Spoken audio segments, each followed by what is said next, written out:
Welcome to Saratoga Live as we kick off the Thursday card in the second half officially of the meet coming up here at the most competitive meet in the country at Saratoga Racecourse. Program brought to you in part by America's Best Racing. For the love of the race, visit americasbestracing.net today. Look at that gorgeous shot of this historic racetrack. Looking forward to this Thursday program. Sun is shining. Great weather here in upstate New York. And we're going to get into our first race very quickly here. We're just 4 minutes away from the opener on this Thursday card. I'm Greg Wolf. Good to be with you. I'll welcome in the crew here in just a moment.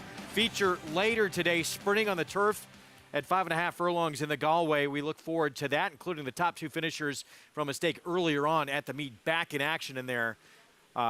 Wide open race. Empress Tigers for Jonathan Thomas. Looks like that one could be very tough, but a wide open group. That's part of the late pick five. We're going to get into the early pick five almost immediately here to kick off this Thursday card. Take a look at this crowd on hand. I love it.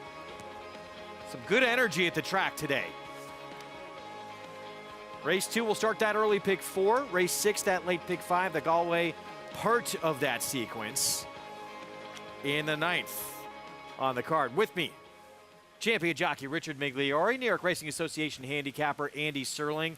And let's briefly look ahead to that 9th later on today. We have Empress Tigress, Poppy Flower, Dairy Nane, top 3 finishers in that Coronation Cup all coming back. Yeah, terrific race, and I think there's enough pace signed on, and it's about trips. Yeah, I mean, it's a really interesting race because the Coronation Cup was obviously a terrific race, and as Greg said, we've got the top 3 finishers. You also have 2 horses that ran very well in Monmouth in a stake, one of them trained by Jonathan Thomas, who also tames Empress Tigers. You've got a horse coming from Europe that faced some very good horses already last year, hasn't started this year, so a new face in there. I thought it came up an absolutely sensational race. All right, we'll have that coming up in a bit. Right now, the first race of the day, New York Breds. $40,000 maiden claiming sprint at 7/8 of a mile.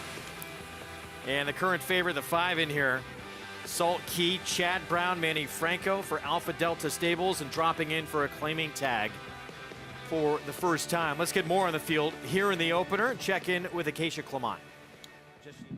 And Greg, we do have a rider off, Trevor McCarthy off the number 8, Dates Freedom. From my vantage point, couldn't see what happened, but the rider off, and did seem that the outrider was taking hold of that gelding. So we'll take a look and see if he was just acting up or what's going on there. The rider off as of now. We'll keep my eye on what's happening with him. Taking a look, though, at your current favorite, the number 5, Salt Key for Chad Brown, who does go back to the main track. Never thought that this was a horse that looked overly turf, so I don't mind him going back to the dirt. One thing that has concerned me, though, as of yet, is that even that race 2 starts back when on the wet track, going the mile, I thought it was a little bit of a stretch for him. He's not a huge horse. He's a little bit more compact. The 7 furlongs may fit him better. He does have a nice pedigree. In fact, he's have to grade through winner Long Haul Bay, who was very proficient going the 7 furlongs. Midnight Transfer, also a dirt sprinter.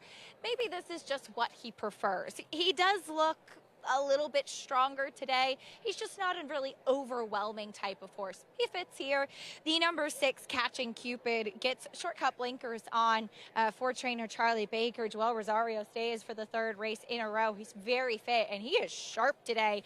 He is a horse that maybe needed to kind of strengthen up, as he doesn't carry a ton of condition. He looks strong in here today. Joel opted to keep him with the pony, though he was very eager in that warm-up, but he seems to have settled nicely since then. I think that he is an intriguing prospect who looked like he was kind of urged along to keep up last time out. Hopefully, with those blinkers on, he can get into gear a little bit sooner. The 4, Patrick the Great, is off the claim for Gary Siaka. Of course, he does step up in class, but I don't think that he meets the toughest field in here today. He is such a big horse. There's just a lot of size and substance to him. He's very, very fit, though. He's really well muscled. I like that Irad Ortiz stayed. He had a good warm-up out there on the track and ran a good race last time out. He just couldn't get by Eminency, who was the horse to beat last time out. He's certainly an intriguing prospect for the new barn. Greg? All right, Acacia, thank you. So, yeah, meets leading rider, Irad Ortiz Jr. will be back aboard. Patrick the Great for the new barn, just claimed by the Siaka barn. The 4, 5, 6, think we all expected these ones to take most of the money, and that's what's happening. Yeah, I mean, I think the 3's not impossible getting a switch to Javier Castellano. I think that's the horse, maybe a price to throw in. Gary Siaka with Patrick Grady, he has very good numbers off the claim, surprisingly, but I don't want to take an Irad Ortiz. I think if this horse had any other good rider in there, and there's a lot of guys riding great in that room, you'd be getting 7-2 or 4-1. So I think you're just taking the worst of it with that horse. I picked Salt Key, the Chad Brown horse. I know it's kind of a cop-out. Only Chad Brown runner started today. The horse's last race in the dirt will beat this field. Whether or not he runs it, we'll find out. Chad Brown leading the way as well at the halfway point, as he'll send out, as Andy said, this is only runner of the day. There's 5 horse, 23 wins for the Brown Barn. He's close to a record-setting pace I have him here. at 23. Yeah, he's at 23. He is at 23. Todd, I think, is at 16. Yes, he is. Yeah, I think it's 16, 23 Maker 16. 11, Clement at 9. Right. That was yesterday. We raced here yesterday. Was I here? We were here. We were here early. Greg forgot. Richie, I remember being here with the two of you, but Greg said to me, as you may remember, was I on the show with you yesterday? Well, a lot deeply went hurt, on Greg. yesterday. You know, I'm deeply hurt. When It I was a long really time ago. enjoy a time with you, it flies by, and it just leaves your mind. How about the fact that Manny Franco, who rides the 5-horse here, Salt K for Chad Brown, has won more races this year than any other jockey? For Chad Brown. For Chad Brown. Yes, he has. Now, keep in mind, he rode here in the winter a lot and understood. rode a lot of winners for him. But Manny and Chad have become quite the potent team. and Manny getting some big mounts for that barn too. And Chad Brown, we talked about it a lot at Belmont, has a lot of trust in him. His ride in Sifting Sands, I know he lost in the Lure, was perfection. Absolute perfection. You can't ride it better. And I think the public is finally starting to realize that it's not a bad thing when Manny Franco's riding for Chad Brown. It actually might be a good thing. It's a good thing, and it gives a young rider confidence. And you get in with a guy like that who's giving you a steady supply of live mounts and shows that faith in you, your game elevates. Would you say the biggest story maybe of the first half of the meet from this colony is this guy right here, Javier Castellano? It's a big story because it's getting so much publicity up here. He's winning 115 races, highest winning percentage of the meet, almost 24. But we were talking about it at Belmont for 2 months about the resurgence of Javier Castellano. So I don't think it's a great news to us. I just think people are noticing it because now it's happening in Saratoga. Set for the opener on our Thursday card. Let's go upstairs to John Embrial. They're all in.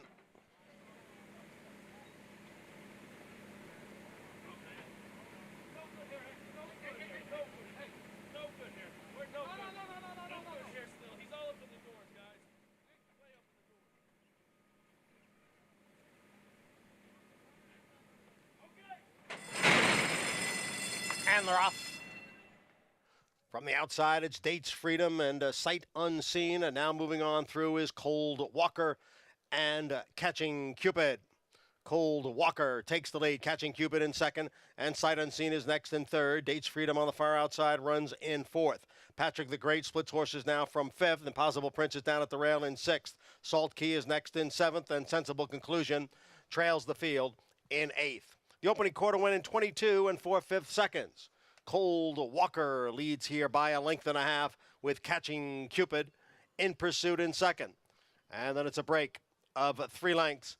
Back to Patrick the Great racing in third as the field races midway on the turn.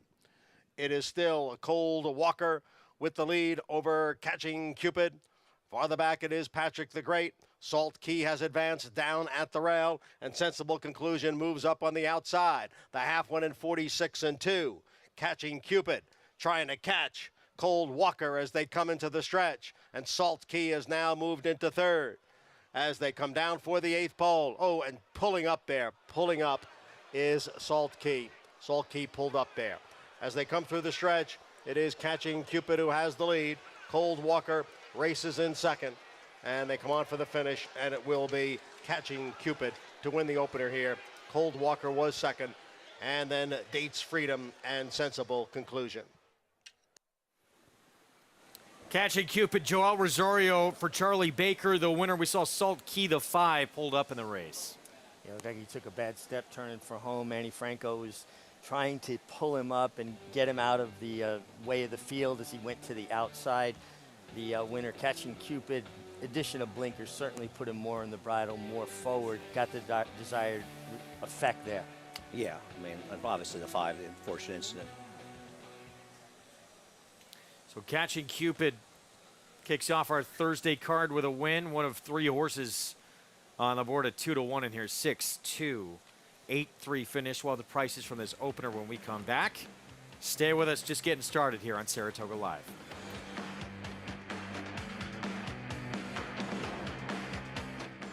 This proven son of Giants Causeway has sired 7 millionaires. With over 10% stakes performers, his recent top runners include Tarabi, placed in the Grade 1 Spinaway and Breeders' Cup Juvenile Fillies, Grade 2 winner Plum Ali, multi-millionaire Shivaji, plus these standout performers. Now his biggest book in the past decade will be 3-year-olds in 2022. A proven value sire, First Samurai, standing at Claiborne Farm.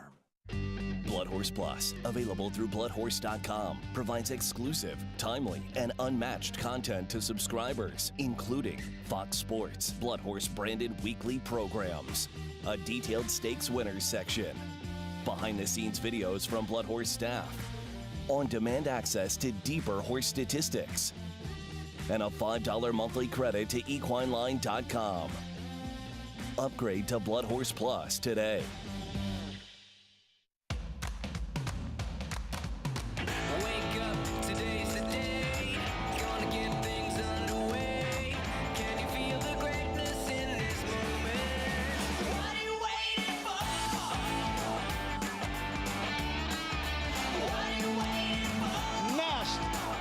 The best.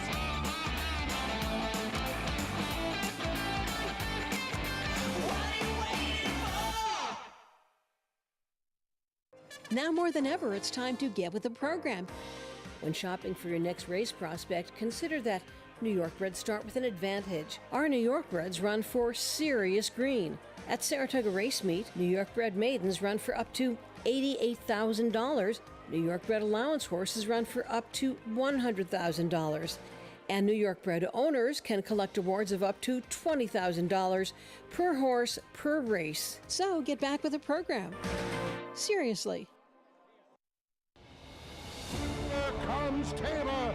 Tabor in the center of the track with good-looking strides, squares off with Cyberknife. Cyberknife takes the lead. Tabor going with him. These two in a thriller. Cyberknife just in front, and Cyberknife has won the TVG.com Haskell over Tabor. Jack Christopher finished third. The running time 1 minute 46.24 seconds. Good runners on top of the world. Come dream with us at Three Chimneys.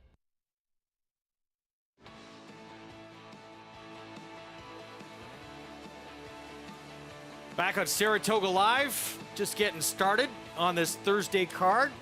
Catching Cupid taking the opener with Joel Rosario for trainer Charlie Baker, Happy Face Racing Stable. And 5th time out, this 3-year-old son of Cupid in the winner's circle. Yeah, he was able to get in the bridle, and Catching Cupid was always in position to win, laying second. And Joel Rosario, you know, when he turns for home in contention, he's got some horse left underneath him. Listen, I think he's the best rider in the country. I'm not wavering from that opinion.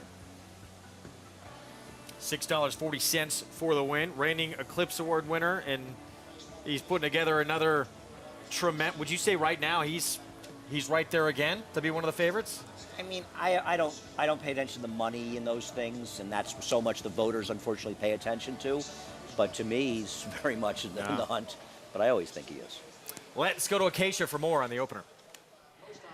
Pleased to be joined by Joel Rosario, who picks up a win in the opener with Catching Cupid. And Joel, you kept on this horse every step of the way to run down that pace setter. Tell me a little bit about the trip. Yeah, perfect trip. He broke really good and looked like the horse inside.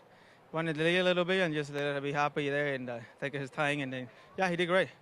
You and Charlie Baker, it seems when he reaches out for you, knows that he's got a live one on his hands, and you've teamed up for a lot of nice wins together. Tell me a little bit about the relationship with Charlie. Yeah, I always, Charlie is, glad I ride for him, and always thanks for his opportunity. Charlie is a great guy and happy to ride for.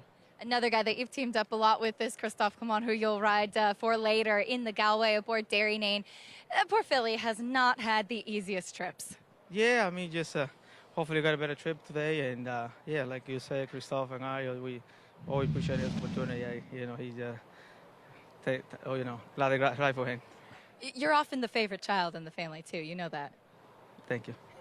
Joel, congratulations. Thank you so much. Joel Rosario with a win in the opener, at a date with Dairy Nane later, Greg. Appropriate silks on board for that man. He has a lot to be smiling about. And he takes the opener on this Thursday card. 23rd win of the meet for Joel. Every time I see those silks, I think of that scene in Forrest Gump when he's running and the guy would have a nice day shirt, the smiley face, you know. That's all I was thinking about when I saw those colors came back. Exactly. You didn't hear me say to Greg, have a nice day. I mean, every time I see them, I laugh. Feature later today, race 9 on the card. We teased it briefly, top of the show, the Galway 5.5 furlong turf sprint. And again, top 3 finishers coming out of that Coronation Cup. Couple of new faces that make this a really intriguing race as well. But Empress Tigress, very good in what was her turf debut for Jonathan Thomas in that Coronation Cup win. She's been extremely impressive in her 2 starts, winning her debut on synthetic and then sitting on top of a pretty solid pace last time out in a race that was coming apart at the seams afterwards. The horse she dueled with beat just 1 horse in the race, and Empress Tigress ran extremely well. Can she come back and do it again? I don't see why not. I like the fact that she creates her own trip, and she's drawn outside maybe some of the other speeds, so she's not necessarily forced into any sort of a duel. She could probably set up a stalking trip, but she's naturally very quick. Yeah, no, she is. I mean, and I think it's interesting that Jonathan Thomas is running both because they both have speed. So, listen, you have different owners, and they want to run, and it makes sense. But I also wonder if this is an opportunity for him to find out if Empress Tigress can be more comfortable rating a little bit.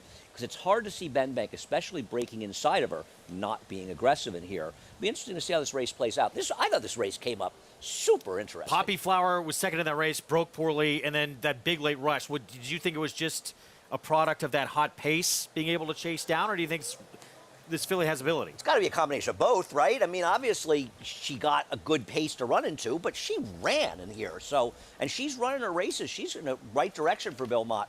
These horses are pretty good. I mean, sometimes people tend to look over these races or overlook them. They're not graded. They're not the big-name races. There's some very nice fillies in this race, and I look forward to seeing them here. We'll be running that race in the Christie Cat at Belmont, usually our opening day feature for these horses. They're a fun group. Christophe Clement with a couple of intriguing fillies in here as well, including Breeze Easy, who is going to cut back. And since coming to the States, it'll be the shortest she's run. Ran very good in that Soaring Softly in the States debut. Here's the Wild Applause at a mile. And honestly, I like the turn back for her. I know, Andy, you worry about 5.5, maybe horses backing all the way up. Not a great thing, but I think she was a little too keen going the mile. I like her turning back. Christophe Clement is one of the few trainers that really seems to understand how to get horses to turn back to 5.5 and 6. Just a very hard thing to do. They're very specific distances. And so in him I trust, and I think she's very good. I mean, she ran well in that race. We saw how well the horse that won the race came back and took a tough beat in Lake George. Second horse tried to go long. She didn't run well at Saratoga Oaks, but she's still a pretty good horse. I like her a lot. I like her, and it's an interesting combination, right? You've got the Clement closer with her. Obviously, Darien as well, but sort of a new face to this group running against Empress Tigress. I like the competition. I like the race. That is coming up later today. Again, race 9 on the card, the Galway.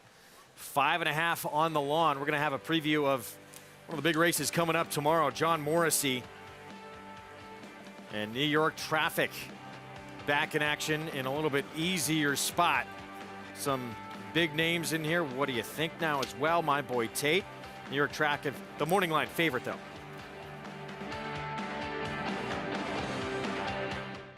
Introducing a stallion, as top class as they come. In 22 career starts, he won or placed in 12 graded stakes, competing in 15 grade ones, earning over $1.7 million.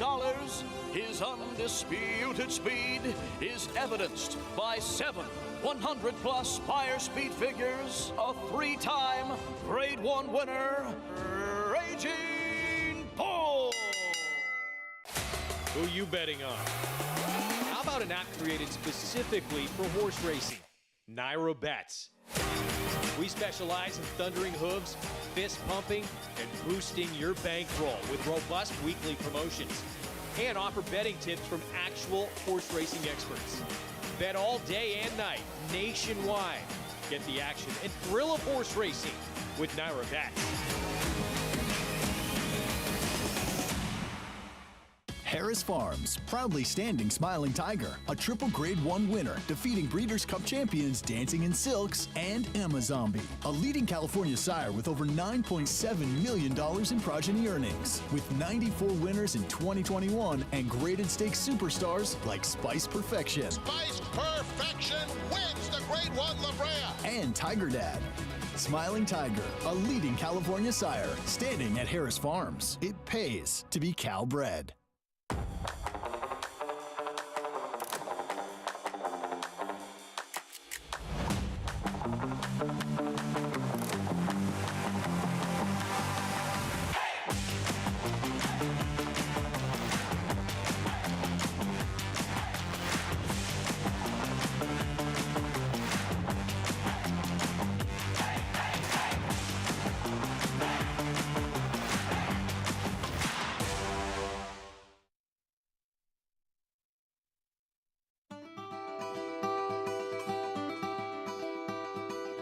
All right, everybody, welcome to Claiborne Farm. Claiborne Farm has been around since 1910. The tour is a backstage look at how we operate as a large-scale breeding farm. These are parts of the farm that have always been off limits to the public. You know, you would only see these barns and these horses up close if you worked out here. So it's been really exciting to open that to the public, to show that end of the industry and just spread that knowledge. You know, you take a group out, they get to scratch on a mare and foal, they think it's super cool, and hopefully create a lifelong fan. So our stallions stand from anywhere from $5,000 to $100,000. That is a stand and nurse guarantee. So that fee is not paid until the next year after the mare has had her baby, the foal stands, and everything is good. We have conceived 22 Kentucky Derby winners, 19 Preakness winners, 22 Belmont winners, and 29 Breeders' Cup winners. In addition to that, 6 of the 13 Triple Crown winners have been conceived in our breeding shed.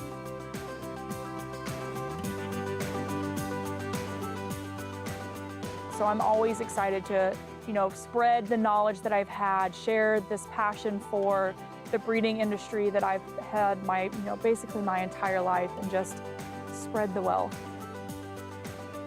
Basically, all of our tours are sold out. That's just absolutely fantastic. Sometimes we'll try to sneak in 1 or 2 extra people onto the trolley.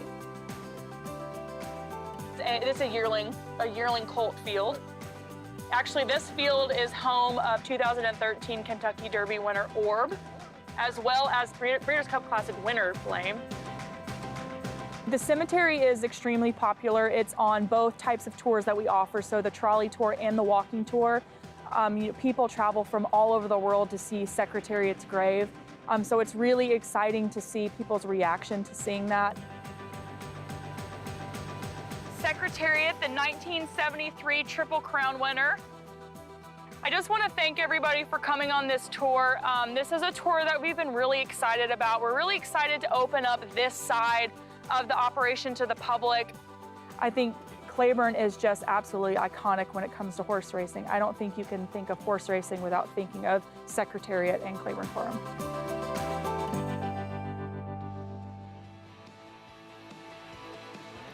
Back with you on Saratoga Live, our program brought to you in part by legendary Claiborne Farm. 100 years of doing the usual, unusually well. I love Claiborne Farm. It's a huge part of the history of this sport, no question. When we went to break, we talked about tomorrow that John Morrissey, and we had a little spirited discussion off air as well. There's a lot of intriguing names that are showing up in this race tomorrow. I agree. We're also talking a little bit how there's so many races we talk about in different days here. It's tough to keep things straight, and you've got the 3 New York bred stakes. John Morrissey's been a fun race for many years, and it's kind of interesting because you've got a horse on the rail. It's coming to race tremendous for him, St. Shelby. Can he step forward? Can he do it in better horses? What do you do with What Do You Think Now, who ran so well for 2 races and then disappeared and was horrendous in his return? He looked like he was going to be one of the star spinners in the country for a couple of races. We thought he was going to be a horse that could play in the Carter. And it just, something obviously happened, and he didn't run at Parks when he came back. New York Traffic's the one to beat. My Boy Tate is one of those horses that just brings a smile to my face, though. I love that horse. 10 for 32 lifetime, 9 seconds. I mean, he shows up. I love My Boy Tate, you know, and I always like to root for Michelle Nevin horses. Here's the Friday card from Saratoga. So that John Morrissey, that's early on race 3, Union Avenue and the Evan Shipman. And let's dive a little deeper into this John Morrissey. So yeah, New York Traffic, he'll be the one to beat. 6 to 5 of the morning line, comes out of the Grade 1 Vanderbilt and trying to tackle Jackie's Warrior in that spot. That's not gone well for just about anybody. But I want to ask you guys a little about this. He didn't run well in there because he probably should have been second in there. I'm not taking anything away from the horses that ran. They're nice horses. But he felt like very much like he was likeliest winner, and he really never got into the race. Do you hold as a knock, or do you just think maybe the race was too tough? I think sometimes when horses get in those spots that are a little too tough, they just don't show up. They, instead of like putting forth those efforts when they get position easier, they're in hand easier, they'll carry on. They're working so hard just to get to a spot that they have a tendency sometimes to just give up a little bit. He likes to be forward, so when you're not against a horse who's world caliber like Jack, does it kind of break your spirit a little? Is that what you're saying? Absolutely. Listen, I ran track as a kid, not very well, but I remember chasing a kid, running as hard as I could, got close to him, he drew away from me again, I completely caved in. Was there any wagering on those events?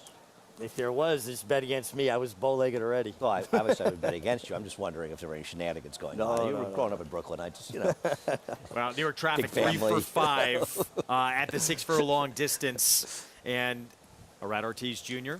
will be aboard in there. What do you think now, My Boy Tate? And as Andy was saying, I mean, what do you think now? Put together back-to-back races, including this Holly Hughes, with 104 Beyer speed figures that kind of vaulted him into the conversation as potentially an elite sprinter. I bet My Boy Tate here, and I thought he was going to come swallow him up. And the other was just ran away from. His prior win with a 104 figure was earned on a gold rail at Aqueduct. This was a very fair racetrack he was on. And he just kept on rolling along. Then he sort of was maybe going to run the Tom Fool, point to Carter, kind of disappeared, comes back at Parks with a complete and total non-effort. I was going to ask you about that. Did you think that was aided by the Not rail? But that you one. answered the question. Not that one. And here's the other thing that I always wonder. A horse running really well, throws in a bad effort. He's a 5-year-old, and now you're adding blinkers, and that just feels like a little bit of desperation. Well, blinker changes are, even when blinker changes work, they're frequently desperation. But in general, there are desperation. It does seem weird. And Rudy Rodriguez, I mean, he's a story at the meet. We're not talking about a lot, but he's 0 for 40-something, 0 for 44 at the meet. And it's the second half of the meet starts here, and Rudy wins a lot of races at a high percentage. And he's only hit the board 25%. It's the guy who can win at 25%. Yeah. And we'll see if, what do you think now? Yeah, can rebound in a form if those blinkers make a difference. You can find out more about the New York Thoroughbred Breeding and Development Fund by going to nybreds.com. We're approaching the 10-minute mark to post. And the start of our Pick 4 coming up here in race 2. $75,000 maiden claiming event out of the Wilson Chute. This 1 mile distance. Let's go to Acacia for more. As we check in with some horses here for race 2, starting with the number 3, Olive Cat, a new face in here coming in from the Mid-Atlantic for Michael Gorham. Does take a drop in class, and you do see in the short comment the trouble line last time out that this one was steadied a few times, and it looked to me like this mare, who was being urged along to keep up with the field last time, seemed like that trouble happened when she just wasn't really able to quite keep up with her foes in that race. So I didn't think it was necessarily trouble that really kind of inhibited her from making a run last time out. Thought that her race 2 starts back at Delaware was solid at a big price as well, and the drop in class coming in here to the NYRA circuit just makes sense. She is coming off of back-to-back turf sprints, and that is what she looks like. Big flat hoof on her. She does have a little length to her frame, and she's very laid back here in the paddock. This is my first time laying eyes on her, but she's very fit, and again, she comes in with some strong racing races. That race 2 starts back was a big number versus some of the others that she had been running recently. So we'll see if she can run back there. But given her running style and her forward placement, I thought that she was intriguing as a fresh face in here. Another fresh face, at least to the level, is the 2, Angelinka, the French bred for Rob Atras, who takes a big drop in class as well. Faced the likes of Nazuna and Miss Taparado last time out. Very, very talented horses. I've actually always written since I first saw this filly that she's built more like a sprinter, and she gets to cut back in distance today.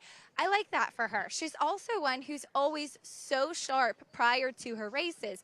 After they saddled her, they kept her pretty quiet in the saddling stall. She does go out for the first time for the Atras barn, and while she's forward here in the paddock, she's not doing too much, and it looks like she's actually going out with the field. In the past, in her 2 races here in the U.S., she's gone out last from the paddock, warmed up away from the rest of the field, so it looks like she's going out in order, and she's getting a little bit more sharp now, but she's dappled out from head to toe, and I think the cutback plus the drop in class make her very dangerous. The 4 Violent Point goes back to the turf. She does come back in off of a win on the dirt, but she looks like a turf sprinter. She has slacker pasterns to her, flatter hoof.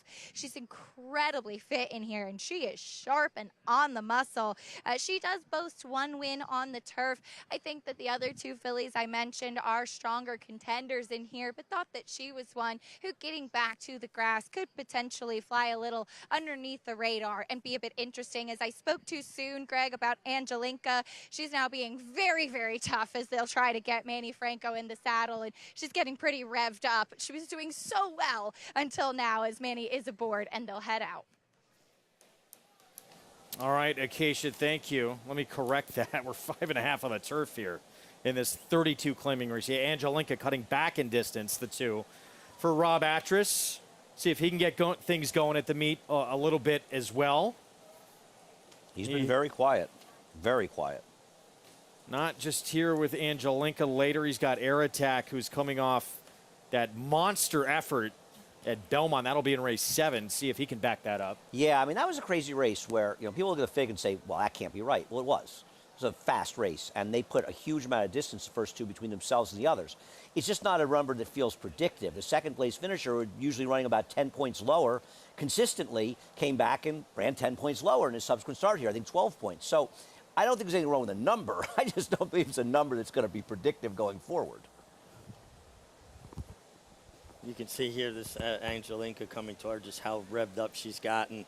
And you just don't like to see them get kind of boil over at this stage. She's not even on the racetrack yet, and she's starting to really get revved up. Listen, she can win this race because there's not a lot of form to go on here. But she's getting bet simply because it's a drop down, and there's no guarantee she can run, and she can run at 5.5 furlongs, and her behavior. Call to post as we approach the 5-minute mark to the start of our pick for that pool, $115,000 and growing as they come onto the track. I begin with Jen's battle, and here is this 5-year-old mare putting blinkers on today. If you go a long, long way back, she has okay races at 5.5 furlongs in the turf. I still don't think they're okay enough to compete here. Rob Atras, Manny Franco cut back for the favorite here. Yeah, and I thought she might be okay because of the cutback. I thought she was too ranked last time, but I don't like the way she's acting. She's already broken the post spray, left to try to get away from the crowd, maybe settle down a little bit. Olive Cat comes in from Maryland. She's a very logical horse who ran a race 2 back that would make her tough here at Delaware, and she didn't get the best of rides last time. Violent Point. I can make a case for this horse just because I think there's a chance she gets loose on the lead here. I don't, like, for a turf sprint, there's not a tremendous amount of speed in here. There isn't unless Manny can send the 2, and I think she is faster. Here's Bay Jewel, just claimed now with James Ferraro. I like her. I think Jimmy claimed this horse, realizing she's a turf horse, not a dirt horse. I know she looks cheaper, but she has, to me, the best recent turf sprint form. I like her getting back in turf sprints. Dylan Davis at 9-2 on Weekend Fun. Yeah, she's turning back from 7 furlongs. She does own a win at the 5.5 furlong distance, and she's fast enough to put herself in the game. And turf debut for It Can to the outside. Yeah, it cannot.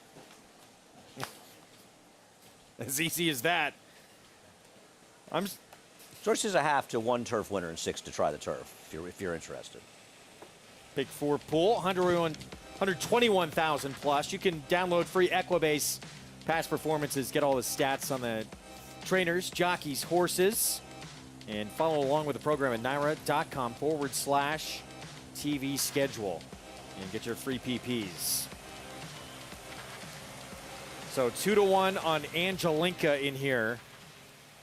We have that Wilson shoot coming up in race 3. Dame Cinco, did that look like a standout to you in race 3 or not necessarily? I picked the 2 Preposterous. I thought the 1, 2, and 5 could win, but I think Dame Cinco is way the horse to beat. Should we go forward? Sure.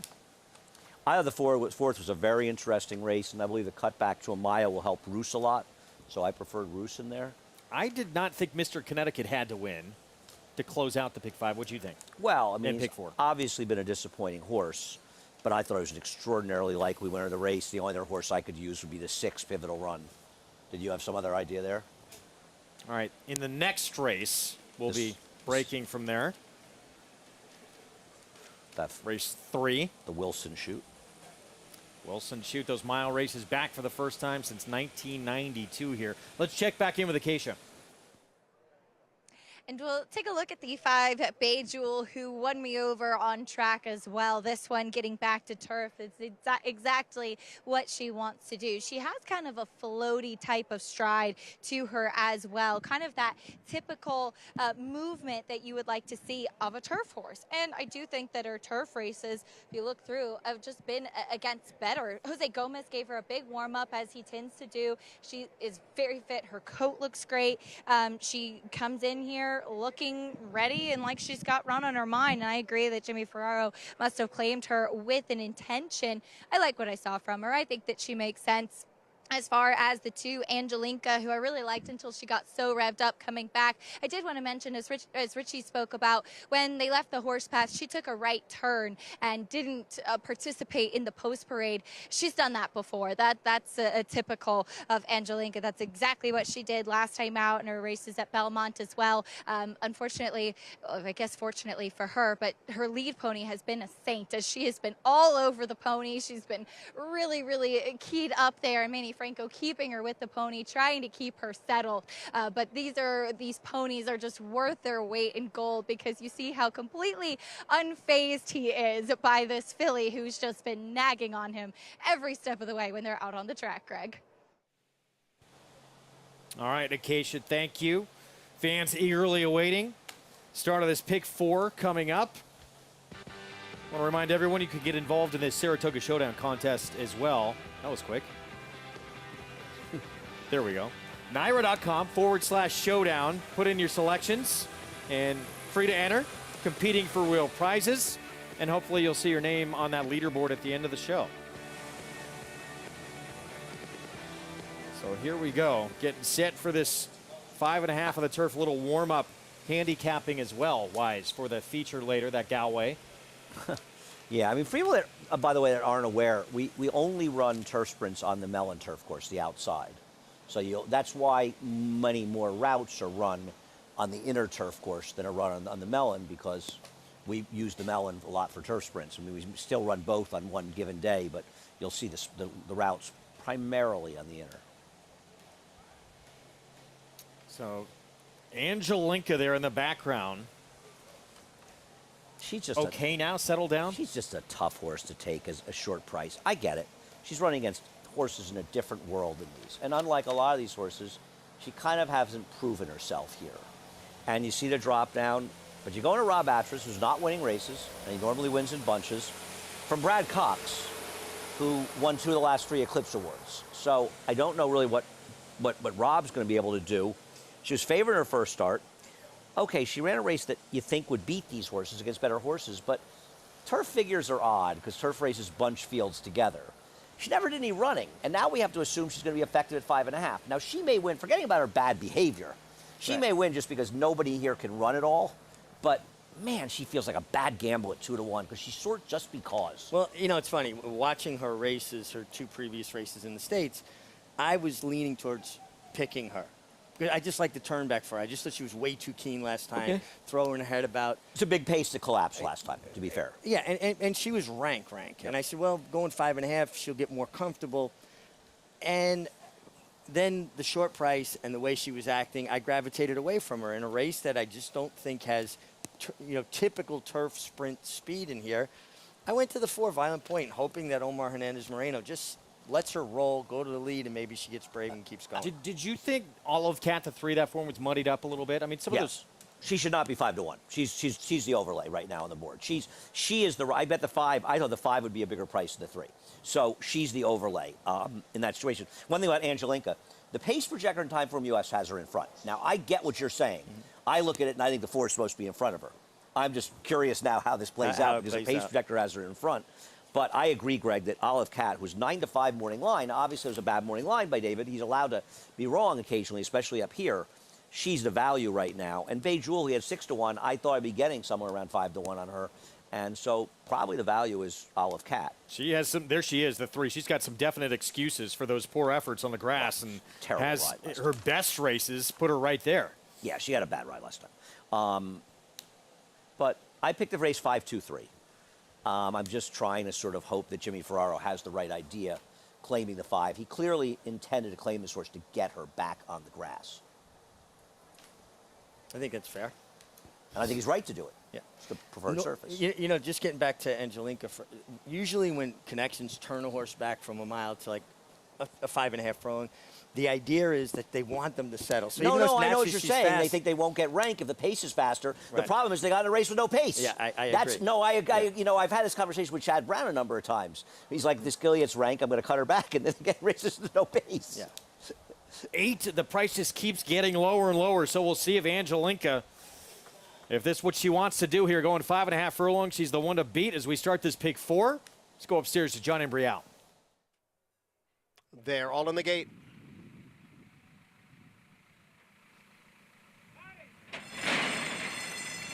And they're off. Violent Point going out for the lead. Angelinka now moves up on the inside, and It Can from the outside. As they race up the backstretch, it is Violent Point who has the lead. Violent Point by a length. Angelinka in second. It Can is next in third, followed by Olive Cat racing in fourth. On her outside is Weekend Fun in fifth, followed by Jen's Battle, and Bay Jewel is the trailer in seventh. And they ran the opening quarter mile in 22 and 2/5 seconds. Midway on the turn now. It is Violent Point in front, getting clear by 2 lengths. Angelinka runs in second with Olive Cat next in third, followed on the inside by Weekend Fun off the turn into the stretch, and it is Violent Point, the one to catch here. Here is Angelinka on the outside in second. Violent Point still there. Angelinka is all out. Then comes Weekend Fun, far outside. Bay Jewel, who was last, is putting in a big run on the extreme outside. It's Angelinka. Bay Jewel on the outside. Angelinka by a neck. Bay Jewel was second, and Violent Point faded to third. Angelinka, Rob Atras, first time in his barn with Manny Franco the win. She got the job done with a very good trip. Yeah, she was a little keen even going 5.5, but he settled off of Violent Point, who Omar Hernandez Moreno did exactly what I was hoping to do, put her on the lead and hope for the best. And she gutted it out. Big late run from your selection, Bay Jewel, who nearly got there. She looked like she was going to roll by him there, and Bug Boy had her out in the middle of the racetrack. Then not a race where the pace came apart at all. And it's pretty actually impressive that Bay Jewel was able to close as much as she did when you consider how little pace there was. Well, the first quarter in 22 and 2 going 5.5 furlongs is slow. Oh, God, it's crawling, right. I mean, I understand final time's a little slower, but they can't go that much quicker. But yeah, I mean, we're seeing routine 21 and 2s, 21 3s, and horses are sticking around. Yeah. And just the fact that the horse you liked ran as well as she did, Violent Point. And not knocking her was a good idea on your part, but she hung around at the end too. And I think she was 3-1 Violent Point simply because people had the same thought process you did. There's Rob Atras. And they were right. Provided us with maybe the biggest upset of the meet last year when Maracuja beat Malathot, the Oaks winner, in that Coaching Club American Oaks. Gets just his second winner of this year's meet with Angelinka. Yeah, it is another win for Mike Dubb. I think he's very close to Klarovich. I believe they were up by 2, but I'm not. It's a little hard to keep track of the owners. But you know, Michael, who won that Belmont meet, he's gunning to get back into the winner's circle with a Saratoga meet win. It's been a little while, but he's always right there if he doesn't win. very practical about where his horses belong, though, right? Not afraid to run horses aggressively. If you aren't practical about where your horses belong, you're never going to end up as one of the leading owners at any racetrack in this country. Truth, yeah. There again, Rob Atras, and we talk about another one he's got in later today. Going a mile and an eighth, Air Attack. Good start for him on this Thursday card. Angelinka, the turn back in distance, and a win is the 8-5 favorite.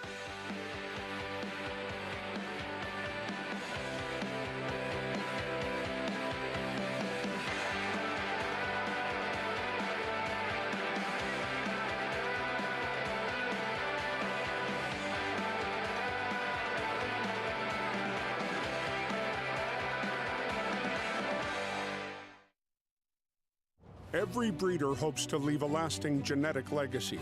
It's one of the few true paths to immortality. The importance, permanence, and legacy of Alapa is best understood by the influence of Prince Palatine. To put Prince Palatine's significance and that of the farm into a proper perspective, every stallion at Alapa traces their parentage back to Prince Palatine. Hill and Dale at Alapa, where the obscure becomes obvious.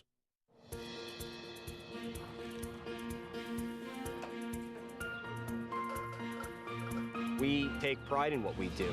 I'm an assistant trainer. Carpenter. I'm a peace officer. I'm a jockey. I'm a gardener. I'm a groom. I love what I do. We are New York Racing.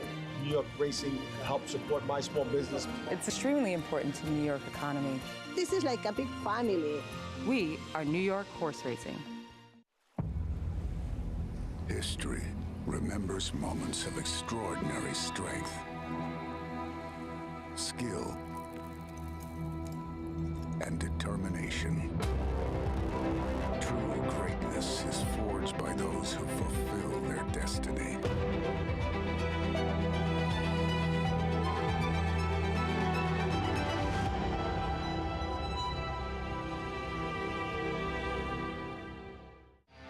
Adelphi Racing Club, offering a truly personal racing experience. Looking to own thoroughbred racehorses and win at the highest level circuits? We're not just a syndicate, and our members aren't just investors. We are partners. Experience the Adelphi difference. Join the club today. Contact us to get a taste of the Adelphi experience and come hang with us this Saratoga meet. Irish Hill and Duchess View Stallions, proudly standing the ultra-fast, multiple stakes winning son of Uncle Mo, King for a Day, the only horse to defeat 2019 three-year-old champion Maximum Security. Well, King for a Day was basically a clone of Uncle Mo. I mean, good speed, the ability to carry it over distance of ground, real professional horse and a really cool horse to train. Sire Maker Extraordinaire, Uncle Mo, represented in New York by King for a Day. Visit ihdvstallions.com to book your mare today.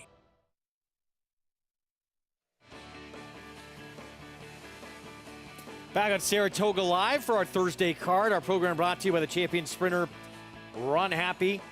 Never lost in his career while sprinting. Had a huge win here in the King's Bishop. Now standing in legendary stall number 1 at Claiborne Farm. I've been saying for years I want to get on this carousel. I finally made it with my son William. Had a blast. This carousel made its debut in Saratoga back in 1910. Wow. And then went up for auction. And Saratoga brought it back here to Saratoga. It's got that beautiful craftsmanship, you know, handmade. It is really beautiful. If you're walking through downtown or through Congress Park, you should really check it out. I believe it was moved to Congress Park quite a few years ago. 1987, Yeah, from Cateros Park out at the lake. It was a big deal when it was moved. It was a big thing in Saratoga. It's been 35 years. Angelinka cut back in distance, takes the second, $5.40 for the win. Let's go to Acacia. Pleased to be joined by winning trainer Rob Atras. Angelinka making her first start for you today, Rob. And as you and I were just saying, she started off doing really well and then got so revved up. But what were you thinking, and what had been some of the work coming into this to try to get her to relax a little bit? Yeah, she can be a handful, and she was doing really good until we went to leg up Manny, and then she got a little too keyed up, and there's some nervous moments there. But Manny did a good job with her, tried to keep her calm and post parade, and Manny rode her really well. Manny is so strong, too. You saw that in the stretches. He kept on her, and she was able to run down the pace setter. Yeah, I wasn't sure she was going to get up, but Manny really drove her home, so I'm really appreciative of that. Tomorrow in the John Morrissey, you're going to be running St. Selby, coming off of a couple of really big wins. What can you tell us about that horse who went back to the dirt? Yeah, his last race was really spectacular, and he's had a little time since that race, and he's worked well. So we're going to give him a shot in the stakes company, and he's been doing real well. So I think he deserves a shot. And of course, as we all know, it's tough up here at Saratoga. Getting a win like this has to be very special for a lot of owners that have really supported you quite a lot too. Definitely, yeah. It's been a tough start to the meet, and most of the horses have been running well. We just haven't really been getting lucky, and it's tough to win any race at Saratoga. So everyone's big. Congratulations on a nice win here, Rob. Thank you. Rob Atras with the win with Angelinka, and she was claimed. Greg will be going to a new barn today after that drop in class. All right, Acacia, thank you. So Rob Atras, well done. Angelinka, the cut back in distance, and a W to start off this early pick 4. That's like 2 wins for Michael Dubb.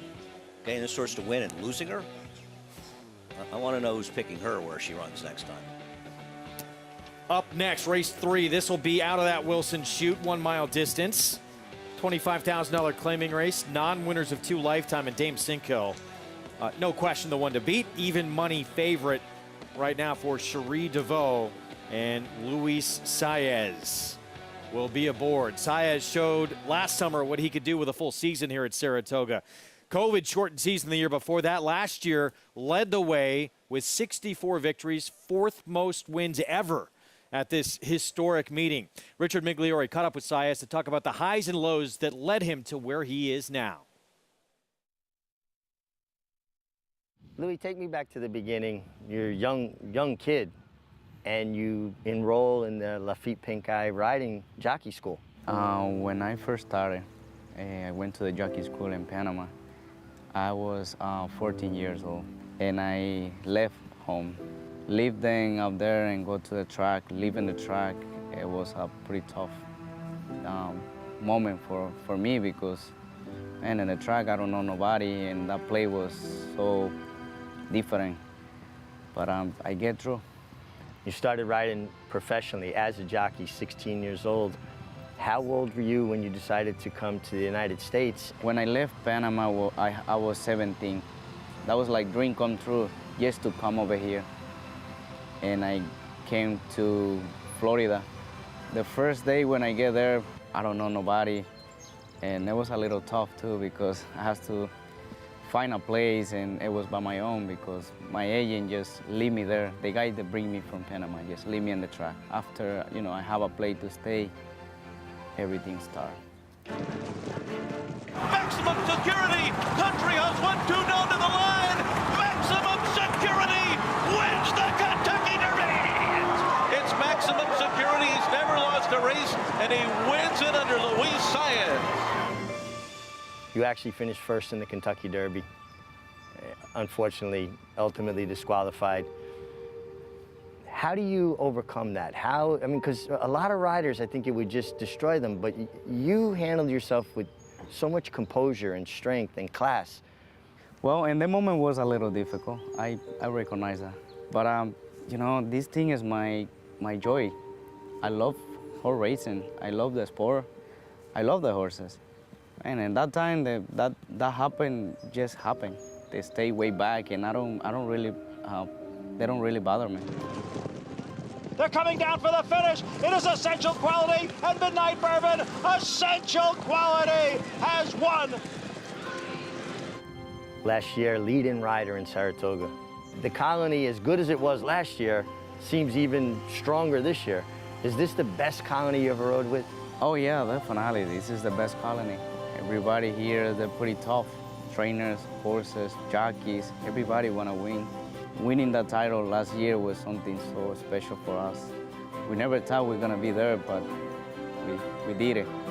And well, we have a good start this year. I know it's tough every year, but we just keep doing what we love, riding horses and try to win. Well, I see you out here every morning working. Is it a place that you do work more horses and you're out more mornings? You got to work here. Yeah, you got to work. And I really like it. I love it. I love to get out early, come over here. get a cup of coffee, a little coffee, and just enjoy the morning. It's beautiful here. Enjoy the moment. And I did. I really enjoyed it. It has showed, and yes, indeed, he is the defending champ. Again, 64 wins at the meet last year. Incredible from start to finish at this meet, and right now, picking up where he left off through the first half of this meet, Mick. He's riding terrific, and one of his strengths is he's a rider that gets his position going forward. He's not a guy that's going to be victimized by other riders making decisions. If he makes a decision, it's his choice, and I'd rather a rider make an aggressive mistake than a passive one. No question about it.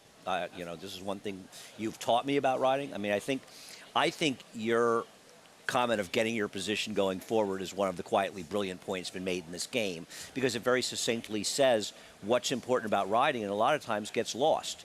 You're not going to get hurt by getting your position going forward because you can adjust from there. Yeah. You will get hurt if you get your position going backwards, because the race will develop without you having any chance to say a say in it. Yeah. And it just makes common sense. It's almost too simple to be as smart as it is. Well, it's just kind of a factual thing. Yeah. And Angel Cordero, talking with him for years about race riding and the art of race riding, he never wanted to be caught behind horses that his horse was naturally faster than, because now you're wasting energy in traffic fighting them. And a great example, we saw race, I mean, we see it all the time, but William Buick, his ride on Nation's Pride 100%. was a great example. 100%. Yep. Tremendous ride. And he had to ride him the position, then he finally caught the bridle, and now he's in the perfect spot. I think the feeling that he had with Charlie Appleby was, as long as we can get position, we'll be okay in here. And if we lose, we lose. But we got to get that position, and he did a masterful job of getting it. We're going to get back to the third race here coming up, and my sister's embarrassed by me right now. Dame Cinco, the 5. This is the first time she's embarrassed by you, or the first time you're admitting she's first time embarrassed? today.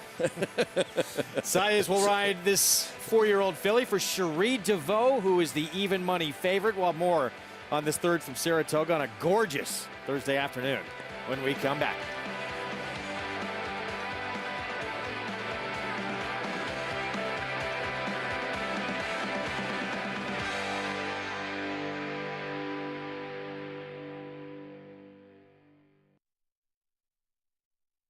Eclipse champion Run Happy, the #1 second crop dirt sire of last year, is back and showing a new dimension with winners on turf, dirt, and all weather.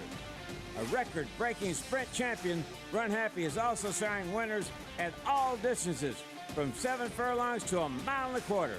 A sire whose runners can carry his speed over all distances and all surfaces. Run Happy, price for value, and standing strong at Claiborne Farm. Monmouth Park's 50-cent Win Early Pick 5 is one of the country's earliest Pick 5s, making it the perfect way to get your wagering day started. With a 12:15 post on weekends and 2 p.m. start on Fridays, the Win Early Pick 5 is home to 6-figure pools and a low 15% takeout. Start your day winning early. Play Monmouth Park's Win Early Pick 5. Win early, win often. Liam's Map, a 2-time Grade 1 winner with 6 consecutive triple-digit buyers, including a 114 to win the Breeders' Cup Dirt Mile. He's already taking the lead as a sire with Grade 1 winners Basin, Wicked Whisper, Colonel Liam, and Juju's Map, plus multiple 6-figure yearling sales and 2-year-old sales up to $1.2 million. Proven on the track, proven in the sales ring. Liam's Map, only at Lane's End. Racetrack Television Network brings you every race, from every track, on every screen, every day. With monthly packages starting as low as $5, RTN gives you great value and access to more live HD streaming and race replays than anyone. Visit RTN.tv today to sign up and watch on almost any device, including Roku and Amazon Fire. RTN has packages that start at $5 per month.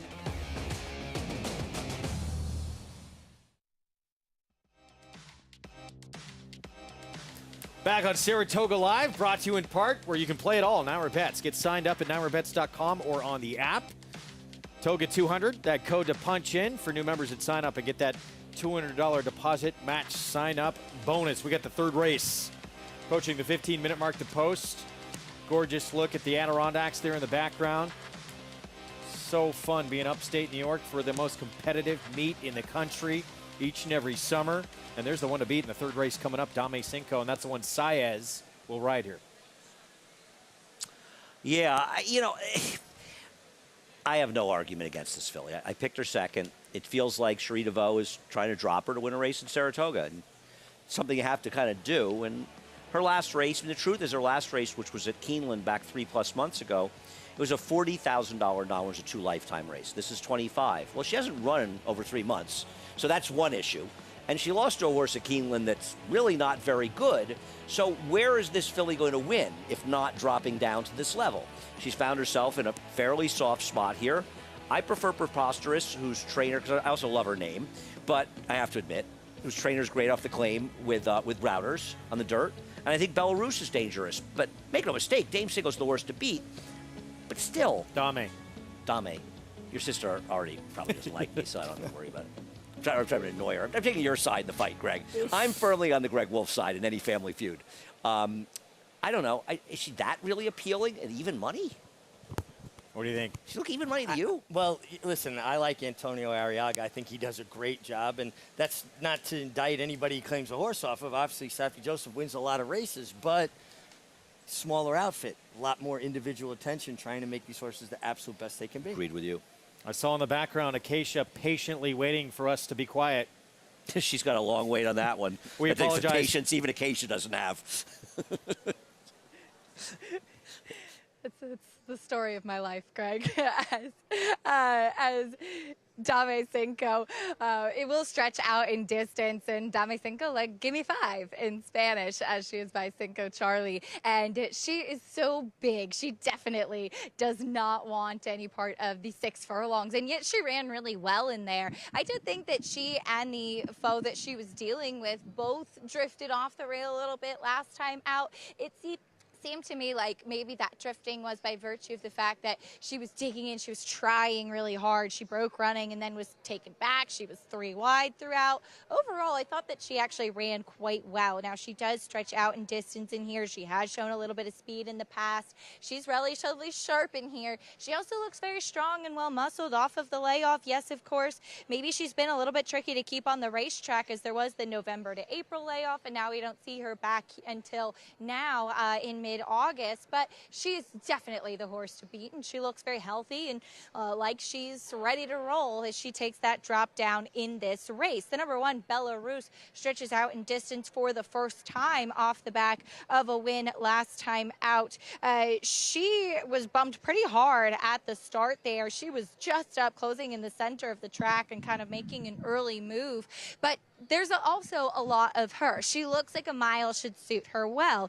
Going this flat mile of the Wilson Chute, I like the stretch out for her. She was also sharp coming here into the paddock. She has cotton in her ears. She was pretty revved up when they were hosing her off, and she's on her toes in here today. She can get a little bit washed out and a little bit hot in the paddock prior to her races. So this is not abnormal for Belarus, but I do, again, like her getting a little bit more ground in here today. And one kind of thing that made me pause a little bit is the front wraps that do go on for the first time, but I have seen Horacio de Paz do this with some of his runners, so I'm not putting too much stock in it. I think she's very logical in this spot. Preposterous, another one who stretches out in distance, and my concern with her last time was not the surface. I like her on the dirt. It was the distance. And my notes from her trip that day were that she took a while to get going, and she finally kind of clicked it.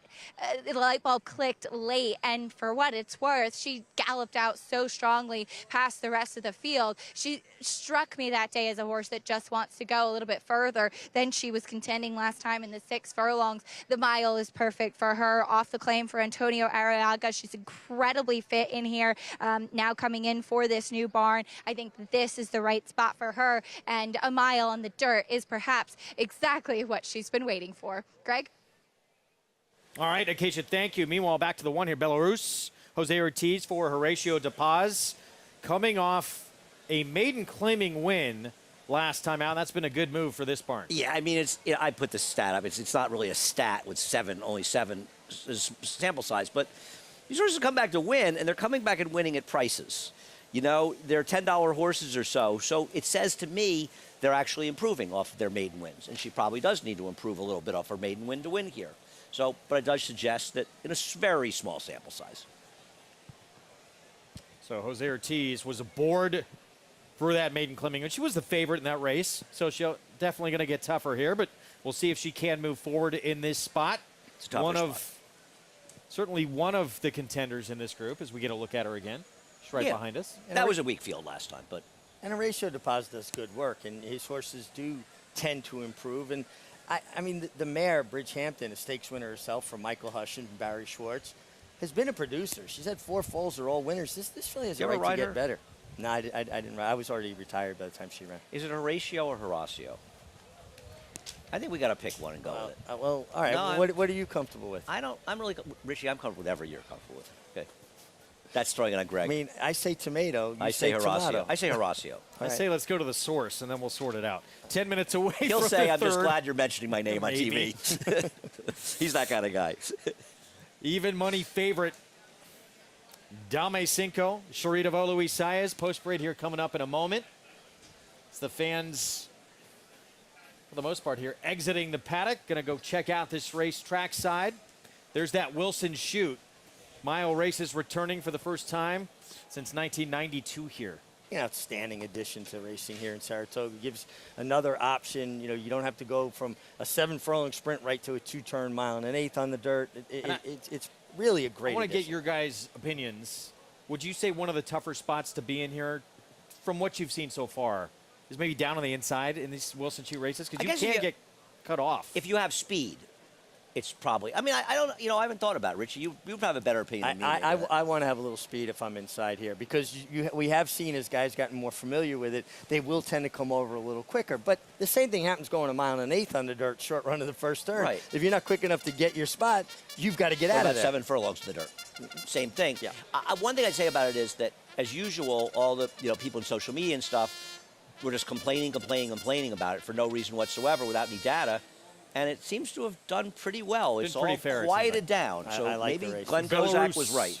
Just went by for DePaz with Jose Ortiz, and here's Preposterous. 3-year-old filly, first time off the Antonio Arriaga claim. And she does possess enough speed to get a real good position under Javier Castellano. Last time on dirt was a win for Sweet Sensation. Yes, Sweet Sensation, but a little bit slow early, and see how she does going through the kickback. The favorite 4-5 now on Dame Cinco.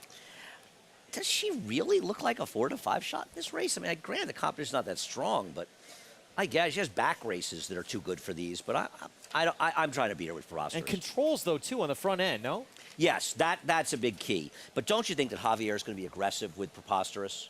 I just want to keep saying Preposterous. 14-1 infringement, Jose Gomez. She's Preposterous. I might tend to agree with you there. I've heard you say that's a Preposterous favorite a few times. Yeah, that's a great word. It's a great word. I applaud Bob Edwards, V5 Racing, who I'm assuming named this horse.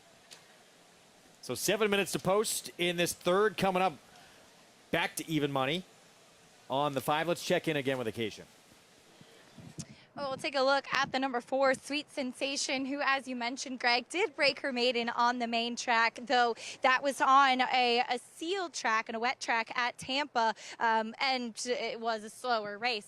She is one that has that kind of proverbial turf hoof, that flatter hoof, and I've noticed sometimes, and we talk about it often too on this show, that horses that maybe have that kind of physicality, who take to the turf with a flatter type of hoof to them, skip over a sealed track a little bit easier, as that kind of track can sometimes mimic the way of the bounce, the way a horse gets over a turf track. And so I'm wondering if that might have been the case for her.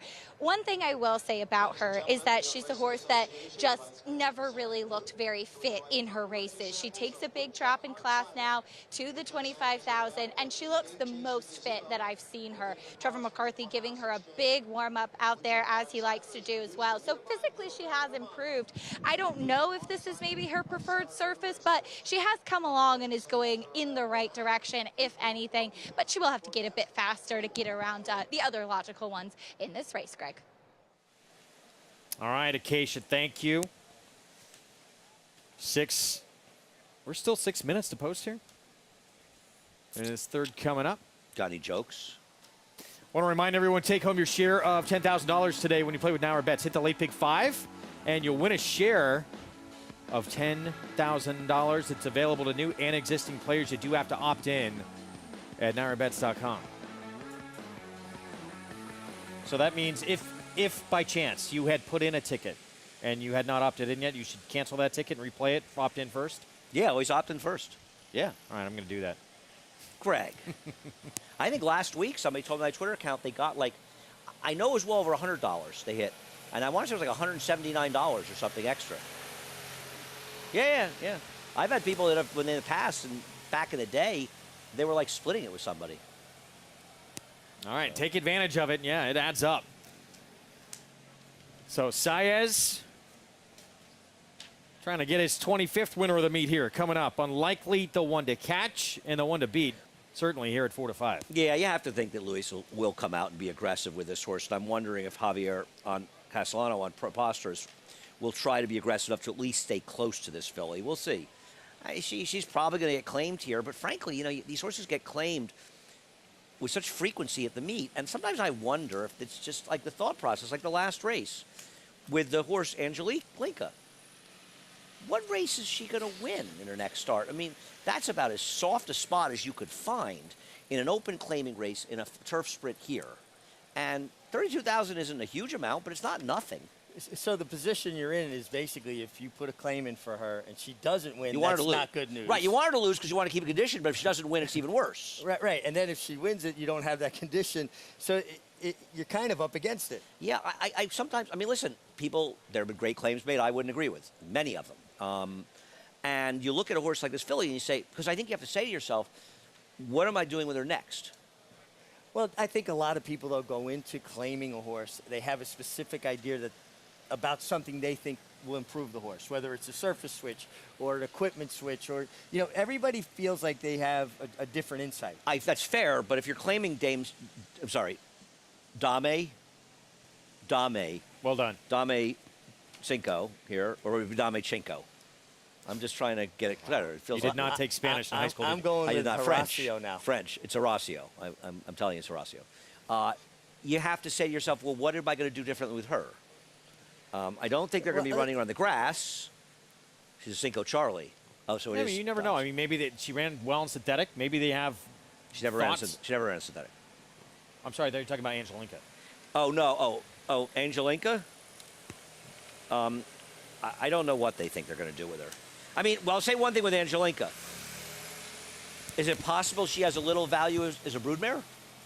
Well, always with fillies and mares, there's always some residual value. Well, also, and the fact of the matter is sometimes maybe they know that there's a younger sibling that's been training up a storm that hasn't run yet. Well, I can tell you a story about that.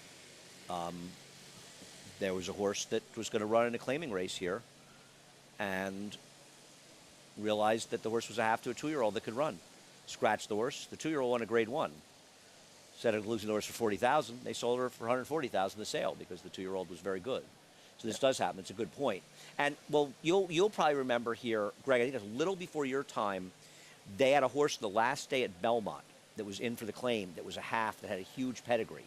And they left her in for like 35 or 40. And I think there was a crazy, basically anyone that could claim. She never ran again because obviously they wanted to breed her. And she was worth much more than that as a broodmare. For whatever reason, the current owners didn't care and they just let her go. Another look at Saez on this 4-5 favorite. This is, before we started this card, the official halfway point of this meet.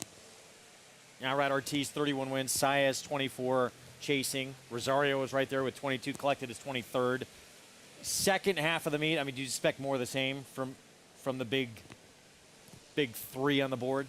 Yeah, but, there's still plenty of racing left. And, honestly, Irad's getting the best of it. He gets a lot of the best mounts. He gets a lot of the calls go his way. But a lot can change quickly in racing. Guys can get suspended or get into a slump or, God forbid, be injured. This isn't a sprint anymore. This is a marathon. Oh yeah, no, listen, it's a long meet here. Clearly, they're trying to win with the 5 and assuming she's getting claimed. And Cherie Rose trying to get a win at the meet. And you can't blame her. It's not easy to win in Saratoga. You want to win races in Saratoga. And I think Cherie is starting to make a name for herself. And somebody who, worked for Chad Brown for years, got on her own, has had opportunities, done a good job with some of them. I love that. Who's that turf filly she has? The one that runs in Forgo Silks. Oh, yeah, I know. I'm getting old. Too many names in my mouth. And Cherie obviously knows what she's doing, trying to get more opportunities. And you get more opportunities by winning races. You certainly don't get more by losing them. Listen, she's 29% here, 21% on the year. Right. You do that by running your horses where they belong, as well as being a good horse person. Well, listen, Chad Brown and Todd Pletcher don't win training titles up here by running their horses in the wrong races. No. I mean, they may have good horses, they may be great trainers, but they still need to run them in races they can win. I don't care who you are. That's something that's become more of a trend. Riders with the face shield, Greg. No, personally, I'm not a big fan of it. Like I know I wouldn't have, worn one, but a lot of the riders are using it. I'm going to start wearing it when I'm here on the show with you. What, for the people that throw tomatoes at you? I need body armor for that, Rich. Favorite steps in, odds on. We'll see how aggressive Saez is out of the gate. That's how he's been so successful here, and he's got the one to catch probably here as well. Let's go to John Embriao.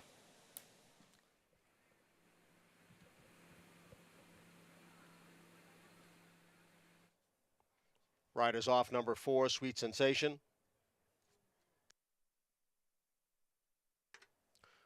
Sweet Sensation has been backed out of the starting gate.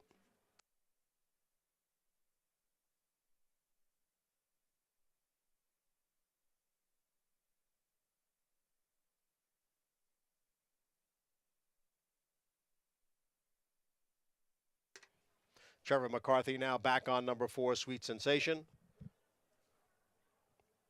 And they're moving back into the starting gate. And once again, we're just about set. For race 3. And they're off. It is Preposterous and Belarus. Now moving up is Dame Cinco on the outside as they make the move around the clubhouse turn. And it is Belarus who has the lead here. Dame Cinco and Preposterous are right together, second and third. And then it's almost 4 lengths back to the 2 trailers, Infringement and Sweet Sensation. As they head up the backstretch, the quarter went in 24 and 2/5 seconds. And it is Belarus by a length. Dame Cinco, the favorite, runs in second. And it's another length and a quarter back to Preposterous in third. And then a gap of 4 to Infringement. And Sweet Sensation is the trailer. Belarus continues to lead here. It's Belarus by 3/4 of a length. Dame Cinco in second, the half in 47 and 4/5 seconds. And they go into the far turn. Belarus by a half length. Dame Cinco getting closer on the outside. Now Dame Cinco moves right alongside of Belarus. Dame Cinco on the outside has now taken the lead. Belarus is back in second, and Preposterous is in third. It is Dame Cinco who has the lead at the quarter pole. Preposterous on the outside, and Belarus down towards the rail. The field is in the stretch. It is Dame Cinco with the lead, drifting out a bit here. Now Preposterous comes through on the inside. Dame Cinco is way out in the middle of the track as they come down for the 16th pole. Preposterous is next in second. Dame Cinco holding on to the lead. Preposterous in second, and it will be Dame Cinco to get the job done here at odds of 4 to 5. Preposterous was second. Belarus finished third. Adventurous stretch run. Dame Cinco drifting out toward that grandstand rail, but still able to get this win. Second win of her career. And it's very deceptive watching the races because it looks like the 2 is sort of pulling on equal terms with her, Preposterous, but it's really not that close. She was never probably less than 2 lengths in front. No, the angle kind of makes it look like they're a lot closer than they actually are. I mean, we saw that the other day with Naughty Gal, who drifted so far out. She was still well in front, but the camera angle makes it appear that the Who's thinking spin away, by the way, for D. Well, Wayne Lucas. Yeah, I mean, the way she didn't do things properly, and she still won, so she could be an interesting prospect there. She has a big chance against Prank. Big chance. Well, yeah, Prank was very impressive. But Dame Cinco drifted out last time, and you can kind of see Javier Castellano's thought process with Preposterous. Excuse me. A preposterous thought process? Yeah. Say that a few times tongue tie, right? he didn't want to overcommit to her outside. She did drift out. He had ample room to rally inside just second best. There's nothing you can do when you ride the second best horse and the best horse shows up. No, not with Film Patrol now anyway. So can't grab a saddle towel or anything. And nobody acted like the MiG. This horse got claimed, I imagine. I wish them luck. 5-2, 1-7. Dame Cinco in the end at 4-5 with the victory here for Cherie DeVaux. Belladonna Racing and Saez number 25 of the meet, 6 back of your meet's leading rider through the first half of this Saratoga season. Irad Ortiz Jr. at 31.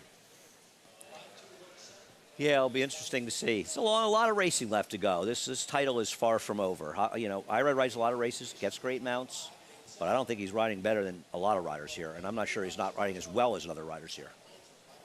These prices coming up for you. After a short timeout, we'll get into the 4th mile on the turf for New York Breds when we come back. Stay with us.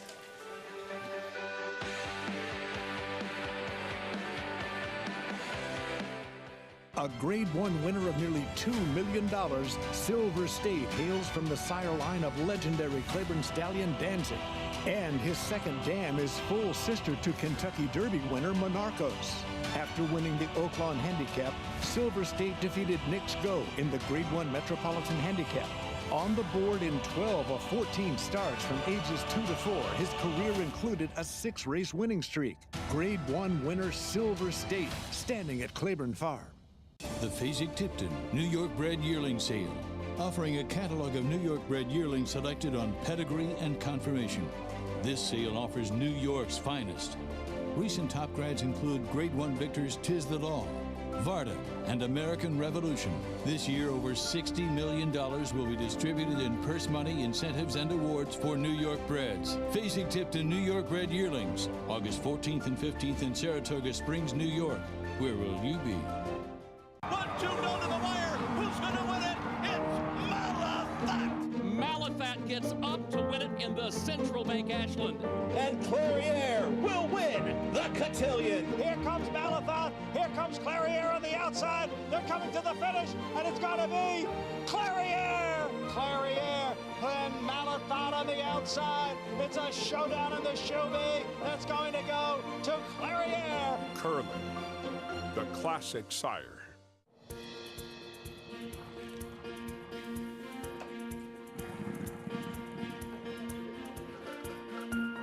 We take pride in what we do. For me, it's more of a passion than actual work. I'm an assistant trainer. Carpenter. I'm a peace officer. I'm a jockey. I'm a gardener. I'm a groom. Clocker. Assistant starter. Trainer. ESL teacher. I love what I do. There's so many jobs that come together every day. It's a collective effort that really makes this ball go round. We are New York Racing. I couldn't imagine working anywhere else. For me, riding horses in the morning is the best thing I can do. New York Racing helps support my small business. It's extremely important to the New York economy. Like my dream come true. This is like a big family. We are New York Horse Racing.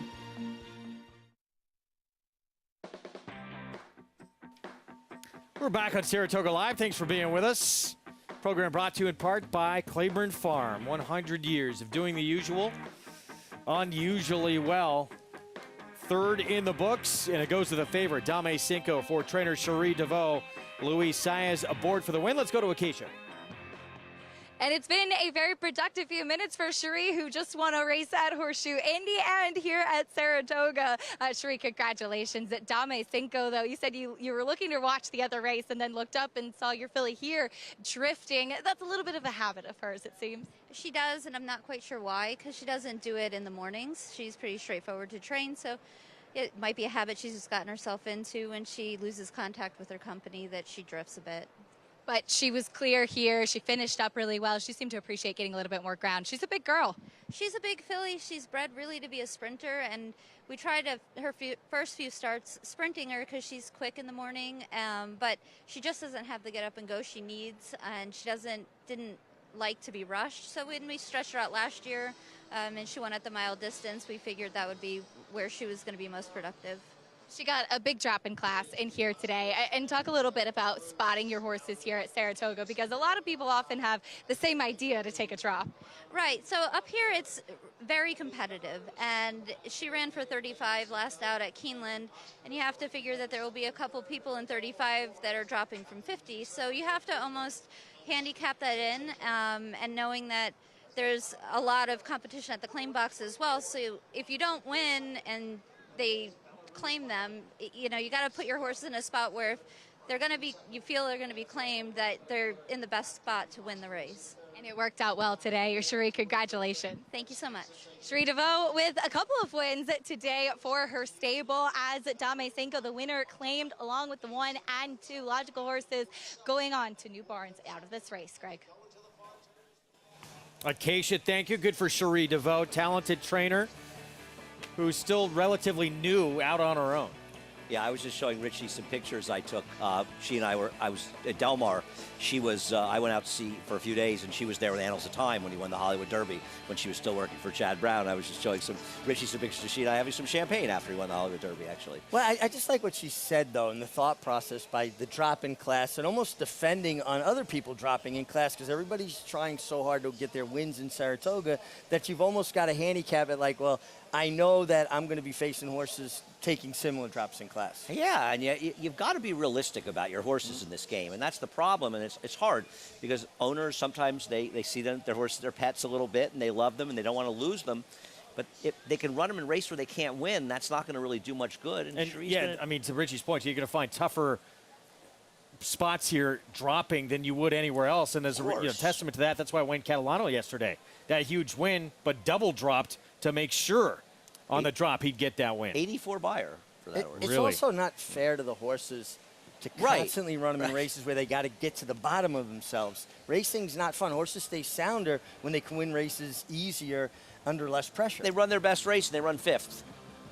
Race 4, mile over the inner turf, New York Preds, allowance to optional claiming field. Straw into gold. Christophe Clement, Joel Rosario for Waterville Lake Stables. Teaming up with the current favorite. We're going to preview the Grade 1 4-star Dave. Chad Brown says she's the leader of the Philly and Mare Turf division. She's going to tackle the boys on Saturday in a Grade 1. Regal Glory putting that 4-race win streak on the line. We'll have a preview.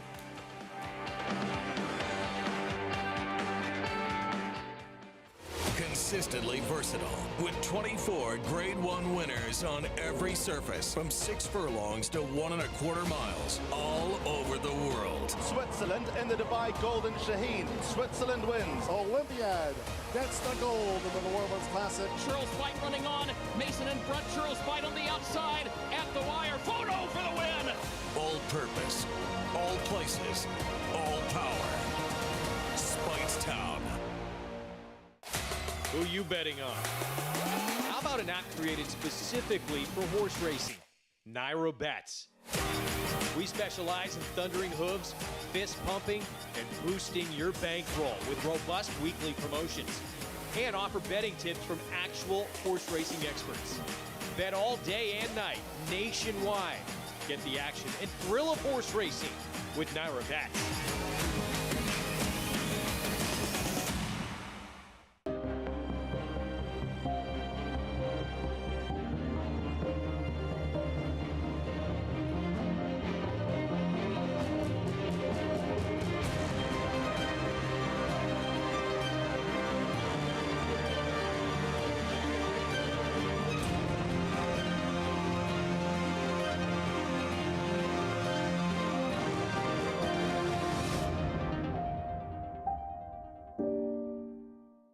It's America's original sport, and no one covers it better than America'sBestRacing.net. From the sport to the lifestyle, the best races, horses, and destination venues, cocktails, gambling, fashion, and more. America'sBestRacing.net is a sport for you. Live it, love it, bet it.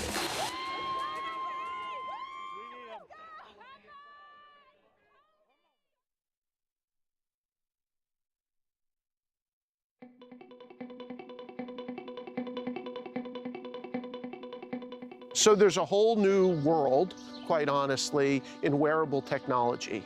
And we've seen it proliferate in human sport, and we're excited to be bringing it to our equine athletes. 20 years of research that have shown that about 85% of the injuries that happen in a horse in a racetrack have pre-existing musculoskeletal abnormalities to some degree or another. Well, StrideSafe can measure changes in a horse's gait that are very, very subtle that a human being can't perceive. We can, with this device, identify those horses at the very early stages of musculoskeletal injury before anyone could otherwise find it. And we can then take action to intervene so that that horse does not go on and have a serious injury. It's the size of a cell phone, and it weighs just a couple of ounces, has no electrodes or wires attached to it, to the horse. You simply slip this device into the saddle cloth. The device is in every horse when they go out on the racetrack. And in the morning, we're also using devices that can measure stride length and speed and heart rate and EKG status. So we're really developing a full data set as they're running. We will also be able to export the full electrocardiogram of the horse while he was exercising. So that will allow us to investigate any heart rate pathology, such as atrial fibrillation, etc. Then into the device, we also have a GPS for all the speed, distance, mapping, sectional data, etc. Terrific opportunity. If we see something that's wrong, then we can go to identify that with a trainer, talk about it, and have a collaborative relationship where we're working together to figure out what the problem is and how we can address it. It's very exciting because it's a new area, and so to explore some new services, bringing innovation into the racehorse industry, it's a great challenge. New York is leading the way on this. We're spending money, we're investing time in people, and we think it's really important to set a standard and be a leader in the field on the technology end.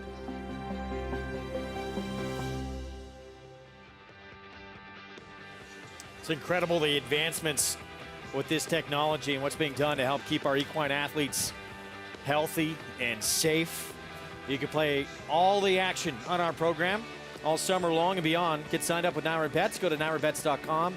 Download that Naira Bets app and bet any track, anywhere, anytime. One of the great races each and every year at this meet that we look forward to. Grade 1 4-star Dave. I know you have quite an affinity. Mig rode him to several wins here at Saratoga, including his most famous ride probably into Ciro's. Yeah, he just a fan favorite. Everybody loved Dave up here, and it goes to show what happens when a horse sticks around. Yeah. And obviously he was an exceptional horse, and he stuck around and won. But he gave the fans an opportunity to fall in love with him, and he didn't disappoint them by not sticking around, by running away. And listen, we understand there's a lot of money in the game and why owners retire horses and such. Nonetheless, when a horse sticks around at that level for a long time, he develops a huge fan base, you know, and people just looked forward to seeing him run. This year's edition, we have a 6-year-old mare who's been dominant against her own division, who will be tackling the boys. We've seen fillies and mares successful in this race in the past, pretty recently, in fact. A Regal Glory for Chad Brown. She comes in having dominated her own division with 4 consecutive wins. She's the horse to beat in here. She's been terrific. She's a rare horse where she's able to overcome adversity and still win. When she won the De La Rose last year, she was wide behind a slow pace, and she still won. When she won that race down in Florida this winter, she was wide behind a slow pace, and she still won. Obviously, these are some tougher horses she's running against, but she's been incredibly consistent. Peter Brandt bought her in the Paul Papa dispersal after, unfortunately, Paul Papa left us way too early. And she has improved with leaps and bounds, starting really here last summer in the De La Rose. Her turn of foot is dazzling. I mean, she picks up horses in a matter of strides. You could see Jose Ortiz. Look how confident he's riding her. He's looking behind him. He knows he's got the 2 in front of him. And when he eases out in the clear, the way she picks him up. I mean, to be fair, she's passing a pretty bad horse here. That horse came back and won the Diana in her next start. In Italian. So she's passing horses, and Italian's involved in a pretty heated pace in there.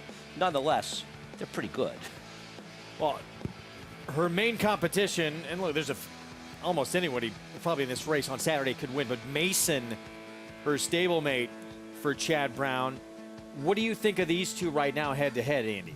I prefer Regal Glory. I did not love Mason's last race, and I want to see what he can do. Now, I thought his first race in the country was his best race, which he lost by a nose. I can't even imagine why the horse that won that race is not running in here. I know he ran a grade 3 in the dirt recently. This race was a very workmanlike win with a very soft trip. Regal Glory just seems to keep showing up with one solid effort after another.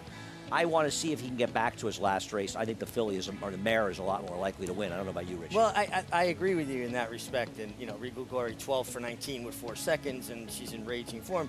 But as much as this was a workmanlike effort, they still came home shading 23 seconds. How fast can you reasonably expect a horse to finish? So I understand why it looks workmanlike, but they really finished.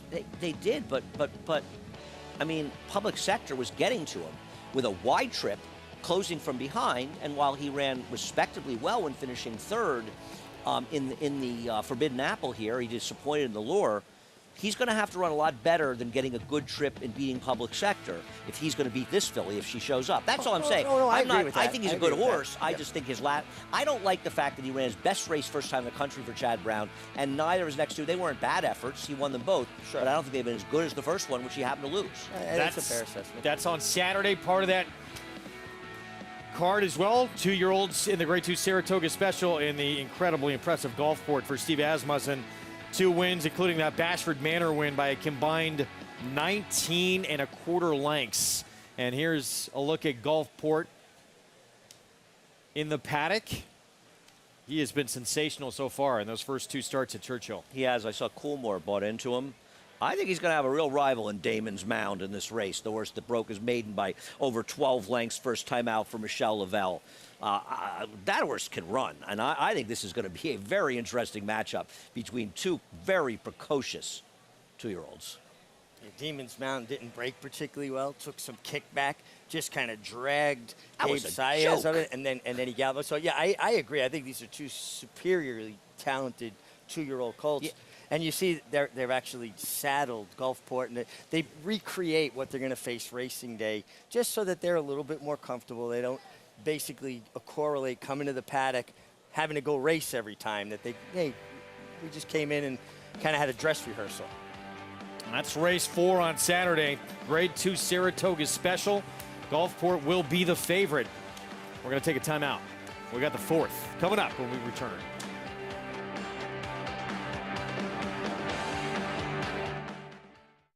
He was just put together like a machine, and he had a great mind. Everything about him was what you'd want. Tis the Law pops the cork in the champagne. Tis the Law is going to win the first leg of the Triple Crown. I've never seen him get tired. Respect the law. Tis the law. His structure is just perfect. His bone is perfect. He's left the others behind. He's going to win the Run Happy Travers. He's everything you would look for in a horse. Launch your thoroughbred ownership experience with Flying Partners Racing, a New York and Florida-based racing partnership with winning percentages over 20% at Belmont, Lone Rock to win, and 25% at Saratoga in 2021. Ice Princess. Limited opportunities available now, with yearling partnerships coming this fall. It is Tell Your Daddy. Meet the Flying Partners team at our open house. Visit flyingpartnersracing.com to learn more. The sun shines bright on Caraconte. His first crops of racing age are showing brilliance on the racetrack with a high percentage of stakes winners. His versatility is evidenced by winners on all surfaces across the globe. And his offspring are lighting up the sales ring. With his biggest and best quality of books in the pipeline, the sun shines bright on this value sire. Caraconte, standing at Gainesway. Single-day tickets for Saratoga Racecourse are on sale now. Secure your seats in the clubhouse or grandstand, Miller Time 4-Star Dave Sports Bar, or Pick 6 Vodka Picnic Paddock. Experience the excitement through Labor Day. Buy now at NYRA.com. RaceLens is the most in-depth product in horse racing with unique features found nowhere else. True odds, predictive analysis, and pace projection. RaceLens. It will change the way you follow horse racing and take your game to the next level. Eclipse champion Run Happy, the #1 second crop dirt sire of last year, is back and showing a new dimension with winners on turf, dirt, and all weather. A record-breaking sprint champion, Run Happy is also showing winners at all distances, from 7 furlongs to 1.25 miles. A sire whose runners can carry his speed over all distances and all surfaces. Run Happy, price for value, and standing strong at Claiborne Farm.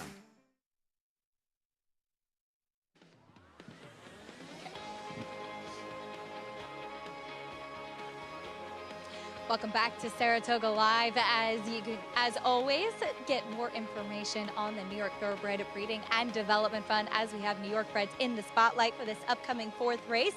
New York Bred Day tomorrow, which we can't wait for as well. And as you heard the guys talking before the break, some schoolers in the paddock. Of course, Gulfport for Steve Asmussen, but Damon's Mound for Michelle Lavelle also schooling in here too, and kind of fun to get to compare them both physically. Damon's Mound is a big horse. It does not look like a 2-year-old. There's a lot of horse flesh there, so really looking forward to seeing those two go head-to-head in the Saratoga Special on Saturday. But back to this 4th race, talking about the runners here. Several coming out of a common race, and we'll start with the #3, Ruse, who is one that comes out of that July 15th race here at Saratoga. A horse that has quite a bit of early speed, and he can get really revved up prior to his races. He's been doing a lot better lately.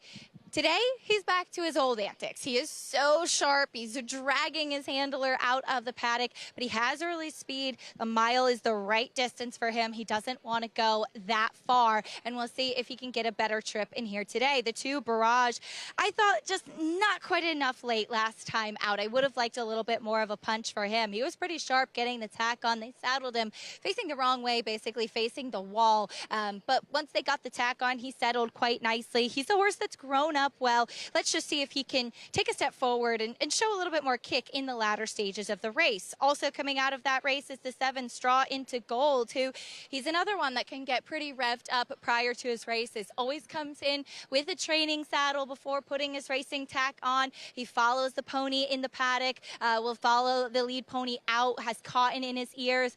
He's doing a lot better today. Miguel Clement, assistant trainer, actually holding on to him because he can be a very difficult horse, and was giving his groom a really tough time last time out, getting really agitated with the crowd. I think with his 2nd start here at Saratoga this summer, he seems to be settled a lot more versus what he was last time. That's not the case for Cotton, though. They could barely get the tack on him, brought him out of the saddling stall, finally did him on the walk as John Velasquez, his jockey, Greg, inching closer and closer to that big milestone of 1,000 wins here at Saratoga.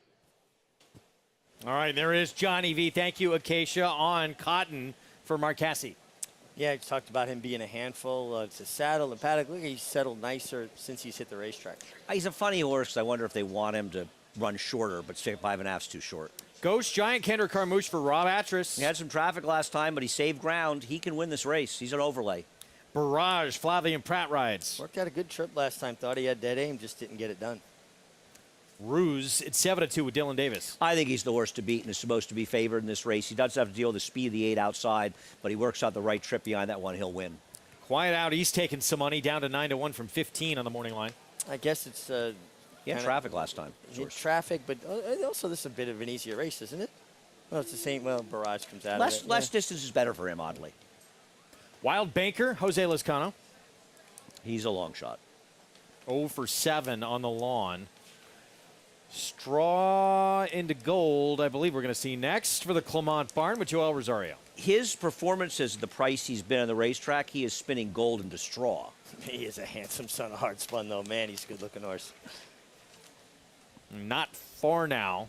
Manny Franco, George Weaver, going to see speed from this one. He was on my next page, and you had to point out to me that he was the main speed. I turned the page. Oh, yeah, he's the speed of the affair. You know, most people would not have admitted that in the air, but we are on YouTube, so I guess it's a little easier. I'm nothing if not honest. This horse is supposed to be in front in here. The problem is he's coming out of a race where he just absolutely crawled along the lead against inferior horses. Now he's got to do it 2/3 of a mile.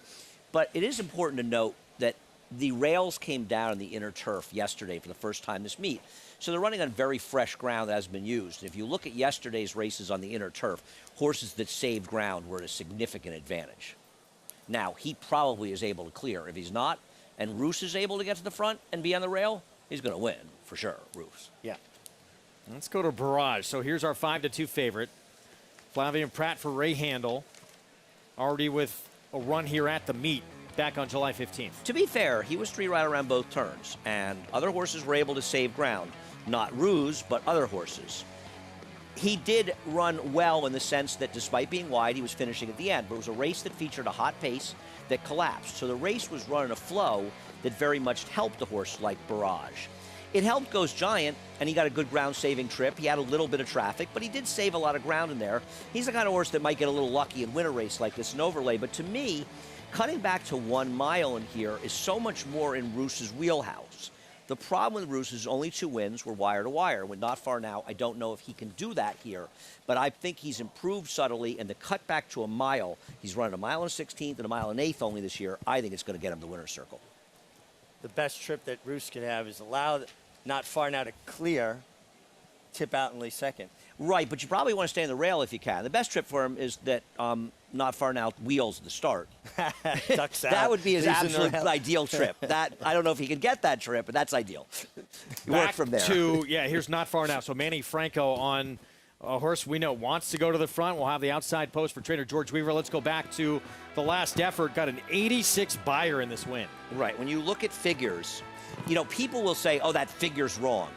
No, figures are earned very much because of what kind of trips horses get. You know, a horse that gets an absolutely perfect trip could get a 90, and if it gets a lousy trip, it could get a 73. The 90's not wrong, the 73's not wrong.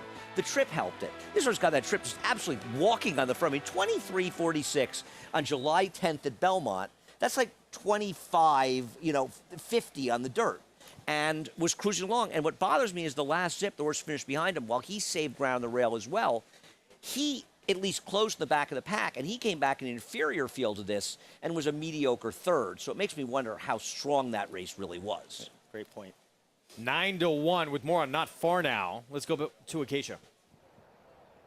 He's a super cool horse, Greg, because he actually only has one eye. Not Far Now does not have a right eye, and I'm a little biased as I've had the experience to work with a one-eyed horse before through Racing for Home, my family's aftercare organization, and she was the most responsive or most sensitive horse that I've been around. They just really seem to respond a lot more to their rider's cues because they rely on their rider a lot more. So he wears those shortcut blinkers, so you can't really see it. But Manny Franco obviously has gotten well familiar with him, and he can't see anything that's going to be to his outside because there is no eye there in the socket. But a super cool horse, and he does have that early speed. He's really well muscled in here today, but more than anything, I like that Manny has had the opportunity to get familiar with this horse. And once again, these horses maybe who seem outwardly like they may not be perfect, for me, those ones that have that just a one eye, they've just really offer so much on the racetrack. So I've got a bit of a soft spot for Not Far Now, Greg.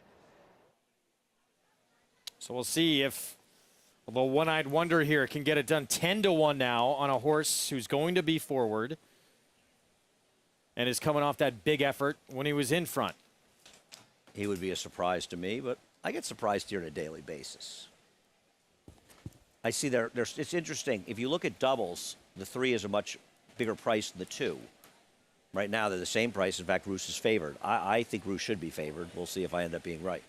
That's what I love about racing. You very quickly, find out if you were right or not. And then you can always make an excuse why you actually were right, but still ended up being wrong. You never did as a rider, did you, Richie? No, come on. When I won, I rode well. When I didn't, I didn't. Richie gave me more tips on stakes winners in their debuts that lost than any friend ever should have. I was right that they had ability, though. Iron Deputy?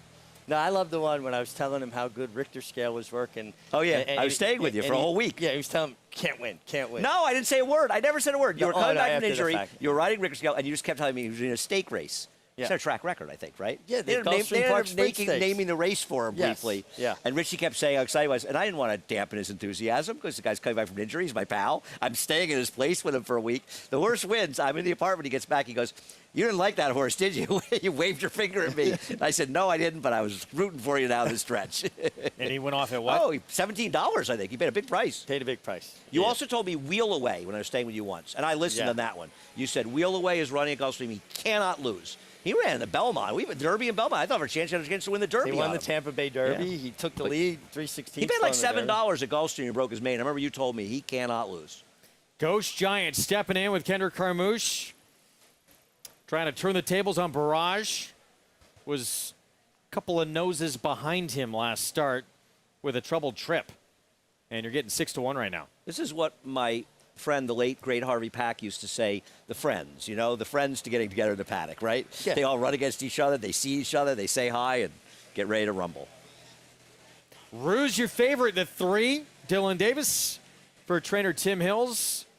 As we get set for this 4th here from Saratoga. Let's go upstairs. John Imbrial, the call. All right. And they're off. Ruse is going for the lead, but not far now. Quickly ranges up on the outside and not far now. Now grabs the lead from Ruse.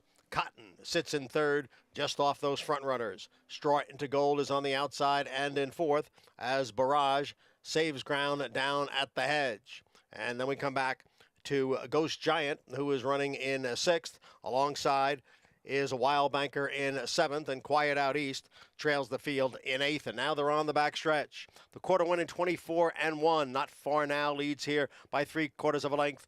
Ruse is on the outside in 2nd, and Barrage just in behind. Down at the hedge is in 3rd. Cotton is alongside and racing in 4th, and Straw Into Gold and Wild Banker, followed next by Ghost Giant. And the trailer is Quiet Out East. Half mile in 49-1. They approach the far turn with Not Far Now holding on to the lead over Ruse. It's Not Far Now by a length. Ruse is in 2nd by 2. Barrage is in 3rd. And on the outside is Cotton next in 4th. As Ghost Giant makes up some ground down on the inside. They're at the top of the stretch now. It is Not Far Now and Ruse. They remain 1-2. Not Far Now has a 2.5 length lead. Ruse is in 2nd. Farther back it is Ghost Giant moving up on the outside into 3rd. Not Far Now and Ruse, and now they're right together, and Ghost Giant continues to gain. Ruse has the lead. Ghost Giant driving on the outside. Looked like Ghost Giant got there. Ghost Giant nailing Ruse right at the end. Ghost Giant, Kendrick Carmouche just up in time getting by Ruse.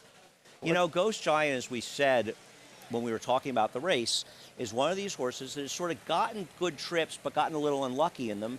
And one of these days he's going to get a little lucky. I think Ruse ran the better race, but I think Kendrick gave an exceptional ride, and he came and got him. Another win for Michael Dubb. Got to save all the ground on the first turn from post 1.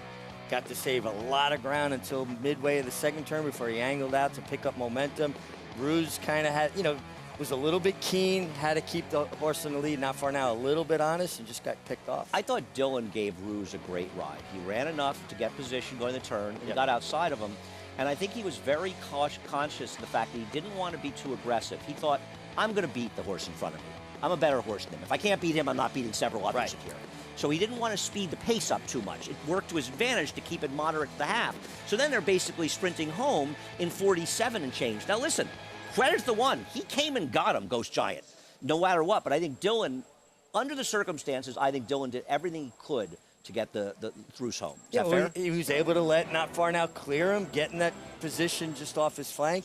Did everything but win. I mean, he got picked off right in the shadow of the line. And Barrage got a great ride from Flavien Prat, right? Got right to the rail. He got the tuck. The problem for his was the dynamics were completely different. Right? The last time he got the fast pace, he didn't really matter. He just needed to get that pace to close into. In this race, he had to use him a little more to take him out of some position, his best position, and he just wasn't good enough, as it turned out. No pace on whatsoever, actually. Those Silks, they win a lot on this circuit. Michael Dubb, who's standing by with Acacia. The second win today, in fact, to Mike Ghost Giant. Actually, the first win since y'all had claimed him. How validating to see him break through and get the trip today, as he's been very close. You know, we kind of always liked the horse, and the last time he won it was for a 25 claimer. Today was the state bred 245. We thought he could do it. We kind of protected the horse a little bit, saving him for Saratoga to run him here, and it's nice when the plan works out. And Kendrick really had him in the right spot today, too. Yeah, he saved all the ground, got out at the right time. Last race, the horse had a rough trip, and so we were hoping we'd get a clean one today. Certainly did. Congratulations, Mike. Thanks so much. Owner Michael Dubb with his second win of the day, Greg. Indeed, and second win for Rob Atras, who still has, as we mentioned, air attack later on in the afternoon. Well, his horses are suddenly running better, so that's a good sign for him. Ghost Giant Ruse not far now. As you get another look there at Michael Dubb. Picture time. The spoils. This horse was way too big a price, 6-1. Yeah. Yeah. We talked about it before, and he ran well to win this race, though, because Ruse got the right trip. I really did, and I liked Ruse, and Ruse should have won. I have no excuse for him losing. No. I mean, it's an exact, it's very hittable. The key for me of this race was to bet against Barrage. He was the wrong favorite in this race. We got pick 6 coming up next. We're going to be signing off in just a couple of minutes here, turning it over to the next crew. Andy, in terms of the pick 6 sequence, did you find anyone that stood out to you? Other than Mr. Connecticut, who I do think is going to win, stood out. That's a good question. I'm going to go with the Hot Barn and Phil Bauer and Clayton the Lionheart in the 7th race. I thought that was a tough race. It is. It is. I like HT Xena in the 8th race over Maybe Later, 2 and 8. But I stick out. I'm going to tell you right now, I know you've looked at the 10th race. I'm going to say the 10th race is the most difficult handicapping puzzle I have ever seen in my life. I might have spent more time looking at this race than any race I've ever looked at in my life, and I have absolutely no idea who's going to win. It's a great betting no race. clue. Do you have any? Well, I mean, you don't have an opinion, though? I picked the 10. I picked the 10, 11, 7, 12. Okay. Honestly, I wouldn't be shocked if none of them are in the Super. I feel like if I get 2 of them in the Super, I did a heck of a job guessing. It's a race that makes you want to play this pick 5. Well, right, but who do you like in there? Give me 2 or 3. It's a first-time starter I like a little bit. I mean, I didn't use them, but I don't know. I'm not on a first turn here. I do like Jocosity. I want to use Twist Just Right. I also like Bavarian Cream. I'd use those horses, but I wouldn't feel confident with just those by any means. That race, I mean, there are some tough races up here, and the thing about trying to pick winners up here is you get a lot of races, and you feel like there's 4 or 5 serious contenders, and you spin the wheel. For me, if I get to that point, I try to pick the biggest price of the horses. Some meets, you're going to get a little lucky. The wheel's going to spin and land your horses more often than maybe it rates to. Some meets, you're just going to suck up here. You're going to just not land on your horses, and you're going to look like a fool. And I'm not sure I did a better or worse handicapping job either year. I just got a little luckier one year than some others, and maybe a little unluckier. And I'm not to say it's not a question, but there's just so many open races. This race, forget about it. I have no shot. Tough one to close out this card. We got a long way till we get there. Again, pick 6 next, then late pick 5. That's coming up with the next crew. I enjoyed it again with you guys, as usual. Pleasure was all mine. Yeah, this was a sprint. Yeah, short and sweet for the 3 of us. And again, pick 6 coming up next, and it's going to be over on FS2 coverage, kicking off here at the top of the hour coming up. This weekend, of course, Saratoga Special. We talked about Gulfport. We talked about Damon's Mound. That's going to be a fun showdown. Race 4 on Saturday. And, of course, the 4-Star Dave. The 4-Star Dave is becoming a race that fillies and mares are doing well in, and we'll see if Regal Glory can follow in the footsteps of Get Stormy or Got which one is it? Get Stormy? Got Stormy? Got Stormy? Yeah. She won it twice. Yep. And very good chance that, 6-year-old mare is going to get done this year. Mason, of course, in there for Chad Brown, as we talked about. We're going to say so long. Next crew, they need our seats, so we got to get out of here. They're welcome to them.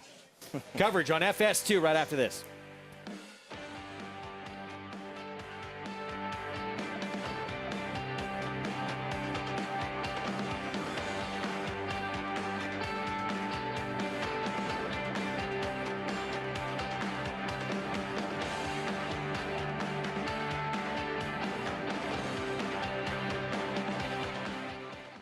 The ultimate accolade for a racehorse is to be named Horse of the Year, to be enshrined to the Hall of Fame, is to achieve immortality.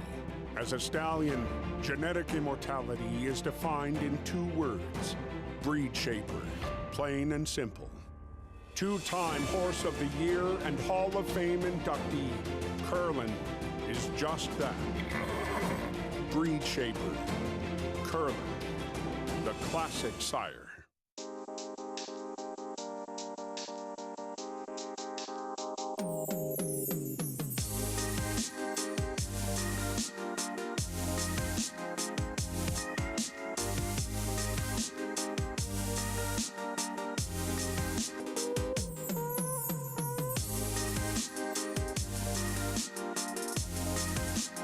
Stay fabulous.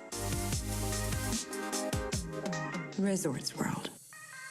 Undefeated Grade 1 winner Mastery was a multiple graded stakes winner at 2, including this victory in the Grade 1 Los Alamitos Cash Call Futurity. Now his progeny are bringing top dollar in the sales rate. On the track, his recent top runners include these star performers. Mastery, standing at Claiborne Farm. Racetrack Television Network brings you every race, from every track, on every screen, every day.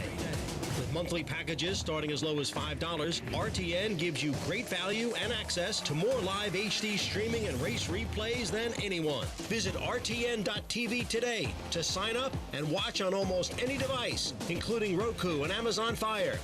RTN has packages that start at $5 per month.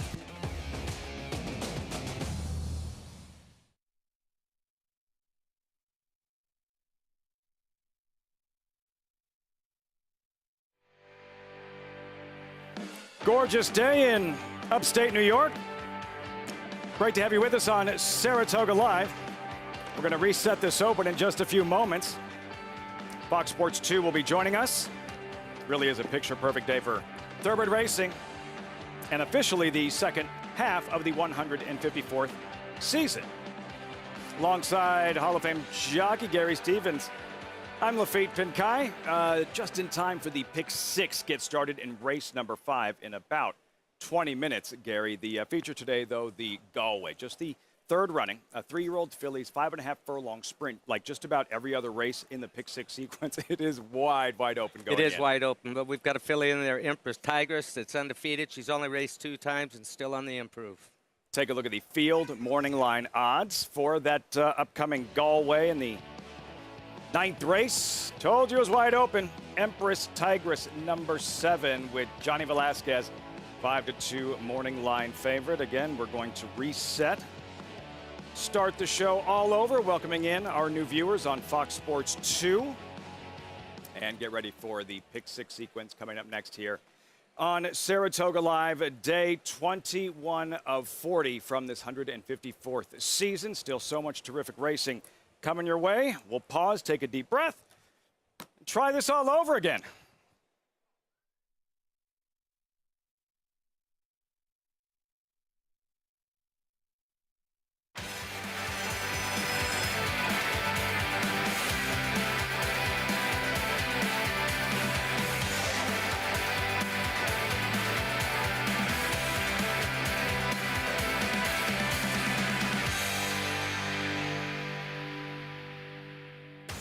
Saratoga Racecourse in Saratoga Springs, New York.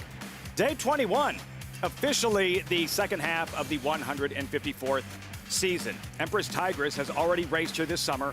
Impressive winner of the Coronation Cup, 5-2 morning line favorite in the Galway Stakes. Trained by Jonathan Thomas.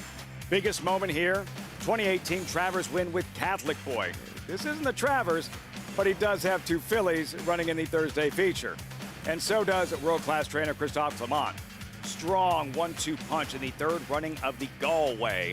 Derry Nain, unlucky third-place finisher behind Empress Tigress in the Coronation Cup. And Breeze Easy, winless in 2 U.S. starts, but this English filly is a major threat. This is Saratoga Live. Pony's like, what y'all looking at? It's always brought to you in part by America's Best Racing. For the love of the race, visit americasbestracing.net today. Trackside, welcome everyone. I'm Lafitte Pinkai. You are just in time for the Pick 6. Get started in the upcoming 5th race at Saratoga. In case you haven't looked at the sequence, it's challenging. Like wide open race after wide open race. The highlight is the 3rd running of the Galway. 3-year-old filly sprinting on grass. Here's the field. $150,000 purse. Number 3, Ben Bang, the other Jonathan Thomas trained filly. Number 7, Empress Tigress, 5-2. Morning line favorite. Pleased to be joined by a Hall of Famer, Gary Stevens. Gary, day 21 of the meet, we have this featured Galway and Empress Tigress coming in just her 2nd career start. She already won here in that Coronation Cup. What did she show you by winning that race in just her 2nd career start? She's a big, powerful filly, and she's got great gate speed. She gets away from there clean. Johnny was able to, in the Coronation Cup, just sit on her the early part of the race all the way into the stretch, ask her for her best run as they entered the stretch. And the surge was instant when she straightened up. When she gets into her right lead, she opens up by about 3.5 lengths. She might have started idling just a little bit, maybe the last 150 yards or so when she ran away from her competition. But Poppy Flowers, she comes late, winds up a half a length behind. Was that because Empress Tigress is still a little bit green? I think so. She's just wandering around a little bit. It's only her 2nd race, 3rd race today. I expect her to improve again today. And Dairy Name, like all kinds of trouble in that Coronation Cup, fast closing 3rd. As for Empress Tigress, that Coronation Cup win, day 2 of the meet, Jonathan Thomas described her as, quote, an exciting little filly, adding she's always trained like a talented filly, and now we're seeing it in the afternoon. Can Empress Tigress remain undefeated, Gary? Another part of the story, her jockey, Johnny Velasquez. He owns just about every record at Saratoga. Most wins, stakes wins, money earned, you name it. Now, just 6 wins shy of his 1,000th victory here. Once he gets there for a jockey, Gary, like how should that achievement be viewed? Well, 6 wins more than the 994 that he's at right now. Johnny had said when we interviewed him last week, hey, it's just a number. I'm not a numbers guy. He's proud of this achievement, but the accomplishments that he's gotten here at Saratoga alone are careers for most jockeys. It's unbelievable. What was his first win here? 1990. And here we are in 2022, and he's sitting right on 1,000 wins right now. Incredible. The jockeys look up to Johnny Velasquez closing in on that milestone here at Saratoga. Remarkable. Almost as remarkable as not having signed up yet. Join today. Naira Bets. Use that promo code TOGA200. Earn up to a $200 deposit match after your first deposit. Bet any track, anywhere, anytime. Join now at nairabets.com to earn your $200 deposit match.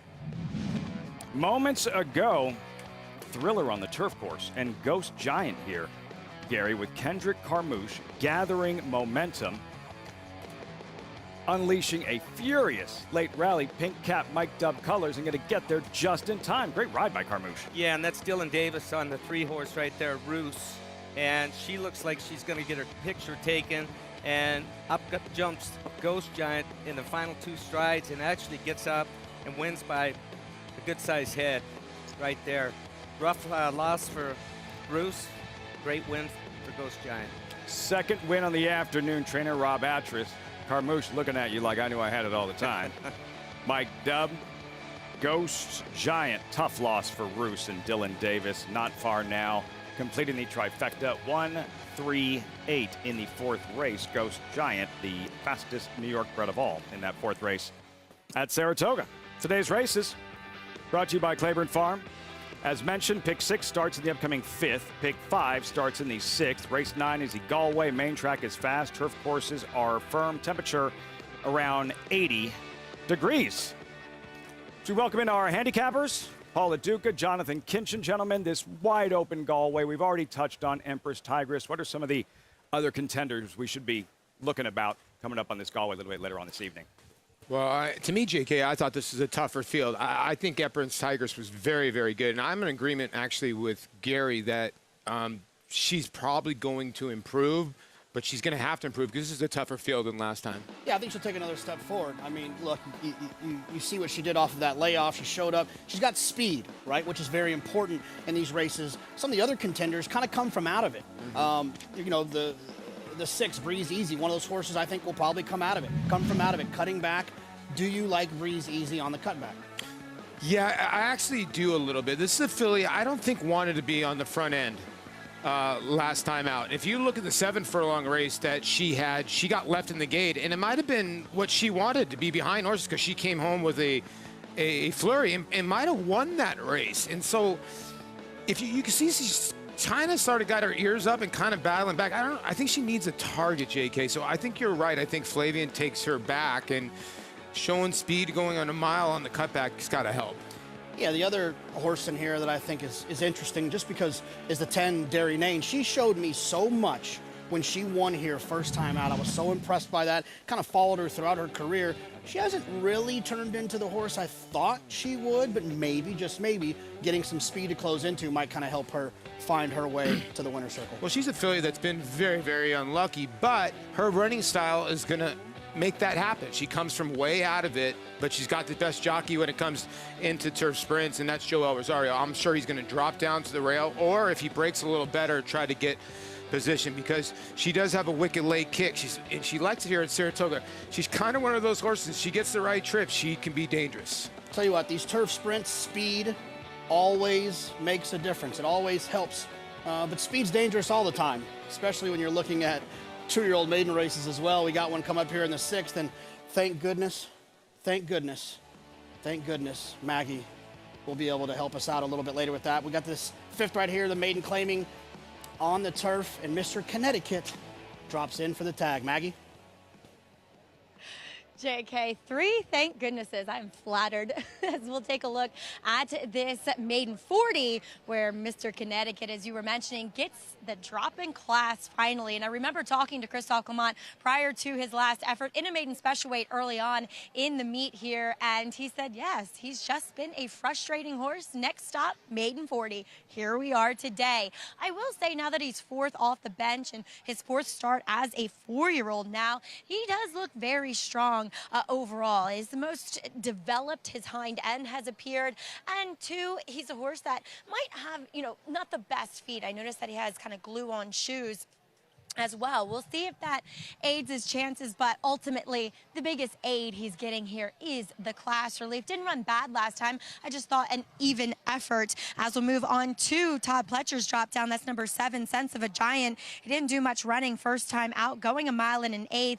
Notice that he was just a very kind of one-sided horse. Doesn't carry his conditioning well, very lightly framed, and I was hoping I'd see a more strengthened up Sense of a Giant. I am not. He is wearing blinkers though for this 2nd start, getting a little less ground to cover, a mile and a 16th today, and he just puts a shortcut cheater blinker on for Todd. A horse that I'm interested in a bit here is number 9, On Palm Sunday. He's tried this condition before, 2 back, did set the pace that day, was the beaten favorite, and beaten by not a great horse. But he's one that I feel has had to develop, has had to learn here for Dave Donk, whose horses continue to run well throughout the summer, whether Belmont or now here at Saratoga. And he's the one that just kind of caught my eye. He's really filled out. He's put on more of that muscle mass that you like to see. And he just has that bright demeanor. He's on his toes, but it's a controlled, conservative energy. And he's going to get you're going to get a decent price on this guy who does possibly look best here in the paddock. Maybe second, though, to your heavy favorite and Mr. Connecticut, Lafitte. Say it isn't so, Maggie. Acacia's husband namesake, for sale. Blasphemy. Mr. Connecticut, is this the day he graduates? Finally wins? Who would be so heartless to claim him? Cruel Sport, the 5th from Saratoga, is next. Start of the Pick 6. You're watching Saratoga Live. Eclipse champion Run Happy, the #1 second crop dirt sire of last year, is back and showing a new dimension with winners on turf, dirt, and all weather. A record-breaking sprint champion, Run Happy is also siring winners at all distances, from 7 furlongs to 1.25 miles. A sire whose runners can carry his speed over all distances and all surfaces. Run Happy, price for value, and standing strong at Claiborne Farm. Who you betting on? How about an app created specifically for horse racing? Nairo Bets. We specialize in thundering hooves, fist pumping, and boosting your bankroll with robust weekly promotions, and offer betting tips from actual horse racing experts. Bet all day and night, nationwide. Get the action and thrill of horse racing with Naira Bet.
They just left the paddock. Welcome back to Saratoga Live. 1863 Club, another great spot. Spend a day at the racetrack. Gorgeous inside, overlooking the clubhouse turn. Great views, all part of the Saratoga experience. Good food as well. Jockeys don't want to see that. They have to make weight. They're in the post parade for this fifth race. $40,000 maiden Claiborne, New York breds. The Sleepy Chipmunk just missed it 20-1 in his latest. Yeah, horses that just keep showing up for a tag in maiden claiming races and don't get the job done, I start to stop trusting their chances. Top Envoy, Maria Mann, debuting homebred. Yeah, Javier Castellano, Leah Giammardi hook up for this Honorable Dylan son. Addicted to You, JK, second in his last pair. Yeah, I mean, remember what I just told you about the 1? I feel the same way about the 3, but I just think this horse has a little bit more ability, and you get Flavian Pratt. Whiskey Warrior, Eric Cancel, just great to see him back in the saddle after yesterday's spill. Yeah, and he almost got a 40-1 shot home after that. Just shows you. This horse hasn't shown much, though, at the races. Druid hasn't been close in 5 starts. No, hasn't been close. Big prices. Paul will finish the show by himself if this horse wins. Pivotal run. Manny Franco is on a roll. The value on the board by far. You look at this horse's efforts on this horse got disqualified when winning here last year, so major player. Saw Sense a Giant, Contender, then Secret Sanctuary here, an outsider at 36-1. Yeah, Jalen Samuel gets Lasix for the first time. On Palm Sunday, and Trisha Generasio homebred. This horse has a little bit of tactical speed. Saw it a couple of races back. Just doesn't seem fast enough for the top couple in here. Mr. Connecticut, the big drop in class, heavily favored 3-2. Well, obviously the one to beat here for Christophe Clement on the drop. The numbers say that. They've been toying with blinkers. I think Christophe, like you said, has been a frustrating horse, but the drop is very, very key. But what makes him maybe get beat today is the draw. I mean, maybe that's why he's 3-2. I think if he was in the 1 or the 3 hole, he might be odds on, Lafitte. 3-2, Paulie. Mr. Connecticut, trained by Christophe Clement, standing by with Maggie.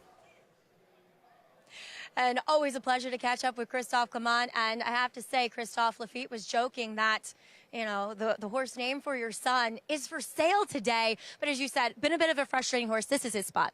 No, absolutely. He's been running, in special weight. This is on paper an easier race.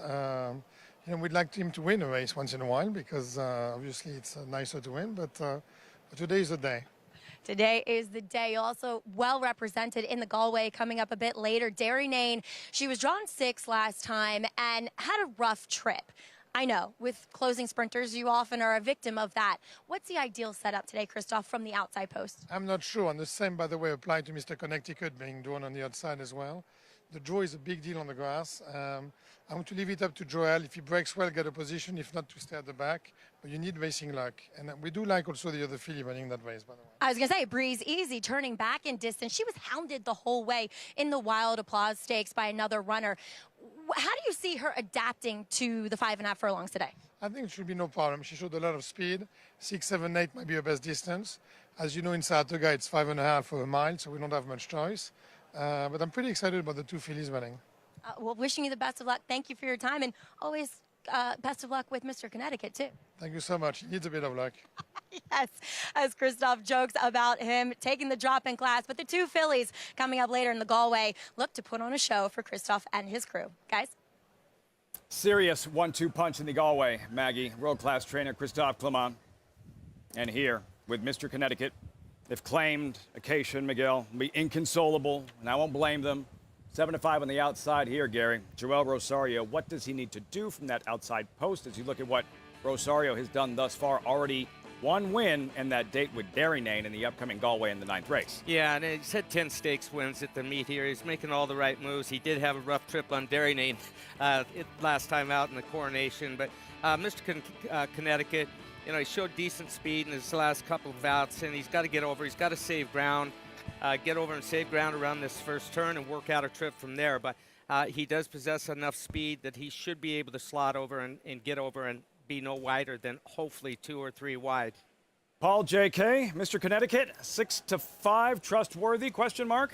Well, it's a big question mark, Lafitte. That's the thing when you have these, Paulie, is these maiden special weight droppers. And it's an important conversation to have because a lot of the cards at NYRA racetracks end with these kind of 40 claimers on the turf. Here's how I look at this class drop, and you know we say it all the time that maiden special weight to maiden claiming is the biggest drop in racing. I believe that class, the definition of class, is allowing a horse to take on some adversity and be able to overcome it. Yeah. I don't think Mr. Connecticut is a world beater, but he's not facing a bunch of world beaters. I think that his class could help him overcome some adversity. What do you think about these drops with maiden special weight? Well, to put into perspective for the people that don't understand, so Mr. Connecticut has not been for sale for 6 consecutive starts. Every horse in here besides the 7 has been up for sale for $40,000. So it's a big drop in class. It's the biggest drop in racing. I consider this the biggest drop in the racing. And then the hardest thing to do is facing winners for the first time. Now, is the drop for 40 worth it? And does he get the job done with the outside post? You heard Christophe that the draw is a little bit concerning. Now, I like the 6 a tiny bit because if you look back to the 1 maiden special weight, not bad. This horse over firm turf, been okay. And look at the 2 races here at Saratoga. Had the lead at the top of the lane in 2020 at 53-1, run second. Actually won last year on August 27th and got taken down. So this horse has run well here. I understand that it's getting a little worked up on the racetrack, but I think Manny Franklin and George Weaver got a live one here. Lafitte, the way I look at it is the 6 pivotal run kind of needs to have things go in his favor for him to win. And that could happen. He could work out a good trip. The 10, Mr. Connecticut, if things go a little bit awry, I feel like that class could help Mr. Connecticut overcome it. I would say that the 6 might be a better bet at that price, but who knows? This is a tough race. You know, JK, it's not like Mr. Connecticut flopped in his last race. You just look back at his most recent effort in the replay. He just got out-kicked late. Like a repeat of that effort should put Mr. Connecticut in the winner's circle this afternoon, Maggie, as they've reached the starting gate. I'm a little interested. Yes, as you were mentioning, I totally agree with you about Mr. Connecticut. He just has to run the races he's been running and maiden special weights to win here. But a horse that I thought had a little bit of a taxing trip and maybe not the most ideal scenario last time was number 1, the Sleepy Chickmonk. He was on the far outside last time at Belmont going that odd mile and a 16th. And he was attending the pace. He was up close to it. And if anything, he moved early into a race which was won by a horse behind him, and he was 3 to 4 wide throughout. Now he's in the advantageous spot of saving ground today. He looked well in the paddock. He's one that's a very logical player here, Lafitte. Sleepy Chipmunk, Louis Saez, inside post, more advantageous considering the placement of the rail being out here. Gary on the Mellon Turf course. Yeah, absolutely. But I think with the rail out as far as it is, it benefits horses that are laying closer to the pace and saving that ground. Speed seems to carry a little better when they've got the rail up, and it's out as far as it is. It's at 27 feet right now, I believe. And Significant. it is a significant distance. So watch superstar jockey Joel Rosario and where he has Mr. Connecticut. How much ground does he lose potentially going into the clubhouse turn? Does he graduate today? Is he claimed today? We're about to find out. Time for the pick 6. Johnny I standing by with the call. Race 5 live, Saratoga. And they're off. Bit of a slow start there for number 7, Sense a Giant, and he's at the back of the pack. There goes On Palm Sunday to grab the early lead. And down on the inside is a Top Envoy who's racing in second. Whiskey Warriors alongside in third. Then Addicted to You next in fourth, followed by Secret Sanctuary in fifth. Down at the rail is the Sleepy Chipmunk who's in sixth position. Then comes Pivotal Run who's running in seventh. Sense a Giant has advanced a couple of spots now up into eighth. And then on the outside is Mr. Connecticut, and Druid is the trailer in 10th. And in the meantime, On Palm Sunday has stepped away here to open up a big lead. On Palm Sunday's in front by about 8 or 9 lengths. And Top Envoy giving chase in second. The opening half mile went in 47-4. It is On Palm Sunday who leads by 6 lengths. Top Envoy is down at the rail. And then comes Whiskey Warrior and Addicted to You right together, third and fourth. Pivotal Run is on the outside, and the Sleepy Chipmunk down towards the rail. It is On Palm Sunday, and the lead is down to a length here, and they are all closing in. 3/4 went in 1:13, and they're at the top of the stretch now. On the outside, here is a Top Envoy to take a narrow lead. Addicted to You now comes on through, and the Sleepy Chipmunk. So it's 3 of them across the track as On Palm Sunday continues to battle on down at the rail.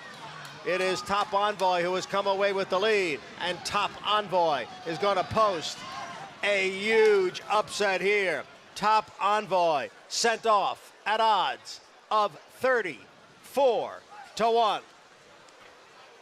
Hall of Famer doing Hall of Fame things at Saratoga. Javier Castellano, Top Envoy. The first-time starter, as Johnny I mentioned, 34-1 to rock this pick 6 early. Yeah, and got a great trip. And listen, Mr. Connecticut, he took that drop today, but I don't care what horse it was going into that first turn. Such an unfair disadvantage when the rail is out at this distance. You break from the 10 hole. He was 6 wide around the first turn and has to drop back down the backside. Joel's trying to figure out what he's going to do going into the second turn. Can only get 4 wide over, so he's given up valuable ground, and I don't know what kind of horse could have overcome this start. And you were calling it from the word go, parked. As soon as they break, Top Envoy, by the way, much more on him, the Maria Man homebred for Leah Giarmati on the outside with the railway out there. Joel Rosario with Mr. Connecticut. Where is he going to go that he's not going to get parked? It's only a matter of how wide and how much precious real estate he's going to lose. Well, that was the furthest wide that he could be, and that's him out there, and there was nothing he could do, nothing whatsoever. If he sends harder, look, he's not going to clear him enough to drop over anyway without putting somebody inside of him in jeopardy in a dangerous situation. If he takes back to get back, then he's going to be out of striking distance anyway. So. His hands were pretty much tied, but congratulations, Top Envoy and Javier Castellano with another win, having a great meet. Who looked like he was ready to go around again. Paul and JK.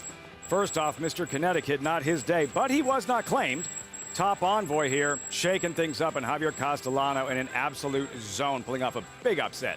Yeah, we talk about horses that are forward, and that's what happened here. You know, they cut out the fractions, JK. The 2 had a tremendous trip, was much the best at 34-1. And congratulations to Leah Giarmati. She's now 2 for 6 with her first-time starters in a nice little white blaze. But this horse just sort of ran away. Looked like Addicted to You, and the Sleepy Chipmunk was loaded at the rail, but this horse just ran away from him. Yeah, I mean, Top Envoy ran great. And it's tricky, you know. Horses like this usually drift up to the board for low percentage connections.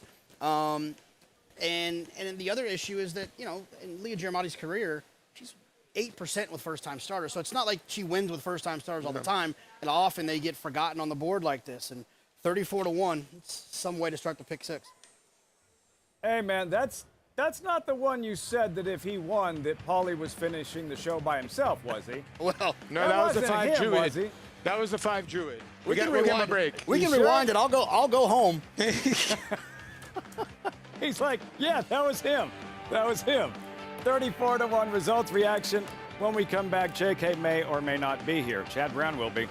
For everything he's accomplished at Saratoga, he's never won the 4-star Dave. This filly could change all that. Regal Glory, the one to beat in the 38th running on Saturday, and her stablemate, Mason, grade 3 poker winner, strong 1-2 punch for Brown. What else is new? Eclipse champion Blaine ranks among the nation's top sires at a fraction of the price.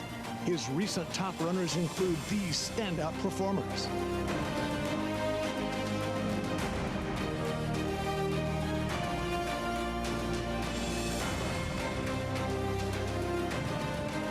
With success on the track and success in the ring, this proven son of Arch annually ranks among America's top value sires. Blaine, standing at Claiborne Farm. If you're looking into racing partnerships, you should know they're not all the same. When you partner with Bond Racing Stables, you become a member of a growing family of racing enthusiasts, all guided by 3 generations of experience in thoroughbred breeding, training, and racing. Sharing the excitement at Saratoga and Belmont Park, where we've graced the winner's circle with winners like Giacosa, who was bred, born, and raised here at our Song Hill Farm. Get more than just a partnership. Become a member of the Bond Racing family. 3 generations of thoroughbred excellence. Spun to Run.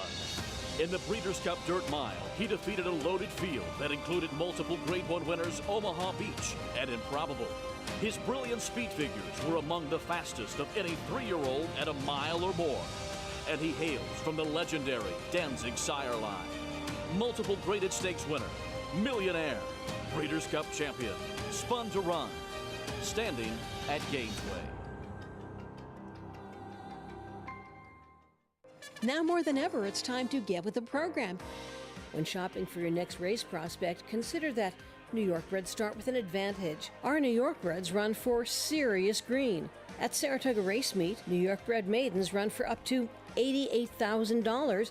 New York bred allowance horses run for up to $100,000. And New York bred owners can collect awards of up to $20,000 per horse per race. So get back with the program. Seriously.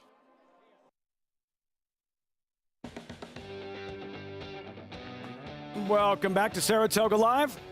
Brought to you in part by Run Happy, Eclipse champion sprinter with record-breaking speed. Now the sire of winners on all surfaces, dirt, turf, and all weather.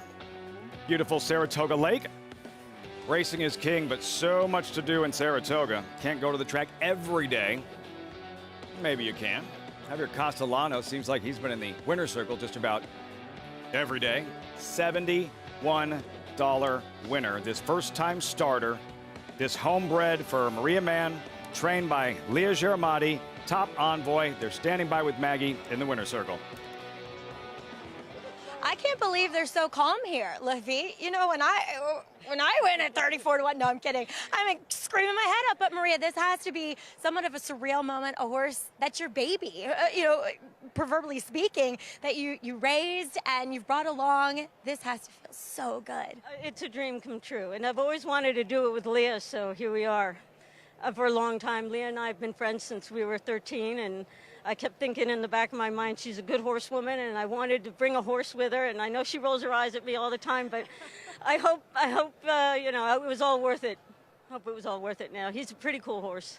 The plan really came together, Leah. I mean, Maria's sending you this guy, and you had him ready to roll, and a great ride by Javier Castellano.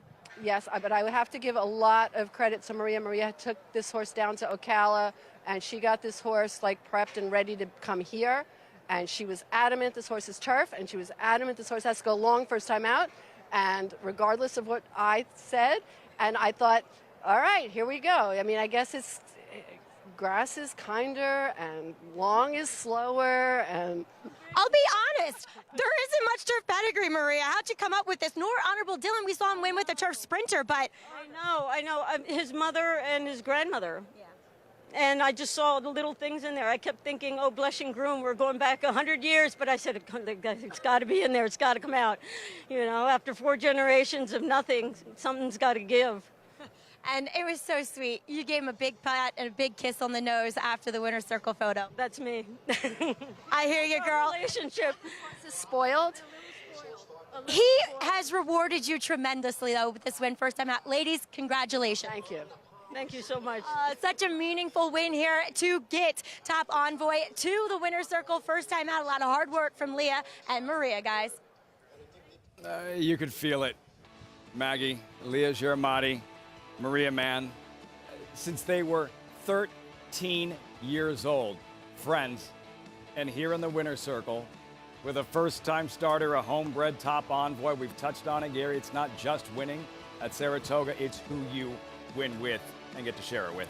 Yeah, and special. I mean, 2 young girls at 13 dreaming of something like this. Who could have thought it? Here they are at Saratoga with the horse that she bred, raised, and now in the winner's circle. Pretty cool. Just different when it's a homebred. And for Javier Castellano, on another live 2-year-old coming up next. It is the Spendthrift 2-year-old race of the day. Home of North America's 3-time reigning champion, General Sire, Into Mischief.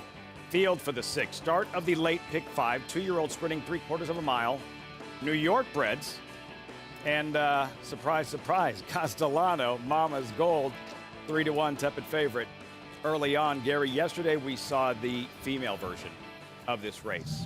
And Bill Parcells, Maple Leaf Mel, did this to her competition. How impressed were you with this New York bred filly? So impressed. New York bred breeding program has come so far. Yes, this was a New York bred race. This filly, she's going to make it in any company that she wants to make it in, from what I witnessed yesterday. And word is out that this race coming up, there's like 3 in there that come from great families, a lot of pedigrees in the upcoming 6th race as well. That's the thing. It was 3 years ago, 3 days ago, Tiz the Law debuted in a race just like the one coming up. He wasn't even favored. Tiz the Law, eventual Belmont Stakes winner. So who is lurking in this upcoming 2-year-old maiden race for New York breds? Maybe we see something like that. That was New York bred or otherwise. I don't care where she's from. That was good. Joel was practicing for his next race on Jackie's Warrior. Pretty much about the amount of effort he had to put into it. So the late pick 5 coming up. As for the highlights, you mentioned the Galway later today. Stakes races week 5. Tomorrow, all about New York bred. Saturday, grade 1 4-star Dave. Saratoga special for 2-year-olds. Rock solid highlights week 5. At Saratoga, cue the animation. America's Best Racing's Race of the Week. 38th running of the Grade 1 4-star Dave Breeders' Cup Challenge event. Winning you're in for the Breeders' Cup Mile, just a field of 5. Mile on the inner turf course, $500,000 purse. Number 3, Regal Glory, 6-5 on the morning line. And this is a big part of the reason why, Gary. Grade 1, just a game on the undercard of the Belmont Stakes. You'll see Regal Glory turning it on and running away late. Yeah, and Jose Ortiz riding with so much confidence. He wasn't even worried about these 2 horses in front of him. And she's won back-to-back Grade 1s, undefeated this year, and just destroys a very, very good field. I mean, the filly that runs 3rd here comes back, and she won a Grade 1 herself. So it's not like she was beating a bunch of nothings here. She beat a very, very good field. Yeah, in Italian. Diana winner here at Saratoga. Yeah, she was always good. She's on another level now. Regal Glory. That's 4 straight wins, 3 of the Grade 1 variety. Never better. And trying to join Got Stormy as the only females to have won the 4-star Dave. Polly JK, is this the year Chad Brown finally earns that elusive first 4-star Dave win? It's wild to me that he hasn't won a 4-star Dave. Of all the races, you're in a trivia thing. You're like, which race that Chad hasn't won? You'd never get 4-star Dave. But yeah, I think he's got a pretty strong hand. Regal Glory obviously deserves to be the focus of the conversation. But I would even say a horse like Mason deserves to be involved in the conversation as well. Yeah, I mean, horse that's come over here and has won 3 in a row, and in Ireland and won 2 in a row. So on a 5-race sprinting streak, lost by a nose, but to Cheryl Spite, that was one of the weakest beats in the Maker's Mark, but has come back to run well. Won the poker last time out. And, you know, he's very, very keen, and Flavian had to take a big hold of him. It's going to be interesting whether he can lay off Get Smokin' on the outside, but he's definitely an improving 4-year-old where you do have Regal Glory now. She's age 6, but she doesn't seem like she's slowing down. Yeah, I mean, Mason has that tactical thing where it can be forward. It's always dangerous, in my opinion, in all of racing. And he's not too far off from Regal Glory from a speed figure standpoint, depending on what speed figures you look at. So, look, Regal Glory definitely deserves to be the one that most think will win, but I would not be shocked even a little bit if Mason were to pull the very, very slight upset. No, I'm kind of with you. Now, what do you do with a horse like Casa Creed, who came back and won the Jaipur off a big-time layoff? And this horse was actually 3rd in the 4-star day behind Got Stormy and Set Piece last year. You know, if he's ever going to get a mile, this would probably be the racetrack he can get a mile at. Well, he's going to get some pace to close into, you would think, with some of the horses that show up in here. This is what I'll say about Casa Creed. I think Casa Creed is an awesome racehorse. I think he's brilliant when he's turf sprinting, and I think he's pretty darn good when he's going a mile. Is the pretty darn good Casa Creed enough to win? Sure, probably, if one of them doesn't step up and run their big race. But I just have to say, I don't think he's as brilliant going a mile as he is going 6 or 5.5. What a ride by Luis Saez to get that horse on the outside. Now, Junior Alvarado was his regular rider last year. I wonder if he's going to have him a little bit more up close. I'm kind of with you. He's a brilliant sprinter. He's a very, very good miler, but is he as good as Regal Glory and Mason? That remains to be seen, but he's got a lot of back class, Lafitte. He was sensational in the Jaipur, Paulie. Small field, big talent in the Grade 1 4-star Dave, as we take you inside the numbers, by the numbers for Saturday's Grade 1 4-star Dave. One of the most prestigious turf races at Saratoga. You start with speed. Who was fastest? Naturally, 4-star Dave, when it was the Daryl's Joy. Got Stormy 2019, blistering the mile in 132 flat. Most wins, 3 have won it twice. Most recent, Got Stormy, the only female to win the event. Most wins by a trainer. Bill Mott, the Hall of Famer, with 4, working on a 5th with Casa Creed. Most wins by a jockey, like how? Sean Velasquez, 9-time 4-star Dave winning rider. Leading owners, 7 have won it twice. Duluth, one of 2 for Francis Genter. Seek Again, one of 2. Juddmont Farm. Turf Miler doesn't get much better than the 4-star Dave Breeders' Cup Mile sweep. Nobody can touch Lure in 9-2. Accomplished 7 times. World approval most recent, 2017. 4-star Dave winners crowned champion. 4 of them. Wise Dan, not only a 2-time male turf champion, but a 2-time Horse of the Year. 4-star Dave by the numbers. Now the 4-star Dave, as mentioned, Breeders' Cup Challenge event. Winning, you're in for the Breeders' Cup Mile. Other challenge events at Saratoga. Whitney last week. Sword Dancer, Ballerina, Flower Bowl, Jockey Club, Gold Cup, all Saratoga-based Breeders' Cup Challenge races. That's on Saturday. When we come back, you'll see the 2-year-olds in the paddock for the 6th New York-bred 2-year-old. That's Donegal Surges, owned by Donegal Racing, trained by Todd Pletcher, just like Belmont winner Mo Donegal. The Spendthrift 2-year-old race of the day in 13 minutes.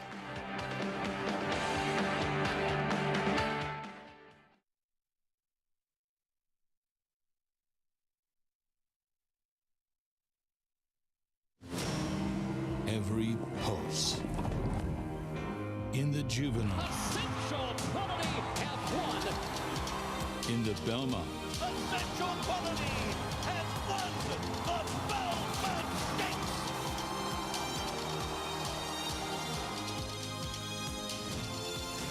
well named.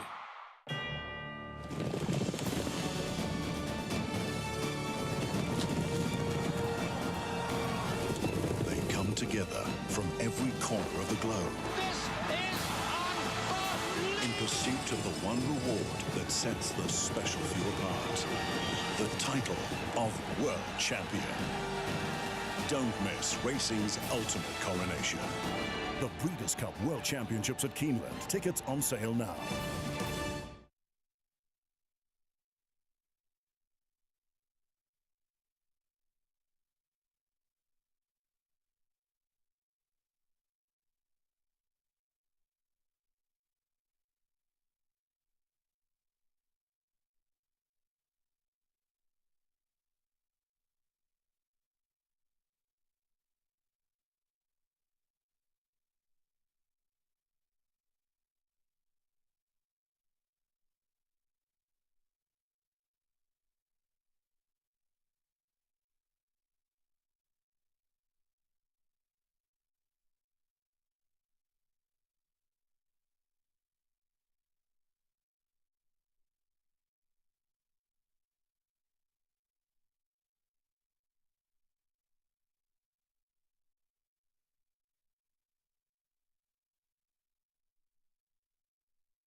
Time for the Pick 5.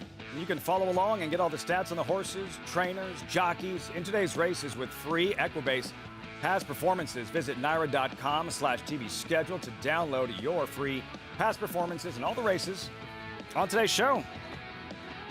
Updated odds, race 6, lots going on. Start of the late Pick 5, Spendthrift 2-year-old race of the day. New York Breds 3/4 of a mile sprint. There is the very tepid favorite, Mama's Gold.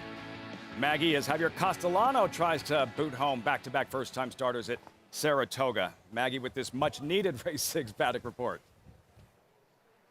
And Lafitte, it certainly could happen with the way that Javier Castellano is riding this Saratoga 2020 meet, as we will take a look at the horse who has been taking the bulk of the early play in number 9, Mama's Gold. Has a lovely 2-year-old pedigree as well, a son of Bolt Doro, who is one of the leading freshman sires this year, 9 for 40 with his debut firsters this year alone. And the dam, she was okay, but this one is a half to multiple New York bred stakes winner Rotney, who's gone 5 for 7 in his life, and also a decent New York bred and looking for trouble. They've all been quick sprinters, and they've all been precocious types as well. Now, those two horses do tend to be a little bit more lively in the paddock. This guy is asleep. Now, maybe he wakes up when he gets out on the racetrack, and he's not quite built like either of them. Those two were so quarter horse-like. I mean, they're as tall as they are broad. I mean, they just have a lot of substance to them.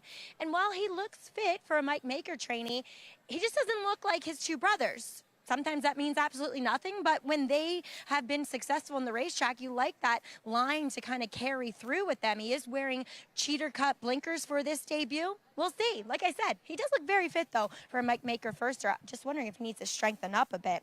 Number 1, Storm the Empire, caught my eye a bit here in the paddock. Big, mature-looking 2-year-old is wearing a very small cheater blinker first time out. Comes in here fit. I didn't love the OBS sales workout. 10-1, stayed on his inside lead, got hot, never looked comfortable, but that is over synthetic. We'll see how he does on the dirt, as he is bred for the dirt.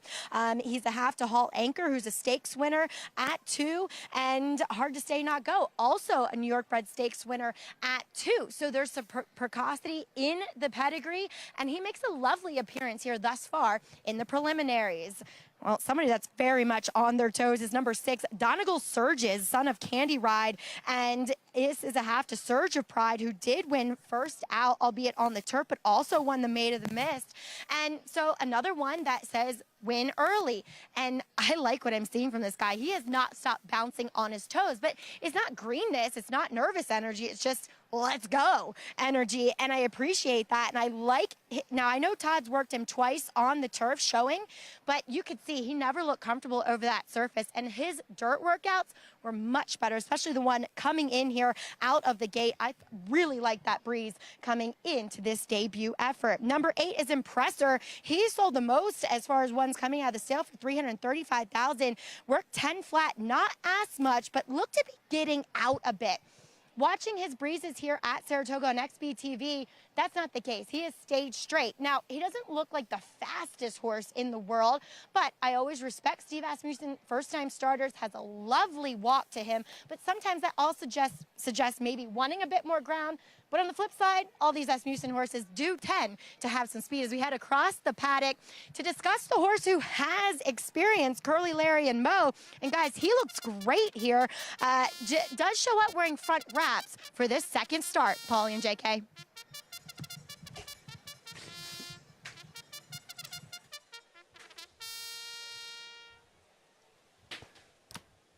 JK didn't really have to leave. We were kidding. He's still with us? Just you, Paulie? You can't talk over the bugler. It's bad luck, Lafitte. They let their presence known, don't they? Late pick 5 here. We'll get your tickets in a moment. We start with Storm the Empire. Draws the rail. Attracts Flavian Pratt. The Pratt thing would be the thing that kind of got me looking. He's not taking much money on the board. Pop Coyer at 3-1. Yeah, this one is taking a little bit of money for connections that don't win very often first time out. Sorry, 6-1, JK. Number 4, Curly, Larry, and Mo. Yeah, a lot of people are looking at first-time starters, but this colt ran a pretty good race first time out. The only one in here that has a race under his belt. Blame it on Daddy, Luis Saez. Looks like this horse might have some ability, but Tom Albatrani is only 9% with first-time starters in his career. Donegal surges, as Maggie mentioned, revving his engines. Yeah, obviously for Donegal Racing, Jose Ortiz in the irons, the son of Candy Ride. Mr. Marlin, Pinnacle Farm, debuting homebred. Has some okay works, but is dead on the board. How did Paulie not get that runner? Impressor at 5-1. A little cold on the board considering the connections. Yeah, cold on the board. But Mr. Marlin, that belongs to Jeff Conine there, Lafitte. He's Mr. Marlin. Mama is a gold, needs to wake up, but by Spendthrift Stallion, Bolt Doro. I heard a little bit on this one, not as much as I heard about the one that won yesterday, but I did hear a bit on this one, and there is taking some money on the board as well. And Ramblin' Wreck on the outside. His Dam or Mother, Dakota Kid, half sister to Breeders' Cup Dirt Mile spoiler, Dakota Phone. Yeah, you can understand the purchase price. Reedsdale, I'll be honest with you, I never really heard of the sire. It stands for $2,500. They spent $140,000 for this colt, so he's obviously a looker. 2-year-olds in the 6th race, Spendthrift 2-year-old race of the day. Late pick 5 about to get underway. Paulie, what's your strategy? How are we playing this thing? Well, I thought this 2-year-old race is loaded. JK and I have talked about this. I got to get out of this race. I thought this race was so difficult. I think the 5 has ability. The issue has been at the gate in the morning, but there's a lot of horses in here. I wouldn't be surprised whoever wins. I'm taking my shot in the next race. I think Truculent, claimed by Michael Maker, laid up a little bit, getting extra distance. That is such a Michael Maker move. I love the 5 in race 7. Race number 8, 1 and 8. I do think Echo Foxtrot's the one to beat. On the cutback, though, I do think maybe later. I'm going to go deep, actually, in the Galway. I do think the 7, Empress Tigress, is the one to beat. But in the turf sprint, so many things can happen. And then in the last race, race number 10, we'll go with the 2, Let Me Drink. Hopefully, we'll be drinking after we catch this pick 5. And the 9, JK, Jacosity for Billy Mott and Jose Ortiz. Can we hit this together? Yeah, I'm bad at that game, maybe. Somebody send some screenshots for us. I'm going to use 4 horses to get started here in this race. I think it was a tough race as well. The 4, Curly, Larry, and Mo has some experience. The 6, Donegal Surges. The 8, Impressor. And the 9, Mama's Gold. In the second leg, 1, 5, and 8. The 1, Air Attack. The 5, Truculent. And the 8, Winter Pool. The third leg, the 4 inside horses. 1, 2, 3, 4. On to the 4th leg, the Galloway. I am going to go with the 7, Empress Tigress. I think she's going to take another step forward. I love speed in these turf sprints. And then to wrap it up, one of the hardest races we've seen all meet, but I didn't want to use too many. I focused on 6, 9, and 10, with the 10, Bavarian Cream, being my top choice. LP3? Pull in for your both. Best of luck, Paul, JK, and everyone playing this late pick 5. First day on the job for many of these New York bred 2-year-olds, so who graduates? Maybe it's that guy, Impressor. Has the right people in his corner, trained by Steve Asmussen, ridden by Joel Rosario. Now, it's up to him. What will he do in his career debut? Late pick 5 is next. It's difficult to get a sire that can upgrade your mares like this stallion can. This horse does produce runners, very talented runners, 3-year-old runners, Derby contending runners. This horse is priced where anybody can afford to breed to him, and if you're trying to improve your mare, he's a horse that's shown he can do it. There is no younger AP Indy that moves his mares up like he does. Who you betting on? How about an app created specifically for horse racing? Nairo Bets. We specialize in thundering hooves, fist pumping, and boosting your bankroll with robust weekly promotions. And offer betting tips from actual horse racing experts. Bet all day and night, nationwide. Get the action and thrill of horse racing with Nairo Bets.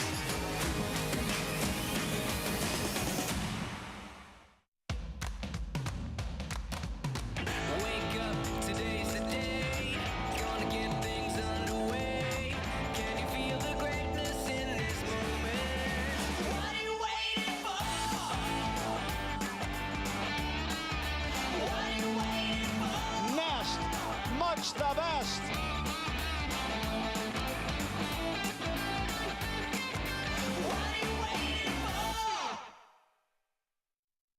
Racetrack Television Network brings you every race, from every track, on every screen, every day.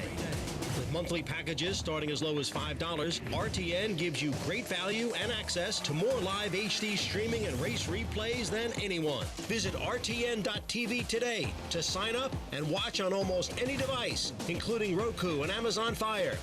RTN has packages that start at $5 per month.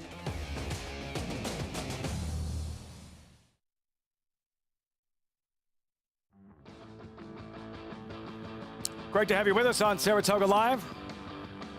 Second half of the meet officially underway. Late pick 5 about to commence with the Spendthrift 2-year-old race of the day. Another look at Donegal Surges, 3-1, just emerged as the favorite. Star jockey Jose Ortiz, 3-time Saratoga champion rider. This is what he's done thus far today, and his mounts coming up. He's missed with his first pair, a third and a fourth place finish. Donegal Surges here. Live mounts the rest of the way. Contenders there included Poppy Flower in the Galway Stakes for Jose Ortiz here. Gary, from one star rider to the next, Joel Rosario on Impressor, who you have on top in this 6th race. Yeah, I like the Classic Empire. Works have been very good. I like this work on July 29th on the training track. Steve has a way of exposing some of his first-time starters. You'll see just average works, and then one will jump off the page at you. And the one on the 29th, I think, was a very good workout, and that's who I'm going with. Look, this is a tough race, and kind of dead on the board for the connections. 9-2, taking some action. 3-1 on the morning line. That's good enough for me. Our handicappers all in agreement. Maggie, who's tipping their hand? Oh, it was definitely number 6 in here as Donegal Surges. He wowed me even more out in the racetrack. As I always said, he was on his toes quite a bit. And then once Jose took him away from the pony, he just settled into this magnificent gallop where he just floated over the ground. Of course, it seems to always happen to me that they end up being favorites when they continue to impress. Number 3, Pop Coyer, sold for $70,000 after working at 10 flat. There is, relatively speaking, with this field, not much pedigree at all. And watching him work over that synthetic surface, he really grabbed the synth. And to me, he struck me like a turf horse. There's no turf pedigree, though. And watching his work, which albeit was nearly a month ago, out of the gate on July 16th, he broke incredibly slow. He was hustled the whole way, and he was done by the time they hit the turn. Maybe he's quicker. He looks as though he should be quick. He does come in here looking fit. He looks fine, and he's taking money, so he scares me a little bit. As number 10, Ramblin' Wreck, as this is a half to Dakota Gold, who won. He was a multiple stakes winner on the turf. Though Danny opts him to run here on the dirt. Comes in here fit, isn't taking much money, being a son of Redsdale, who was a sprinter, a son of Speightstown that Brendan Walsh trained. So we'll see. Yeah, the top does say more dirt, but I'd still be interested to see this horse on the turf at some point, as this is your Spendthrift Farm 2-year-old race of the day, Lafitte. Maggie, these New York bred 2-year-olds at the gate, ready for this late pick 5. Yesterday, the female version of this race, introduced to a filly named Maple Leaf Mel. Simply sensational. Who are we about to meet here? These New York bred 2-year-olds. John Ambriel with the remainder of the load and call. We're all set. Post time for the 6th, live from the spa. They're in the gate.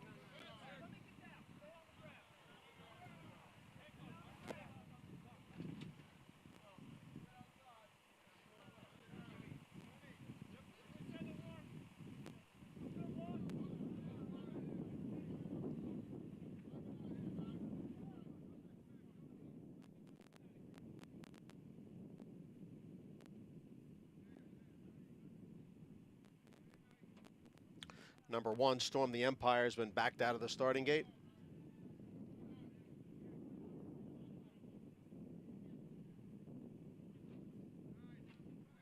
Now back in.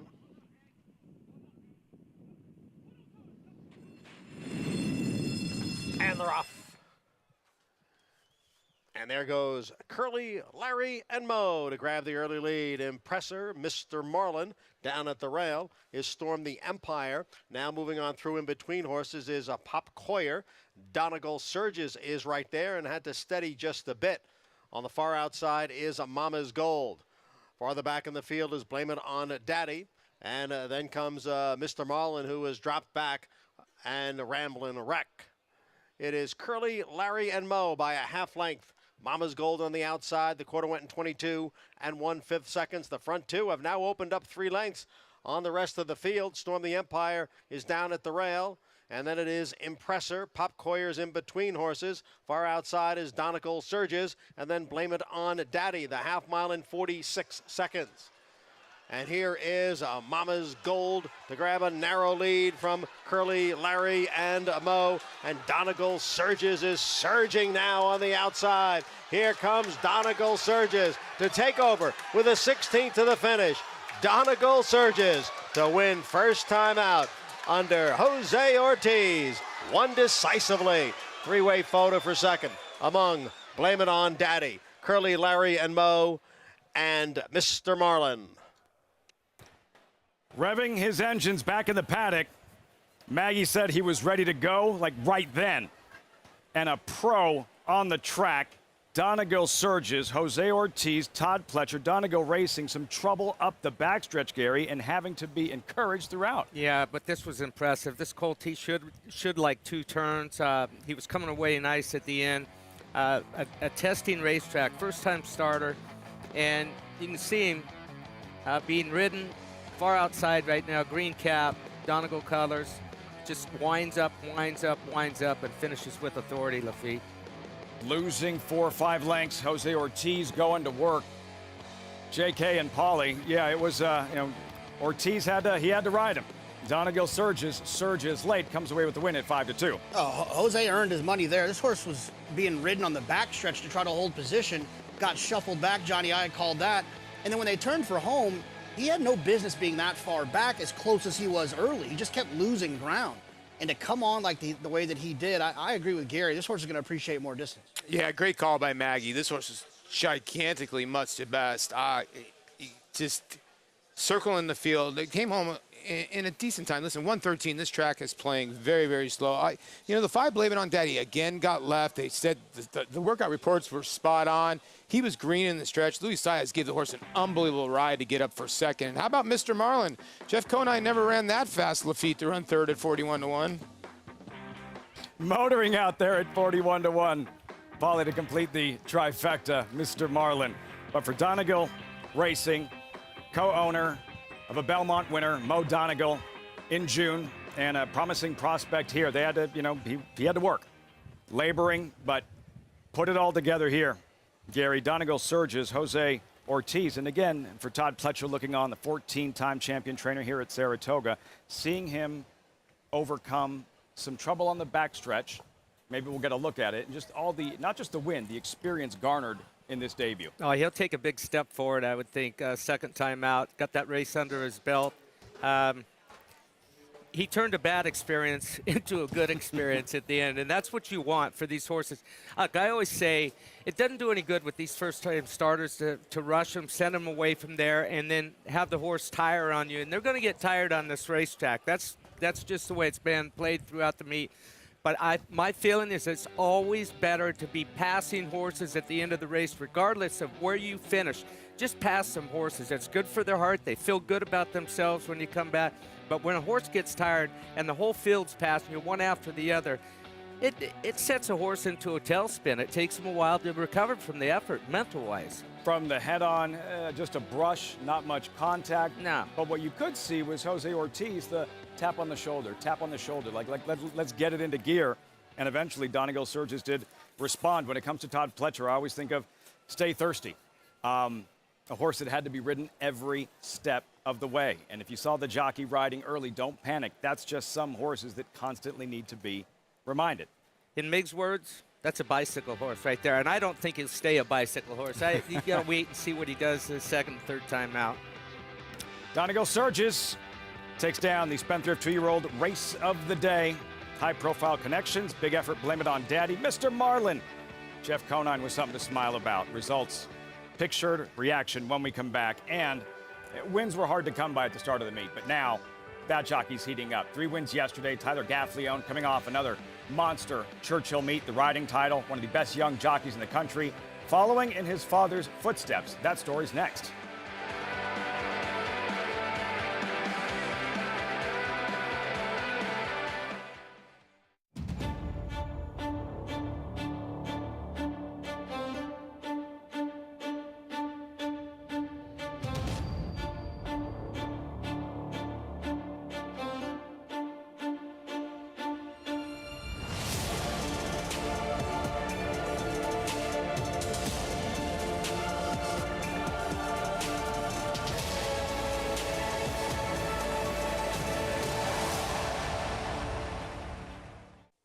Experience the new paddock suite at Saratoga Racecourse. Enjoy Saratoga's newest hospitality area featuring a climate-controlled bar, lounge, and balcony overlooking the paddock.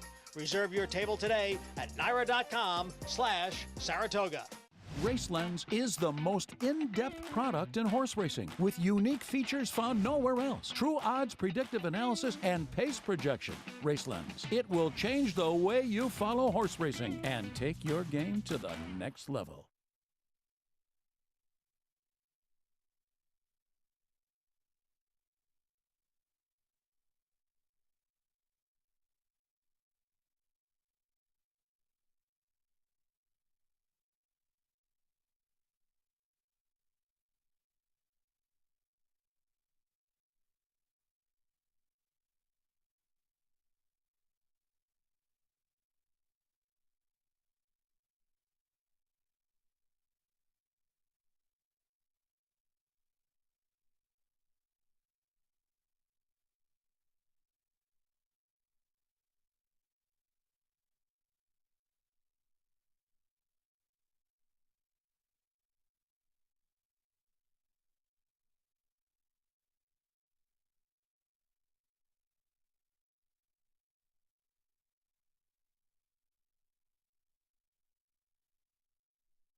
Welcome back to Saratoga Live. We are brought to you in part by America's Best Racing. For the love of the race, check out americasbestracing.net today. Well, Donegal surges, wins today's Spendthrift 2-year-old race of the day, ridden to victory by Jose Ortiz. And Jose, we saw early on you were imploring him to run forward, and you just said, I'm just not quite fast enough to do that. So you allowed him to settle. Talk about what transpired thereafter.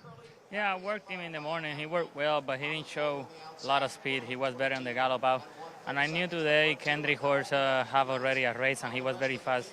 So I knew I wasn't going to be near the lead. I mean, I got Asmussen outside of me, and he usually sharp.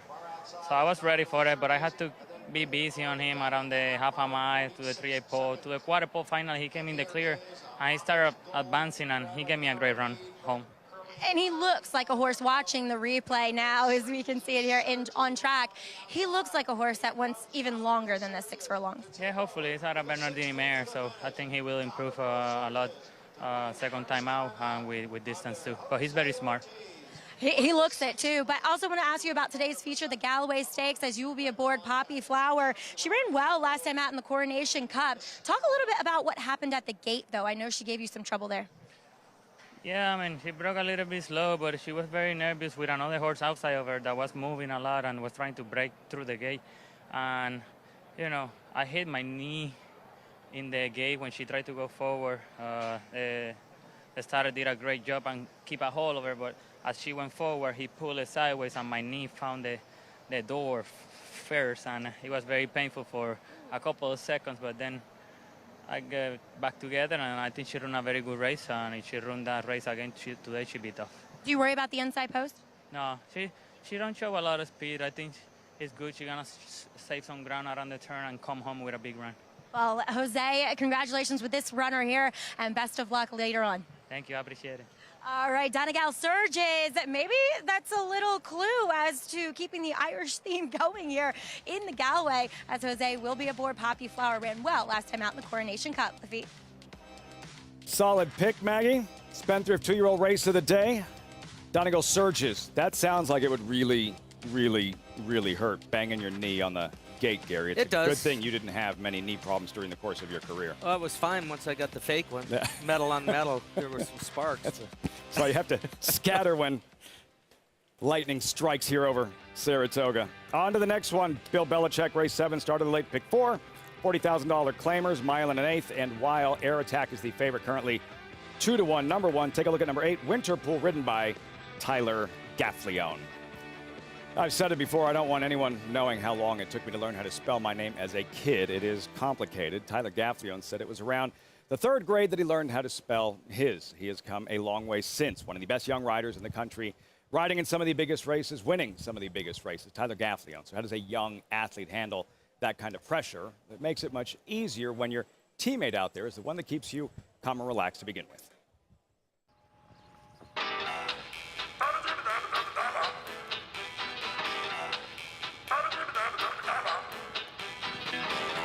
I love the horse. I love being around them.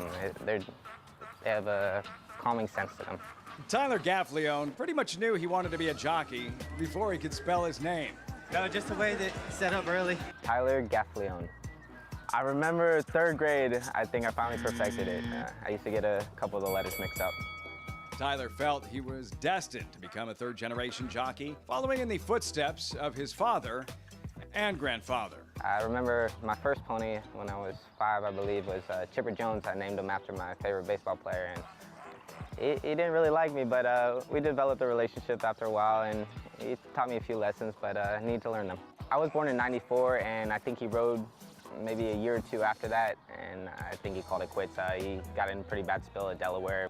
He taught me everything I know. He used to spend hours with me on my equisizer.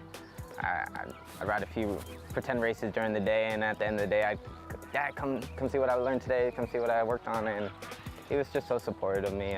Never pushed me to do anything I didn't want to do, just supported me, and just gave me all the love in the world. Gaffalione established himself early on as a top jockey in Florida. However, it would be aboard War of Will in the 2019 Triple Crown that would put Tyler on the map nationally. Tyler Gaffalione has War of Will 4th at the rail and 4 lengths off the lead. A similar trip to the Kentucky Derby, right behind the pacemaker. Just a pure happiness. He's a very special horse to me in my career. He taught me a lot, not only about this game, but about myself. Even to this day, I still get chills watching the race. It doesn't even seem real. But it's War of Will coming down to the 16th pole in front. In front by 2 lengths late. A late charge from Longshot Everfast on the inside 2, but nothing stood in his way. War of Will won the Preakness. The Spa is one of Tyler's favorite places. It had extra meaning in 2022. He got married in Saratoga 2 days before the meet started. We decided to do it up at Saratoga. Most of our families from up there. They were born and raised, went to school there, and it just makes it easier for everybody traveling, and we're going to be there for the meet anyway. So it's a very exciting year for us. We're thrilled. Number 6 is Got Stormy, the rider, Tyler Gaffalione. I enjoy what I do. I love coming to work every day, and anything can happen no matter what you do, so you just got to enjoy life and make the most of it.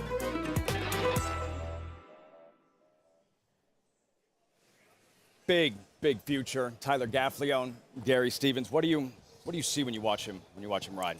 I'm going to compliment myself. I see myself when I was in my prime. He won a race yesterday and was coming around the far turn, and he was curled up on this horse and just flat back. And then when he bows down all the way and comes after a horse, he finishes as strong as anybody out there. And I think he's still improving with the more experience he gets.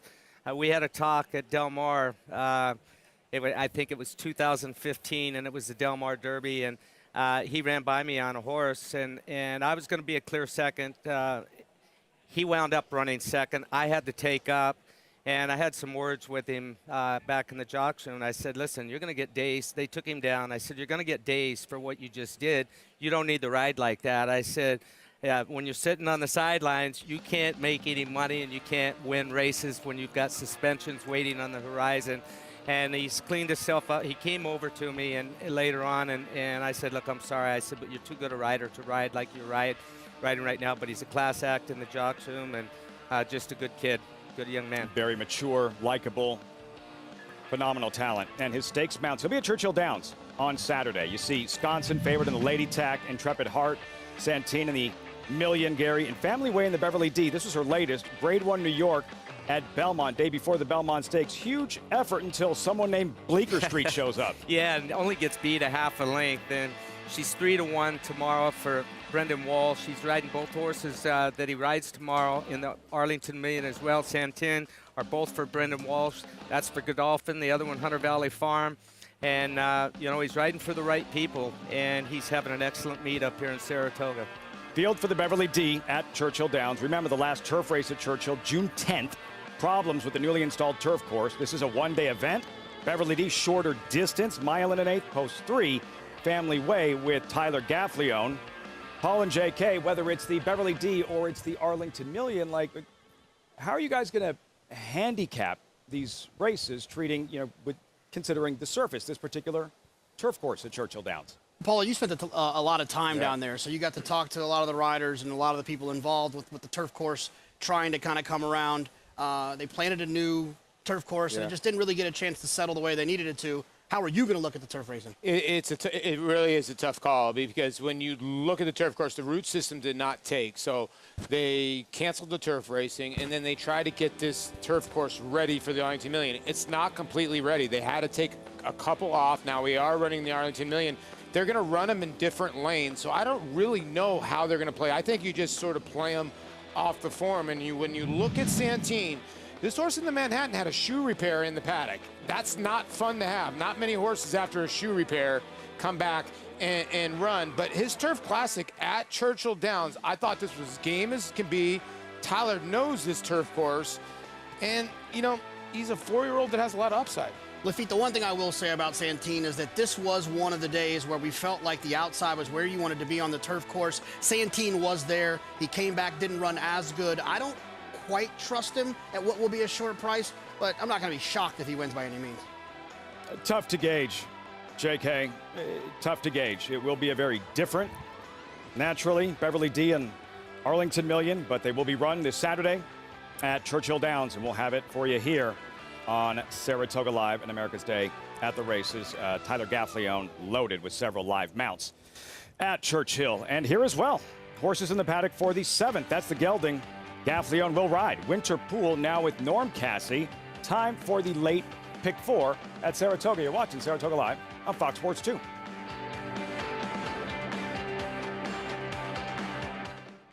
Every breeder hopes to leave a lasting genetic legacy.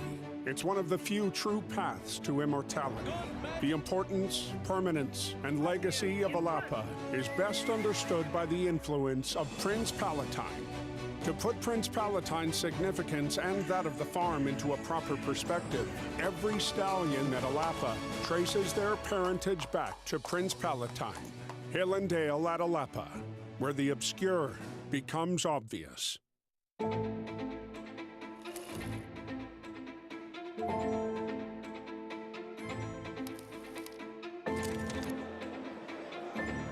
Good morning, ladies and gentlemen, and welcome to the Keeneland September yearling sale. A terrific maternal pedigree, Grade 1 winners and champions across the field.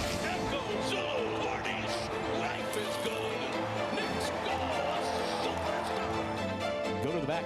Good luck.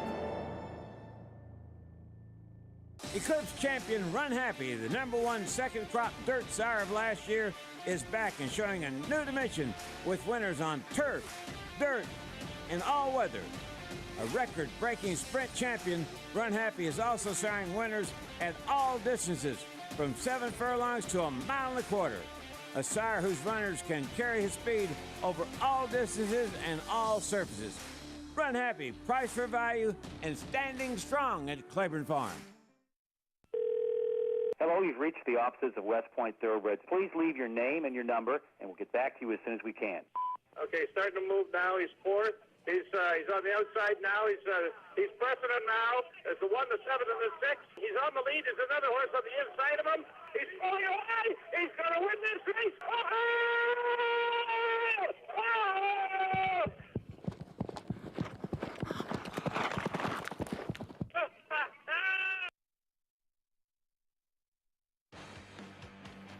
Welcome back to Saratoga Live. As you are watching, we are brought to you by Hillendale Farm, as they proudly stand 2-time Horse of the Year and one of the most prolific sires of this generation, Curlin. He also is the proud sire of number 8 in here. That is Winter Pool, as he'll go first off the claim for trainer Norm Cassie.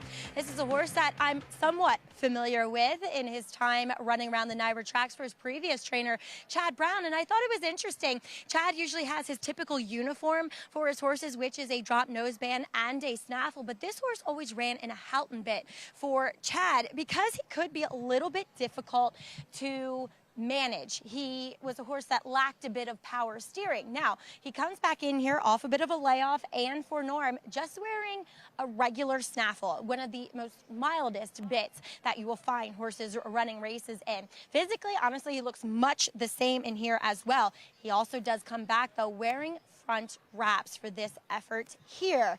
Always a reason to be a bit cautious when taking these horses off bit of breaks and first off the claim. Number 5, another horse that comes in here first off the claim off of layoff dating back to the very same race. That's number 5, Truculent. I actually know him from Oaklawn, and he'll go first off the claim for Mike Maker. And I think he's best when he can be forward, and I'm hoping that's what the plan is here.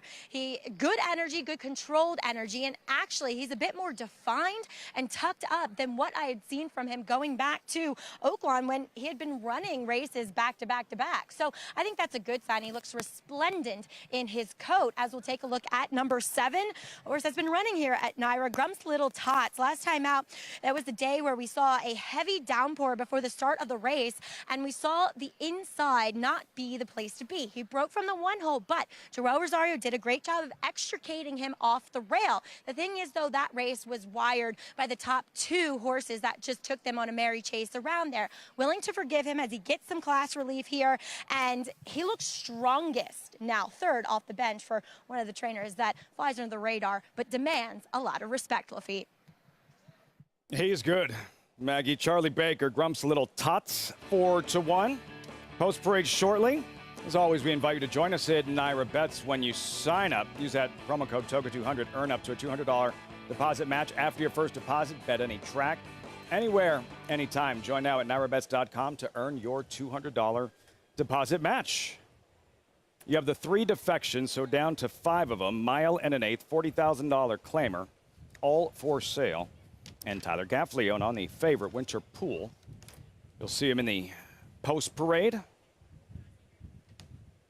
And we'll start with a serious contender drawn inside. There's Gaffleone on the favorite. Air Attack, drawn inside, currently 5-2, the second choice, coming off that near miss at Belmont in June. Yeah, this is a horse that, look, has a fast speed figure. The biggest issue that I have is that Rob Atras has been a little bit cold for the meet. You got to wonder if 5-2 makes sense. Scratch the 2, scratch the 3, scratch the 4. Kershaw, I almost didn't show up when I saw that. Here's Truculent. Jose Ortiz looking to go back-to-back. It's one of those trainer changes I always kind of look at. When Mike Maker takes over a horse, I always expect them to take a little bit of a step forward. Clayton the Lionheart. Rigney Racing, Phil Bauer, a 3-time winner at Saratoga. Phil Bauer having a monster meet. How about this horse's 3 for 27 lifetime? All 3 wins here at Saratoga. Grump's Little Tots, and Maggie liked what she saw. I do kind of prefer tater tots to like bad French fries. I think this horse is too slow. 4-1. Winter Pool on the outside, first after the claim, Norm Cassie. Tater tots? And Sloppy Joes? What's going on with you? Winter Pool, Norm Cassie off the claim. This horse getting bets. I just don't like bad French fries. If you're going to have French fries, they should be good French fries. I don't have bad French fries. They're fighting words over there. Draw a line in the sand. Choose a side. 5 minutes out, guys. How'd you see this one unfolding? Oh, God.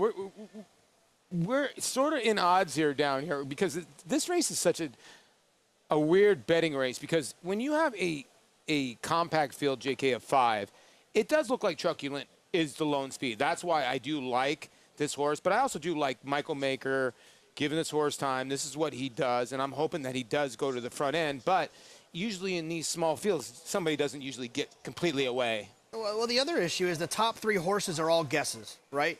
You're guessing. I'm guessing with Air Attack, the one here, if Air Attack's going to run the race that he ran previously for a trainer who's not winning at a percentage that he's used to winning at.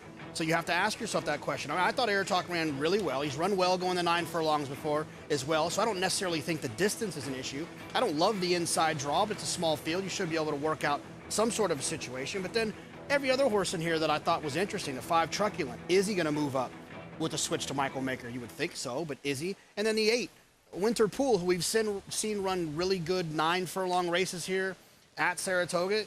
Is that going to happen again for new connections? It's a lot of guessing in this race. Yeah, there's the 5 warming up, Truculent, and you heard Maggie saying that she's hoping that this horse goes to the front end. That's what my gamble was. I'm hoping that he takes it to him from the beginning and gets everybody in chase mode. When you get to the 8 on the outside, Winter Pool, did you think this horse was going to be the favorite? No, I didn't think they would make this horse the favorite, but it is a situation where the horse has run well at Saratoga, has won going the distance, and it is a horse that has a little bit of name recognition because he was in the Chad Brown barn. He switched to a very competent and trainer in Norm Cassie, so people probably just are treating this horse as if he's going to run some of the similar races that he ran for Chad. Last thing before we go trackside, because I know we got good information. You put anything in the Rosario, leaving the 1 going to the Grumpy Little Tots to 7? No, I try not to play the musical jockey game unless I absolutely have to. Mags?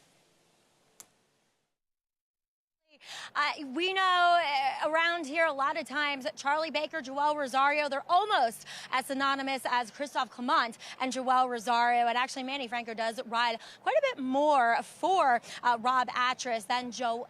So that's my take on it, my 2 cents, which are meaningless. But let's talk about Air Attack. He does come in here off the voided claim. Now, last time it was a supersonic pace early on, which we saw completely evaporate. And to be honest, 235, he was more forward than Air Attack that day. And Air Attack had every reason to get by, and yet he didn't. And subsequently, claim was voided that day. Now, Rob Atras barn, cold. Start of the meet, they're gonna heat up here. They've won 2 races already today, and this guy's been training down at Belmont.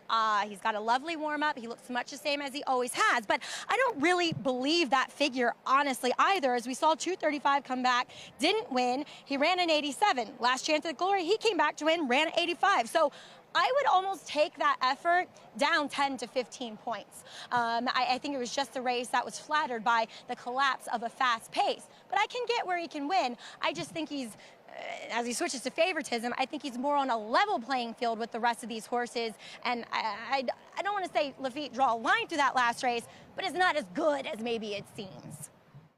And walked away feeling like he should have, just a nose shy, but still like he should have sealed the deal. Air Attack, who is the favorite, 2-1. Gary, you're going with Clayton the Lionheart, currently 3-1, with Julien Leparoux, and there he is. What's the, give me the sales pitch. Well, I went to the bullpen late and as they were exiting the paddock. I was on Air Attack, and for most of the reasons that Maggie just talked about, I bailed ship, went to Clayton the Lionheart, and my feeling is that he's going to be a little more tactically sound, I think, than Air Attack as far as where he's going to be laying. I think that Julian will get him away from there smooth, neat, and into the first turn in good order.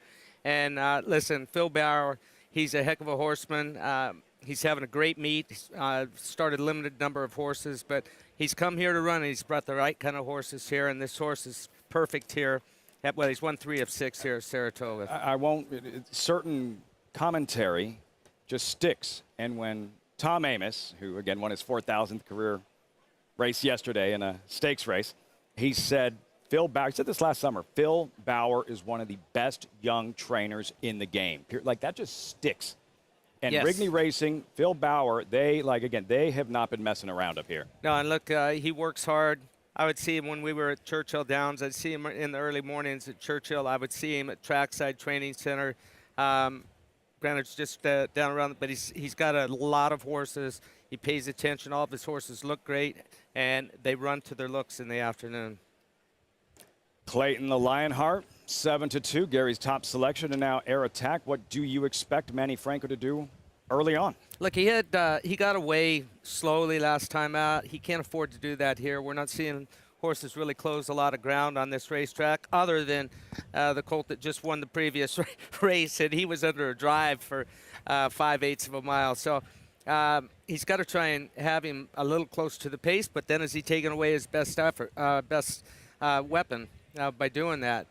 He ran a good race last time, but he didn't have what it took. He had the length of the stretch to get by 235 and wasn't able to do it. So got to see better from him today. You've spent lots and lots of time on the backside. You know about energy in a barn, air attack trained by Rob Atras. Tomorrow, we've already won 2 races today, have the favorite here, potentially a third. That energy, the mood is going to feel completely different than it has the first month here at Saratoga. Yeah, when the help shows up in the morning and they've got fresh donuts down there that the agent for the jocks has taken down, and everybody's got a little pep to their step.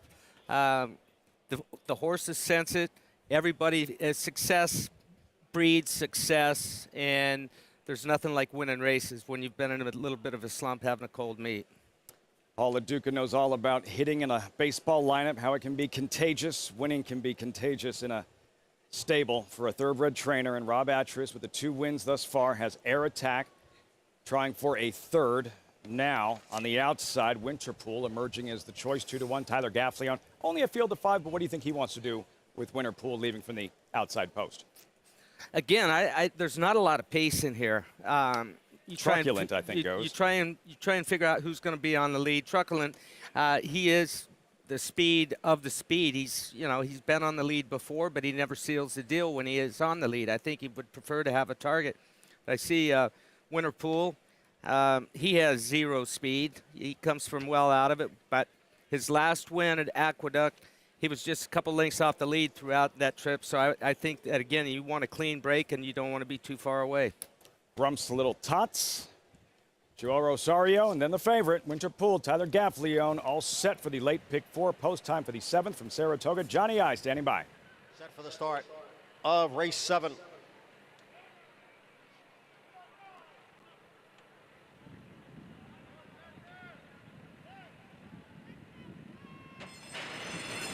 And they're off. Truculent and Clayton the Lionheart, those 2 out for the early lead with Air Attack down at the rail. And on the outside, it is a Winterpool. And in between horses, Grump's Little Tots going into the clubhouse turn. It is Truculent who has the lead here. Truculent by a length. Clayton the Lionheart runs in second. Air Attack races in third down on the inside. Then comes Winterpool, and the trailer is Grump's Little Tots. The opening quarter mile, 24 and 3/5 seconds. It is Truculent who will lead the field up the backstretch. Truculent in front here by a length. Clayton the Lionheart remains in second. And on the outside is Winterpool in third, only a length and a half from the lead. Air Attack has saved ground right from the start. And the trailer is Grump's Little Tots. The half mile went in 49 and 2. Truculent by a half length. Clayton the Lionheart on the outside in second. And now there's a half mile to the finish. So it is Truculent and Clayton the Lionheart. They remain 1-2 as they go into the far turn. Just in behind is Air Attack. And on the outside, Winterpool. At the back of the pack, Grump's Little Tots. 3/4 and 1, 13 and 1. It is Truculent by a head. Clayton the Lionheart. And now making a move on the inside, there goes Air Attack. Air Attack has taken over the lead at the top of the stretch, coming through on the inside. It's Air Attack in front. Then Clayton the Lionheart, followed on the outside by Winterpool, Grump's Little Tots, and Truculent down at the rail. And now here comes Clayton the Lionheart to take over the lead from Air Attack. And Clayton the Lionheart has opened up in deep stretch and wins going away at the end. Clayton the Lionheart defeats Air Attack. A photo for third between Winterpool and Grump's Little Tots. Right on cue. Clayton the Lionheart, where he does his best work. 4th win at Saratoga. Rigney Racing, Phil Bauer, Julian LePeroux. 3-1 at post time. Well done, G. Stevens. Well, thank you. And thank you, Julian LePeroux. Great ride. Put him right into the race around the first turn, right behind Truculent, just off his hip. And a good ride from Manny Franco. Air Attack, he had 0 excuses. Actually, he got through, drifts out, but he's counting on the stamina of Clayton the Lionheart, and he just widens with every step from the 16th pole home once he stuck his head in front. Franco slipped through on the inside. I said Air Attack's home. Inside the final 16th, just tired. Clayton the Lionheart, J.K. Paul found another gear and wins going away. No, he absolutely did. I mean, if you bet the one Air Attack, you thought you were a winner at this point in the race, and Air Attack just got a little bit tired. Clayton the Lionheart did not.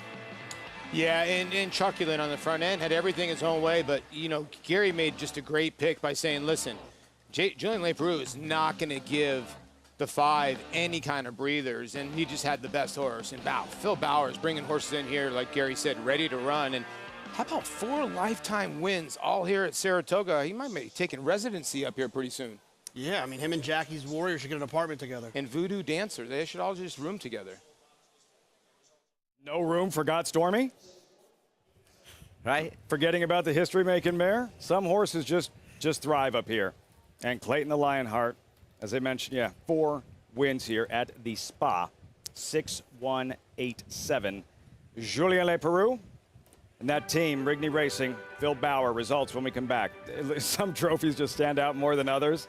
That's one of them. Steve Asmussen with the Miller Lite hardware following the 2020 Saratoga Special. He saddled 5 special winners, looking for a 6th with Gulfport on Saturday.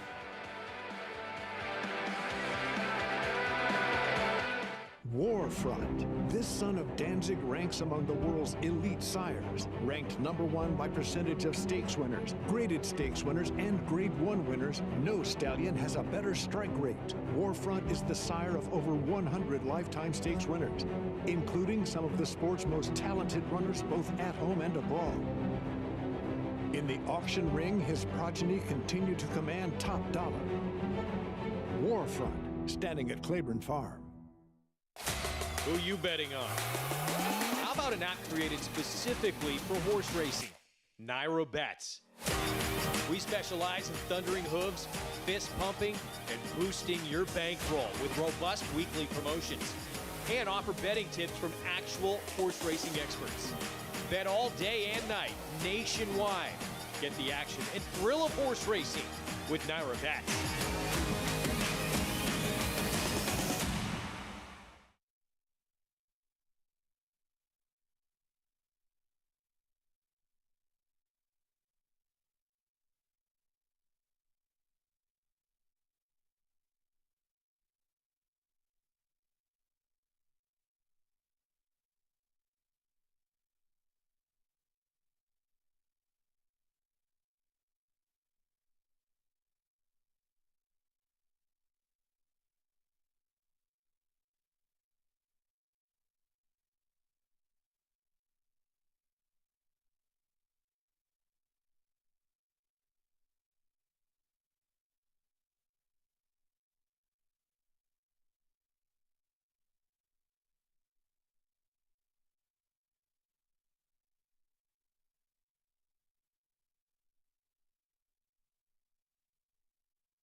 Just like it says on the roof, Saratoga Live is always brought to you in part by Claiborne Farm. 100 years doing the usual, unusually well. Here at Saratoga, where Clayton the Lionheart is just a different gelding. 4th lifetime win. Pulls away late. Rigney Racing, Phil Bauer, 860 over. Air Attack is tired late, and Winter Pool having to settle for 3rd as the post-time favorite. Winning jockey Julien Leparoux in the winner's circle with Maggie. I spoke to Phil Bauer, too, after the race, and he said, I just think this horse loves the sweeping turns, Julian, up here at Saratoga. And he comes here with his 4th lifetime victory. You on him today. He was determined in the stretch. You got past, and then he fought on again. Yeah, exactly. I mean, it's safe to say that he loved the track over here. He's been winning and seconds and all this stuff over the years. But yeah, today we got past, you know, the one horse favorite got get through on the inside, and he had to dig in and come back for it, so that was good. I talked to you a couple weeks ago or days ago. I can't keep track anymore, Julian, but limited mounts here, but I feel like you're making the most of every single one. Yeah, it's been fun. I came here in the meet with, really I put very low expectation for myself. I just here to enjoy. I love being here, love the people, love the racing, so I think it's just I enjoy, and I think try to get the most I get on my rides. That's it. And another highlight, we'll be accepting the Mike Venezia Award tomorrow, Julian. Quite an honor, but very deserving. Thank you. Yeah, it's a big honor. Looking at the list of jockeys that received it before me, it's a big list.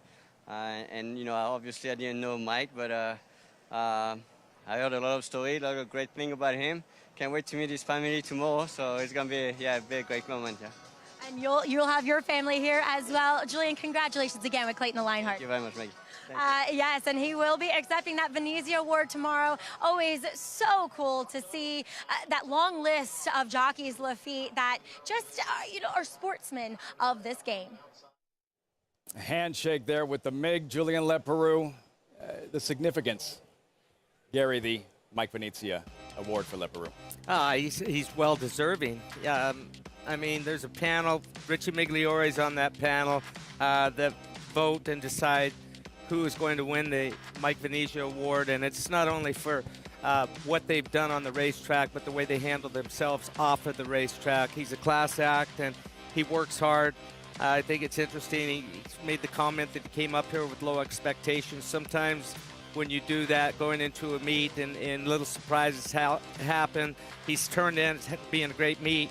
And my roommate, Frank Lyons, his agent, I'll tell you what, he has been working his tail off up here in Saratoga. I hear at 4:30 every morning, the big old feet step walking down the hallway, and he's been getting after it. And to see him come home with a smile on his face when he's been picking up more horses every day, it's pretty cool to see the success that they're having together. They're doing a terrific job. And then you see Julian, wife Shay, his two boys.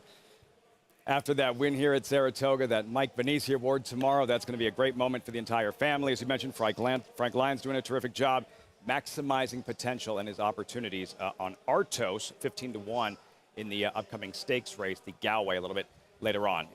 We get really excited for the Run Happy Travers and races like the Whitney last week. If you follow the show at all, you know how fired up we get about 2-year-olds at Saratoga. And on Saturday, the Saratoga Special, that next step towards a Grade 1 hopeful, Gary. What do you make of the overall talent collectively in this year's group? Well, there's a certain horse for Steve Asmussen in there named Gulfport that kept this field down to just 6 horses. He's only got 5 horses facing him, and what he's done in just 2 races has been simply amazing. Won his first race by a large margin, came back and won the Bashford Manor at Churchill Downs by a large margin, got a huge speed figure, Beyer speed figure of 91. He's run faster this year than any other 2-year-old.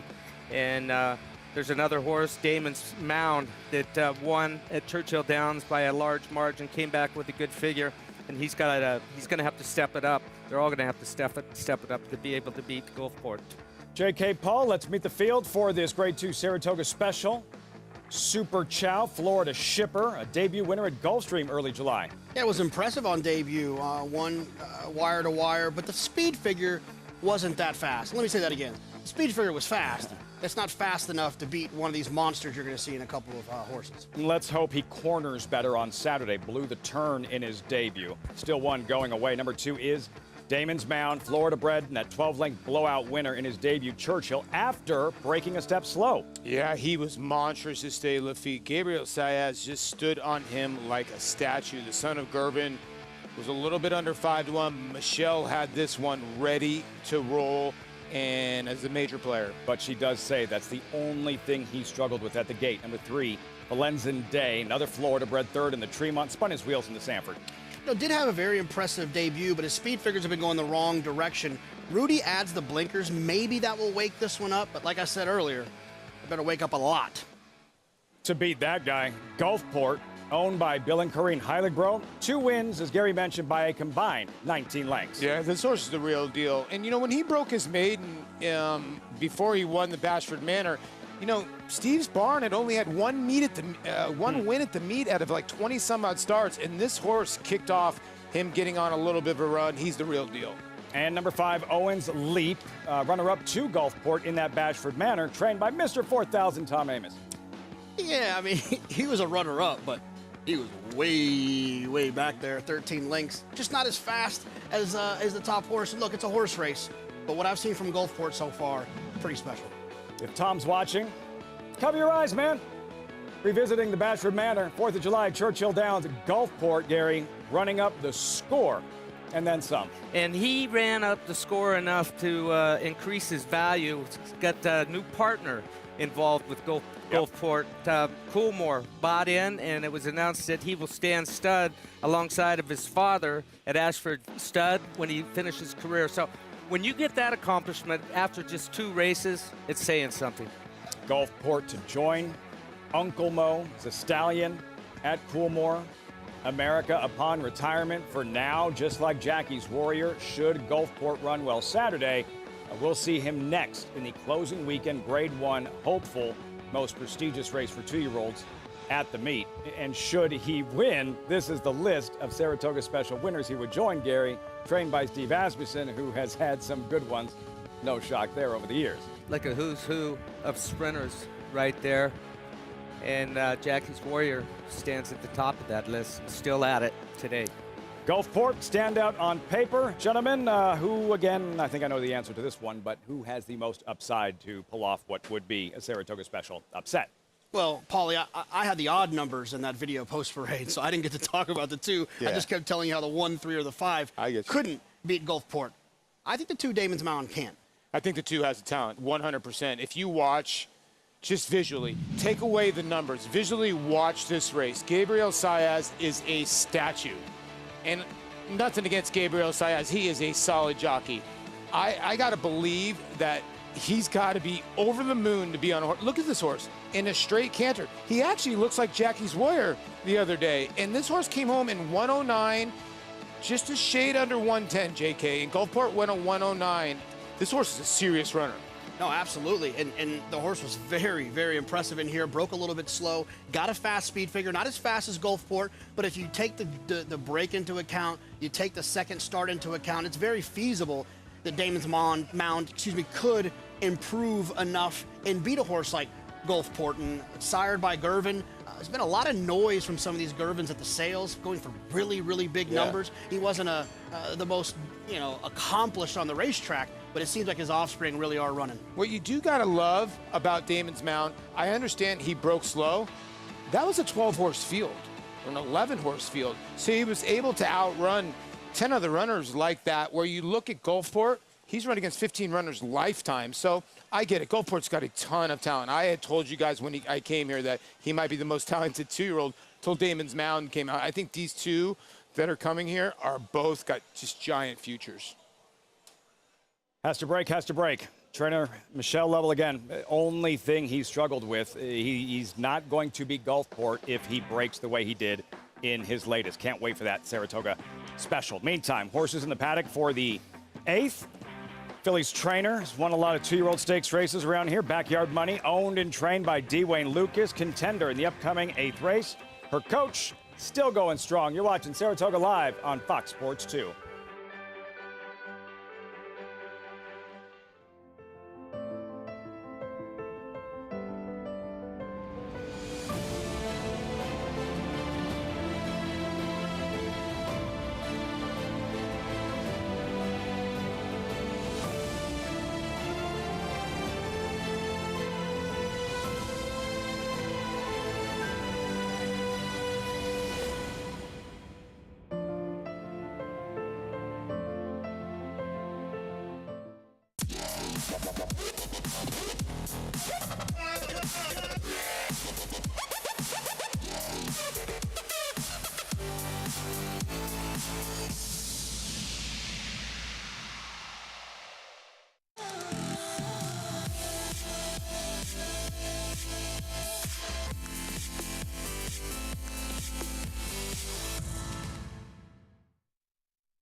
The breeding industry is governed by one principle: performance determines success. And Constitution has won! Now, he's earning his stripes by siring stars. Independence Hall wins the Hagyard Bayette. Law Professor just in front, and Law Professor. American Revolution, fireworks in the stretch here in the Cigar Mile. Constitution, a natural-born leader.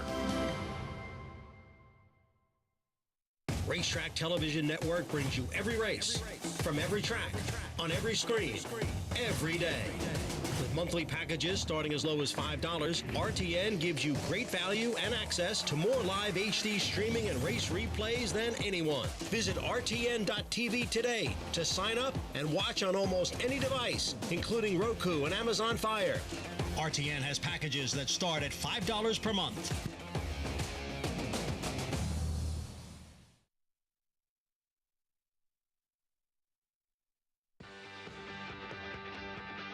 Phillies are at the top of the stretch, going very wide there. Naughty Gal is way out in the middle of the track. Janis Joplin is down on the inside, along with a Sabra Tough, who has come on as they pass the 8th pole. Here comes Janis Joplin now to take over the lead. On the extreme outside is Naughty Gal, so it's Janis Joplin, Naughty Gal, and Naughty Gal, despite blowing the turn, is going to win the Adirondack.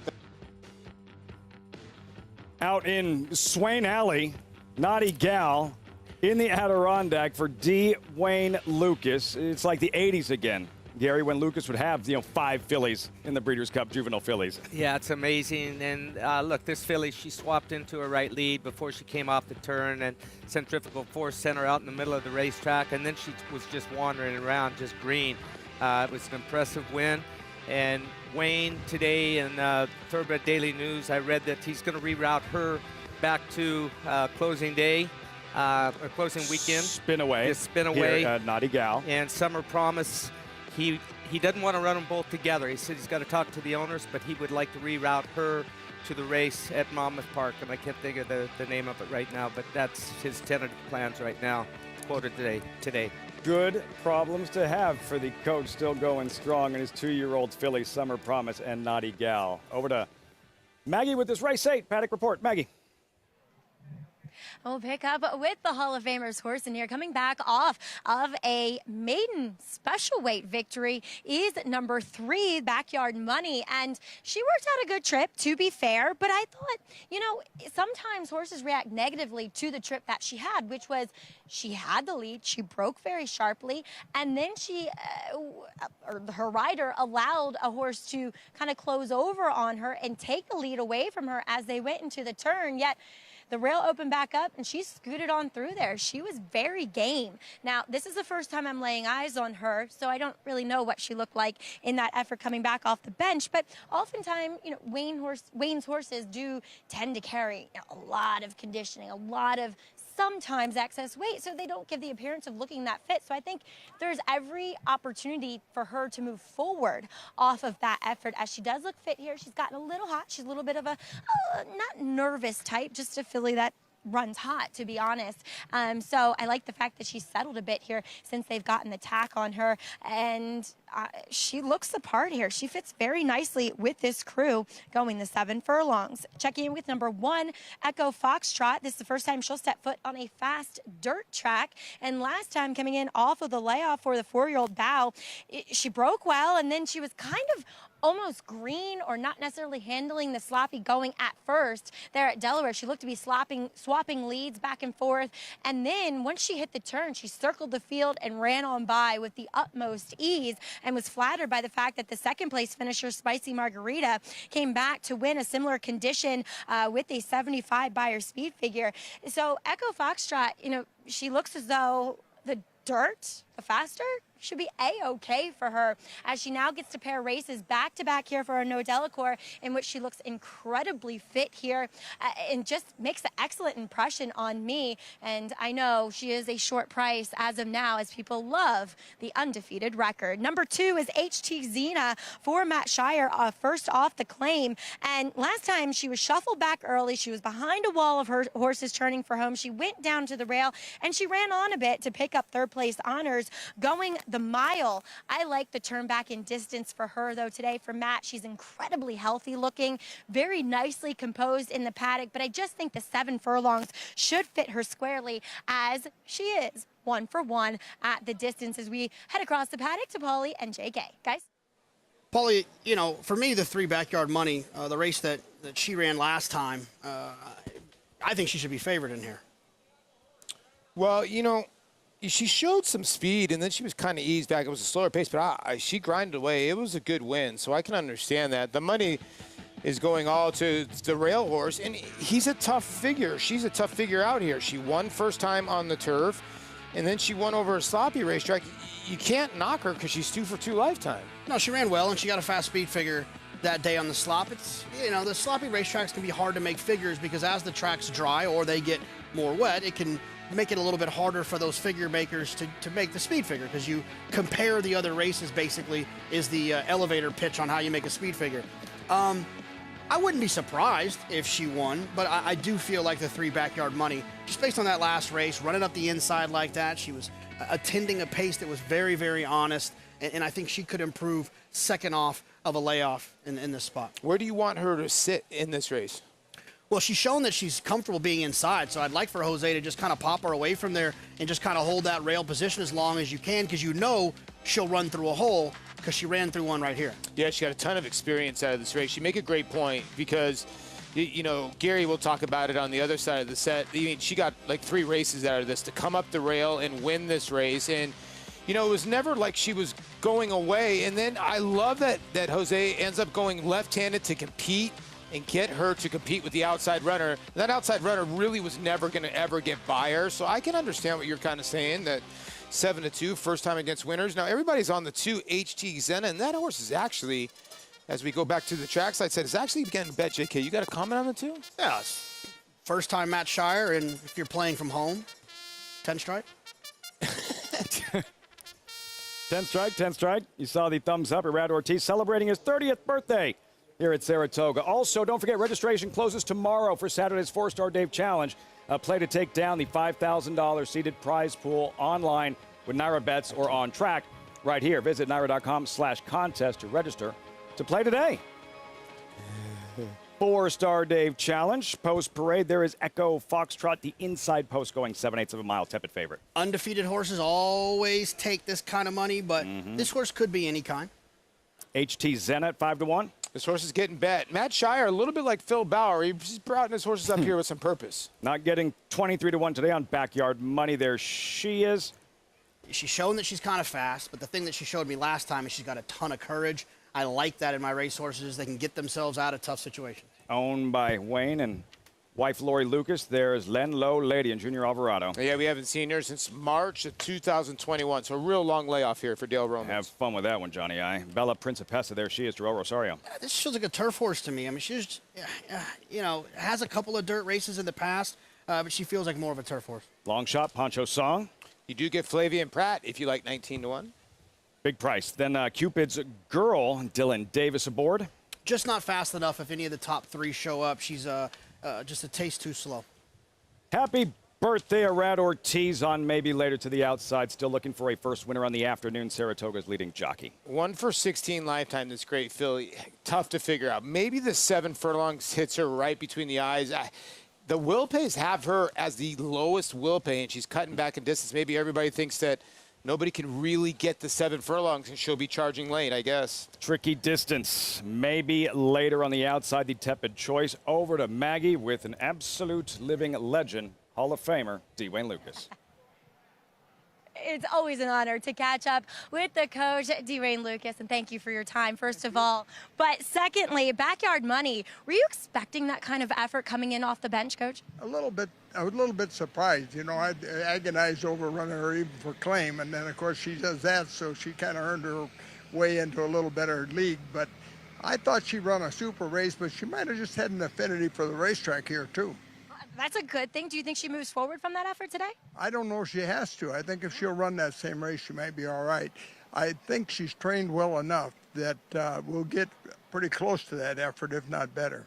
Now, it came out in the TDN that you're rerouting Naughty Gal off of her Adirondack win. to Spinaway and Summer Promise we won't see here in Saratoga. Is that accurate? Well, you could see her, but I'm going to definitely take the Naughty Gal to the Spinaway and do it that way. I think she fits the race better. I had a real good effort. The extra distance, Summer Promise is a little bit slight, and not much of her. And I'd maybe give her a little more time and take her to maybe Keeneland. Naughty Gal is a very robust young lady. She's impressive. Wayne, looking forward to seeing her. Best of luck here, though, with Backyard Money. Thank you so much. It's always, always my pleasure to catch up with the legend. Levine? And hours to watch and listen. D. Wayne Lucas. I watched a replay of a filly you rode for him here at Saratoga that I forgot how good Golden Attraction was for Overbrook. That was a lot of years ago. She was a special filly. Her 2-year-old year, she looked like a 4-year-old. Big, long, stretchy filly with great head on her. She was beautiful. Look, Wayne, he buys a certain look. It's the same as Todd Pletcher. And Todd worked for Wayne for all those years. But a horse can be walking down the road. And you don't even need the WL blank saddle pad on there. You can tell it's a Lucas horse. The white bridle helps you identify a little bit. But he bought another filly the other night. Quality Road. Spent I think he went to 1.3 on her. So he's reloaded. He has no inclination to be going anywhere in the near future. That will be the story for the Grade 1 Spinaway and Naughty Gal. Hopefully she corners better. Closing weekend. Paulie, JK, one thought on Backyard Money, I guess, just playing devil's advocate. The combination of a long layoff and what looked like a taxing effort. She had to dig to claw her way to the wire at a big price. Is that not the recipe for regression for a horse to quote-unquote bounce? Well, I'll let Paulie kind of elaborate on that. I usually defer to the connections, right? If it's a Hall of Famer who's making that decision, then I'm going to assume that's going to be okay. Some other person who doesn't win a lot of races, then I'll probably say they don't know what they're doing. I'm going to go ahead and side with the coach here. I'm kind of with you. You know, most times when people read numbers and they always want the 4 or 5 weeks so the horses don't what they call bounce, which means regress, like you're talking about, Lafitte. But to hear Wayne's saying, I was a little bit surprised the way she won last time out. Maybe he didn't have her completely cranked.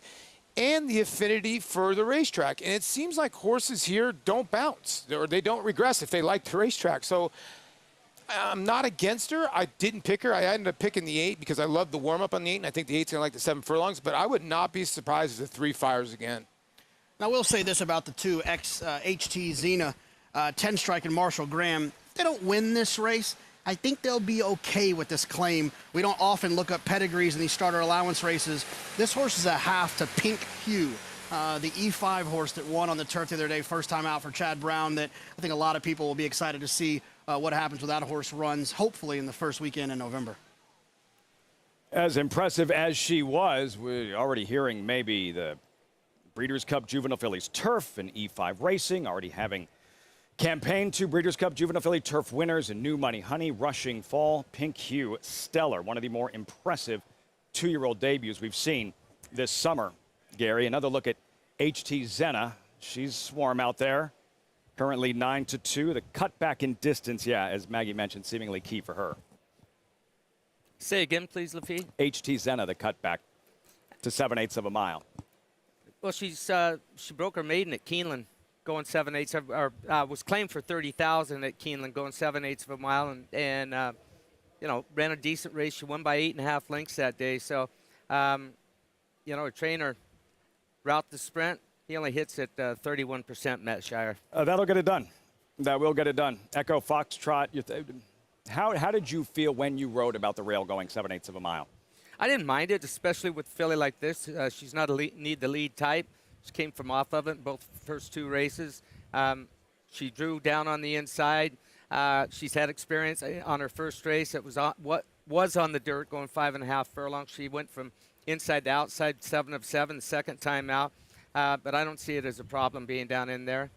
She's got tactical speed to lay close. Look, I was on Echo Foxtrot. I changed my mind to Backyard Money, watching her out in the paddock and reassessing, watching those paints that we showed. She fought bravely. I think she's actually going to enjoy the added distance of today's race from 6 furlongs to 7. The audible worked for you earlier. We're calling all to kinds of the audibles Rigney today. horse and Phil Bauer. See if it works out once again. Tough race.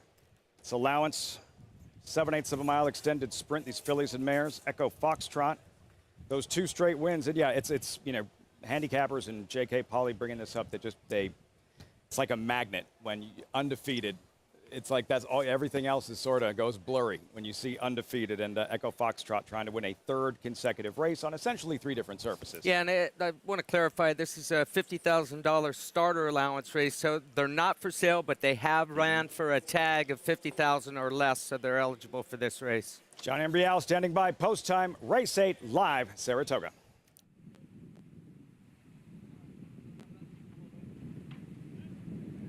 There in the gate. And they're off. Backyard Money right out for the early lead. Echo Foxtrot runs in second as the field moves up the backstretch. And it is Backyard Money who shows the way here. Lenlow Lady is now moving up along with HT Zena. On the outside is Maybe Later. Down at the rail, Echo Foxtrot. Then a break of 3 to Cupid's Girl, followed by Bella Principessa. And way back in the field is Poncho Song in 8th. The quarter in 23 seconds. Backyard Money, the leader here by a length, with Lenlow Lady running in second, and Maybe Later on the outside. Now getting closer in third. Echo Foxtrot is down at the rail, followed by Cupid's Girl, and then Bella Principessa as HT Zena drops to the back of the pack. Backyard Money, Lenlow Lady, they are right together through a half mile in 46 seconds, and now they head for home. Lenlow Lady on the outside now takes the lead from Backyard Money, who continues to battle on down at the rail. It's Lenlow Lady and Backyard Money. Lenlow Lady the leader. Backyard Money runs in second, and then it is Maybe Later on the far outside is HT Zena, who's trying to get back in it again, but Lenlow Lady takes it, comes off a layoff to win it here under Junior Alvarado. Backyard Money completes the exacta.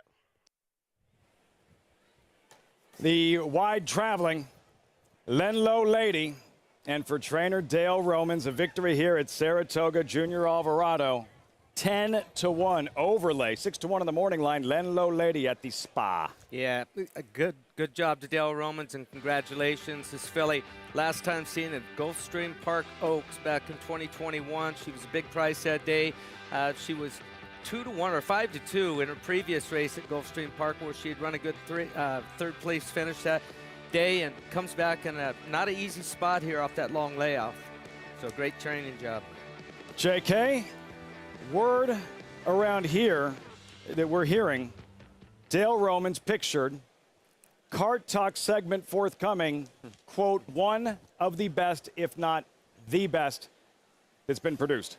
And look, that's what they say. It's like the Sports Illustrated jinx. It's like the opposite of that. You do Cart Talk, you win races, huh? Yeah, it's crazy. I tell you what, an unbelievable job by Dale Romans. First of all, congratulations on him. He's looks super. He's lost a ton of weight. I love Dale. He's one of the best interviews you'll ever get. And this horse ran giant. You know, the colts, the 2-year-old colts, I know these are 2-year-olds. These are early fillies. They went 113. Lenlow Lady went 111 and 124 and change. She actually ran here, JK. She did. And look, she ended up getting a great trip. Junior Alvarado gave her a perfect ride in here. Jose Ortiz and Backyard Money didn't necessarily have any excuses. And it's pretty impressive to get a horse to come in and run this well on this racetrack after being, in such a long layoff. And he had her ready. Thumbs up. And svelte. Dale Romans, Gary. Lenlow Lady in a mild upset here at Saratoga. Yeah, only his 4th starter of this meet, so I'm happy for Dale.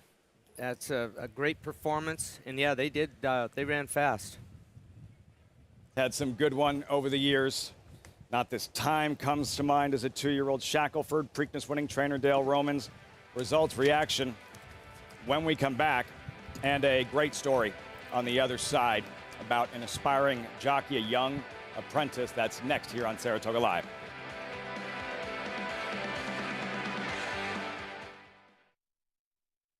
1, 2, Malafat gets up to win it in the Central Bank Ashland.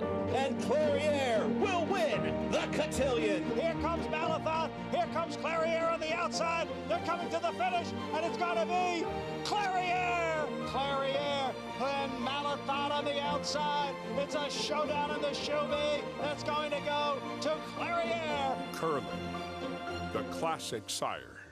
The Fasig-Tipton New York Bred Yearling Sale, offering a catalog of New York bred yearlings selected on pedigree and conformation. This sale offers New York's finest. Recent top grads include Grade 1 victors Tis the Law, Varda, and American Revolution. This year, over $60 million will be distributed in purse money, incentives, and awards for New York breds. Fasig-Tipton New York Bred Yearlings, August 14th and 15th in Saratoga Springs, New York. Where will you be?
Saratoga Live continues.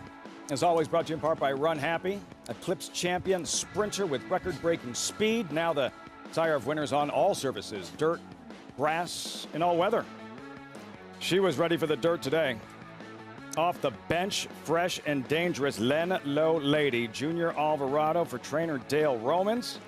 22-20, shaking things up in this late pick 5 over Backyard Money and Maybe Later, winning trainer Dale Romans with Maggie in the winner's circle.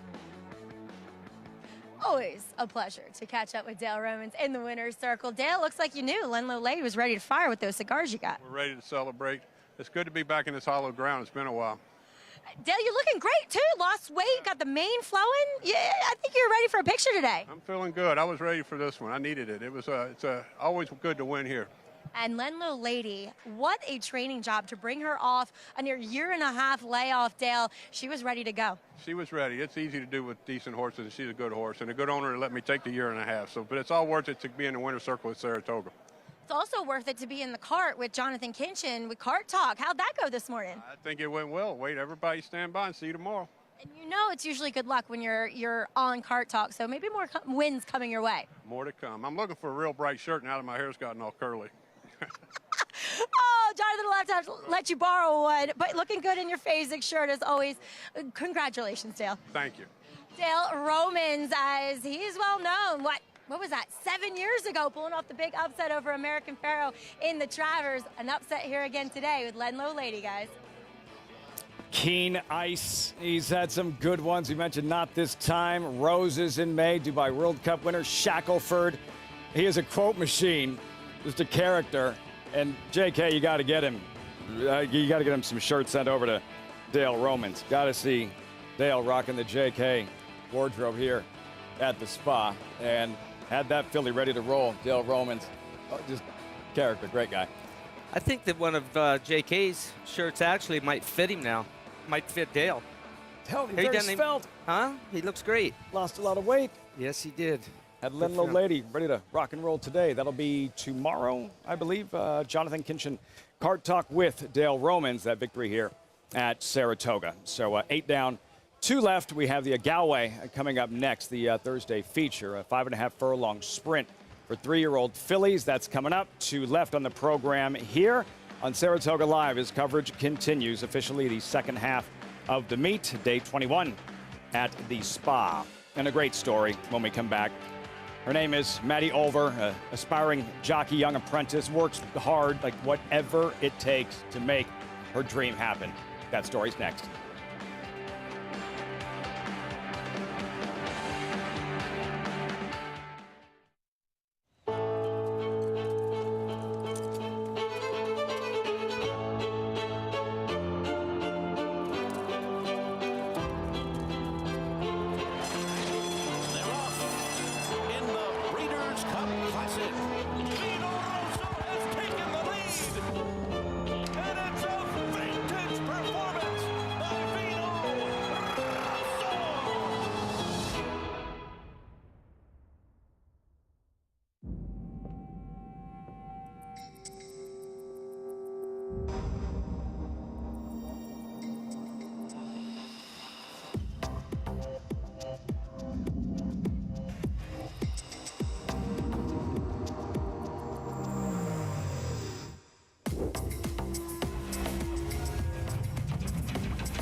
Maintaining a comfortable lead.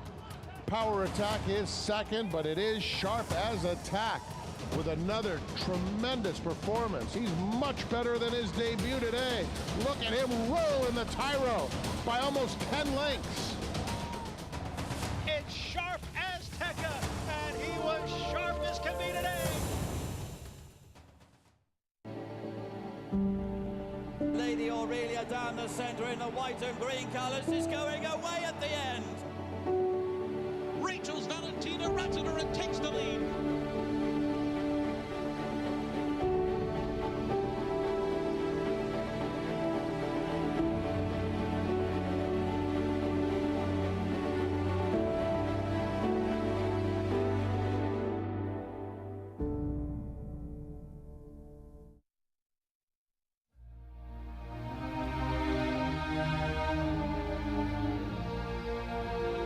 We're really excited about Catholic Boy. I know he has some good ones coming. We have some really good ones here on the farm that we're excited about selling in September.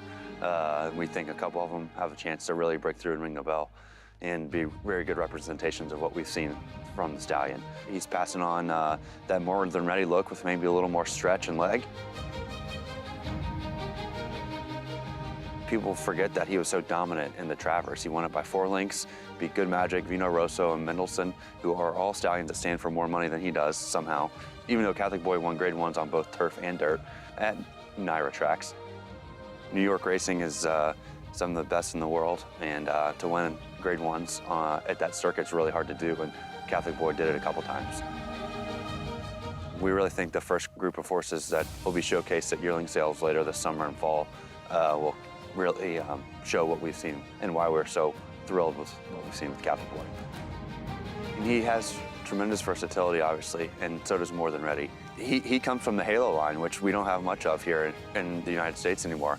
Obviously, it's been wildly successful in Japan. It's continuing on. All their sons and daughters that you see winning across the world stage basically trace back to Sunday Silence, which is the Halo line. So I really hope breeders will realize that we have a great Halo line here still going in the United States, and that it really needs to be supported because it's such a strong, influential line worldwide. Talking about fitting the bill for a Claiborne sire, he was a grade 6 winner at 2, not just a winner, but a grade 6 winner at 2, grade 1 winner at 3, multiple grade 1 winner at 3, and then another stakes winner at 4. So he was a stakes winner all 3 years that he raced. He's a really good-looking son of More Than Ready out of a Bernardini mare, who's one of a great broodmare sire. Comes from a good family, and we're hoping that he passes on his good genes that were successful on the track.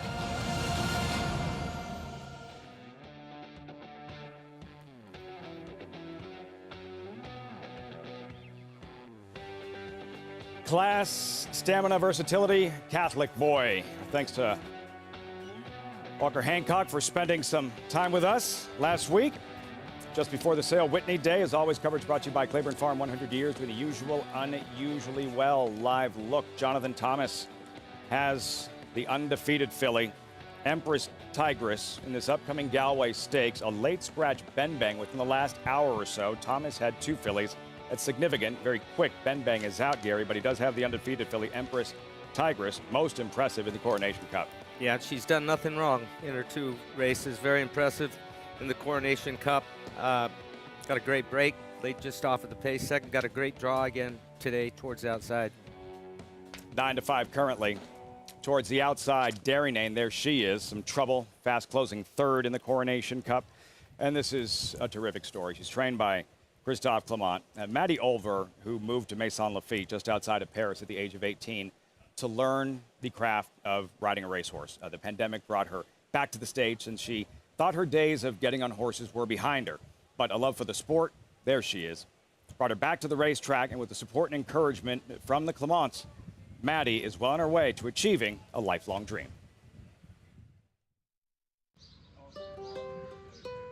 Now you've been working for a while now with Christophe Clement, his son Miguel. Yes. When and how did you hook up with them? I was still in college at the time, and I was looking at a stakes race, and I saw this name Clement, and I said, oh, that's French.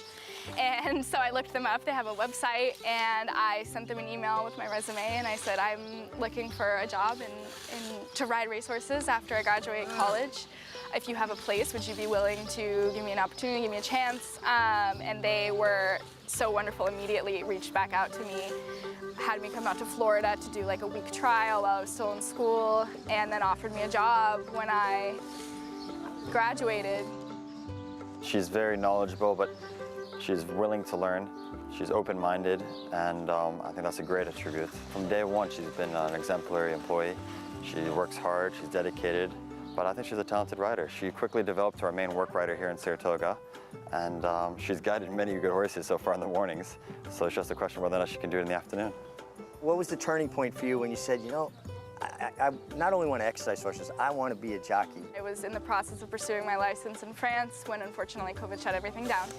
There's been some friends that I've had here and some other riders that have truly changed my life, and the Clements as well, with the mentorship and the encouragement that they've given me, the non-stop encouragement from the moment I said, hey, I would like to do this. It's been really special, and I'm very grateful. There are several protocols that an apprentice rider has to go through just to get the opportunity to ride in the afternoon. The exercise rider has to prove to us that they can stay on the horse and break from the gate. So they would need clearance from the outrider, the starting gate, and they're also going to need 3 reference letters, and they must have been galloping horses for at least 3 years to be eligible to apply for a jockey license. So just to get the opportunity to compete in the afternoon takes an incredible amount of hard work. I want to be as strong as I absolutely can. I run every other day, and then I go to the gym every other day, but also every day I do 100 push-ups. I'm getting to a 4-minute plank. I'm only at 3 right now. 4-minute wall sit, and just little things like that. But the end goal is to be really strong in that finishing drive, which is something especially that people tend to be really hard on girls for. I don't want people to say, oh wow, she's a strong rider for a girl. I want people to say, she's a strong rider. I try to use the people that have a lot of knowledge, such as yourself, other jockeys. Miguel has watched race replays with me and to just show me what is a good ride versus a bad ride, or what makes a win versus what makes a loss. I've learned how to read PPs. I mean, I watch racing, and I just try to talk to as many people and get as much information as possible, because there's so many people that are so willing to offer information. I feel that I've been working hard, and I feel really good about the work that I've put into it, so I'm just happy to be where I'm at. Lots to smile about. Maddie Olver, remember her name. She's in the paddock. She gallops Darynane, Gary, and she's getting a great education and not afraid to put in the work. Yeah, she obviously has got great head on her shoulders. She's got the desire. She's getting the right coaching. And I liked what she said. She doesn't want to just be a strong girl rider. She just wants to be recognized as a strong rider. And look, she's getting the opportunity, and she's working hard at it.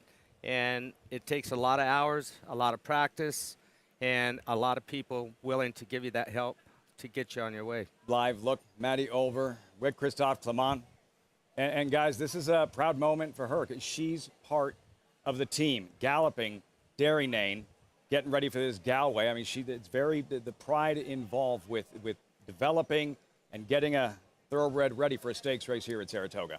Yeah, you got to give her the credit and the guts. You know, a lot of people don't realize when you get into the sport, it's a completely different vernacular. And here's a girl that learned it from scratch, JK. You got to give her a ton of credit. Well, yeah, and the other thing about it, too, is you know, I don't think the barrier to entry into this game is the easiest. 100%. Yeah. Whether it's as a horse player or as a trainer or as a rider, you got to know a lot of the right people. You got to find yourself in the right places, and you got to be working hard the entire time. So when those opportunities do come around, you're ready to go, and it sounds like that's exactly what she's done. Yeah, and so many times, Lafitte, you know, and Gary will say this too. You're in so many different locker rooms, and you have guys that have a ton of talent, and then you have guys that have want. She obviously has the want, and there's nothing going to stop her. When you put the talent and the want together, that's when you get the Hall of Famers.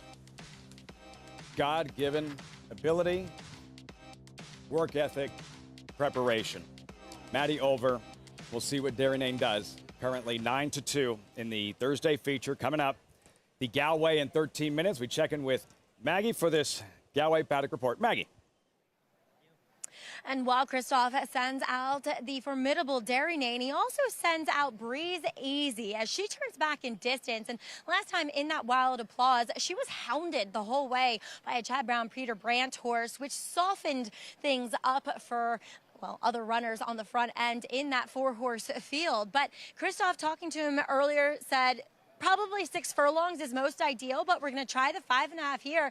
But I don't see why she couldn't be successful at this distance. She's smaller, she's petite, she has that tactical speed where I think she could be very effective in this spot. I like what I'm seeing from her. And furthermore, she's run fast enough at those longer distances, and Christophe has been successful many times over with this type of move, turning horses back from routes to sprints on the turf. Moving on to some long shots here. Number 2 is the Del Mona.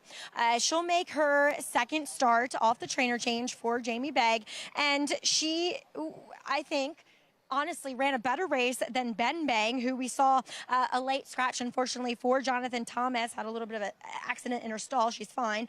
But she broke slower. She was checked back early. She went up, steadied into the turn, then tipped out and really ran on well. Now, I don't want to be too disloyal to Jamie Begg here, but she was coming in off of the plane, proverbially speaking, from Santa Anita for that start at Monmouth. So we'll see how she runs here today, but she does add a shortcut cheater blinker, and she looks fantastic here in the paddock. And like I said, I like that effort back at Monmouth that she comes in here off of. Number 4 is Have a Good Day. She comes off the layoff. I mean, this French import, or excuse me, Irish import, she ran mostly in France though, comes in for Gustavo Delgado. She's very proficient, at least from the gate, in her European races. So we'll see if that translates here today.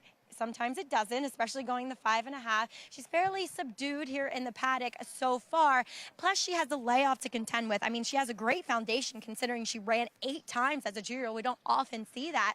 And she's an attractive filly, and she's really strong behind the saddle, which I love to see. It's just fitness levels in the face of these fillies that have the recency I'd put a question mark around. Is one trying the turf for the first time? Is number 5. Half is Enough. Frosted, not the greatest influence. But on the bottom, the dam handled the turf, and the dam is actually half to multiple graded stakes winner Current. So I like what I'm seeing from her in that she's incredibly fit, coming in off a second in the victory ride where she ran really well. She's even a bit more tucked up from that day. She has a turf hoof to her, and I think it's an interesting move to see Mike Trombetta move her to the turf here because at least physically, she's built for it. Guys? Paulie, turf sprints. I always look for speed first. I upgrade speed. That's the 7 for me, Empress Tigress. She ran extremely fast last time. She had a fast speed figure. She was close enough, and I feel like she's going to take another step forward off a second off of a layoff. How do you feel about the 7? I'm with you. I'm with you. Listen, the strength of the scratch of Ben Bang helps the 7. Now, the only other speed in this race is going to be on the outside of her making my move, but this was her last race. You knew right from the get-go, this was the first time she stepped on turf. Few jumps out of the race, you knew she liked the turf, JK. Yeah, absolutely. And you know, she's the type of horse, the way she ran in this race from the outside post, she fits a rider like Johnny Velasquez so well because that's what Johnny's done throughout his career. He's been on horses that are forward. He's won so many races for a trainer like Todd Pletcher who has his horses forward. I like when he finds himself on a speed horse. The 6, Breeze Easy. This is a horse that I feel like, you know, is cutting back a little bit, has spent a couple of races going a little bit longer, ran well in this race, but does need to get a little bit faster, in my opinion, from a speed figure standpoint. Yeah, I agree with you in that aspect. The one thing I will say, I think this horse did not want to be in front. It was a 4-horse field, just was in front by design. I think this horse wants to have a target. Did win 7 furlongs, or almost won 7 furlongs right off the plane, and it seems like the horses that have come here at Belmont and have run well at 7 furlongs have run well at the 5.5 furlongs. So look for the 6 maybe late in here because I think Flavian will take this one back. If you like the 6, you might not know it, but you like the 8 too. You want the 8 making my move to put some pressure on the 7, Empress Tigress. Anna Rad Ortiz in the saddle celebrating a 30th birthday here at Saratoga. And you can celebrate as well by signing up at Naira Bets. Use that promo code TOGA200. Earn up to a $200 deposit match after your first deposit. Bet any track, anywhere, anytime. Join now at Naira Bets. NairaBets.com to earn your $200 deposit match. Post parade for the Galway. And we start with Poppy Flower. Jose Ortiz looking for a second win in the afternoon. I singled the 7, Empress Tigress. If I was going to use 2 horses, the other one would have been the 1, Poppy Flower. Irish Filly Delmona. Good last time out against Ben Bang, who got scratched, but Ben Bang ran them off their feet. I thought the 2 ran a good effort last time. Have a good day. Irish Filly, exclusively raced in France till today. I think I hear that all the time. Have a good day. Just not having one today, Lafitte. Half, maybe that's about to change. Half is enough in Ricardo Santana. It's a horse that just doesn't have fast enough dirt figures, and it doesn't have a real reason to believe that they're going to get much faster on the turf. Probably overmatched. I'll be the 4th one to say it. Breeze Easy, the cut back in distance is key. Yeah, it is key. And look for her late in this race. I think she's going to get taken back. This filly's exciting, man. Empress Tigress, just how good is she? I think she's pretty talented. We'll see if she can pop away from there and get her position moving forward, get Johnny a little closer to 1,000. Sharp making my move? Yeah, listen, I think JK hit the nail on the head. This is the other speed in here, and if Irad wants to stay on top of the 7, he might be able to. Artos, Julian Leperoux looking for a second win this afternoon. Contender on the outside. Here is Dairy Nane. Watch out for her late. Yeah, you know, watch out, Lafitte, because I think, like I was saying, the 7 and the 8, I think the outside flow is going to be the speed. And you know Joel Rosario, you can find a spot. So if the outside flow is the speed, the 10 might be able to get a good trip. This one's exciting. Looking forward to this Galway. There is the filly to beat. So yeah, just how good is she? Perhaps her trainer can lend perspective. Jonathan Thomas standing by with Maggie. I'm sure as a trainer, Jonathan, you always feel a bit of added pressure when you're bringing an undefeated horse, as she is 2 for 2 Empress Tigress, into yet another stakes. But you tipped your hand at how confident you were with her, putting her right into a stakes off the back of that maiden breaking score. Yeah, I mean, she's a talented filly, and we didn't want to get in her way. And you know, I've made the mistake of running through conditions and not having the same sort of horse later on, so we thought we'd just go with what we saw. And 2, kind of got somewhat of a late start to her career. That played out to be a benefit? Absolutely. She came out of a 2-year-old sale, and she just wasn't right out of it, so we gave her a lot of time, and she's a different horse this year for sure. We've seen you have a lot of success with Augustin Stable. Talk a little bit about your relationship. Oh, it's the most fantastic thing I've been a part of since I've been in racing. I mean, he's just a wealth of knowledge and horseman, and takes all the time. He makes our job really easy, so we just try to do well for him. Jonathan, thank you so much for your time. Best of luck here with your Speedy Filly. Great, thank you. Empress Tigress looking to remain undefeated, Lafitte. Those deep roots, that relationship. Augustin, Jonathan Thomas saddled the 2018 Travers winner, Catholic boy. Gary, what impressed you most about Empress Tigress and what she was able to do opening week here at Saratoga in that Coronation Cup? Well, her maturity off just that one race on the Synthetic Cup at Woodbine was impressive in itself, and it came back a really fast number. She actually ran a faster number on the numbers I keep on Throw Manager, her first out, than she did in the Coronation. So that's what she's capable of.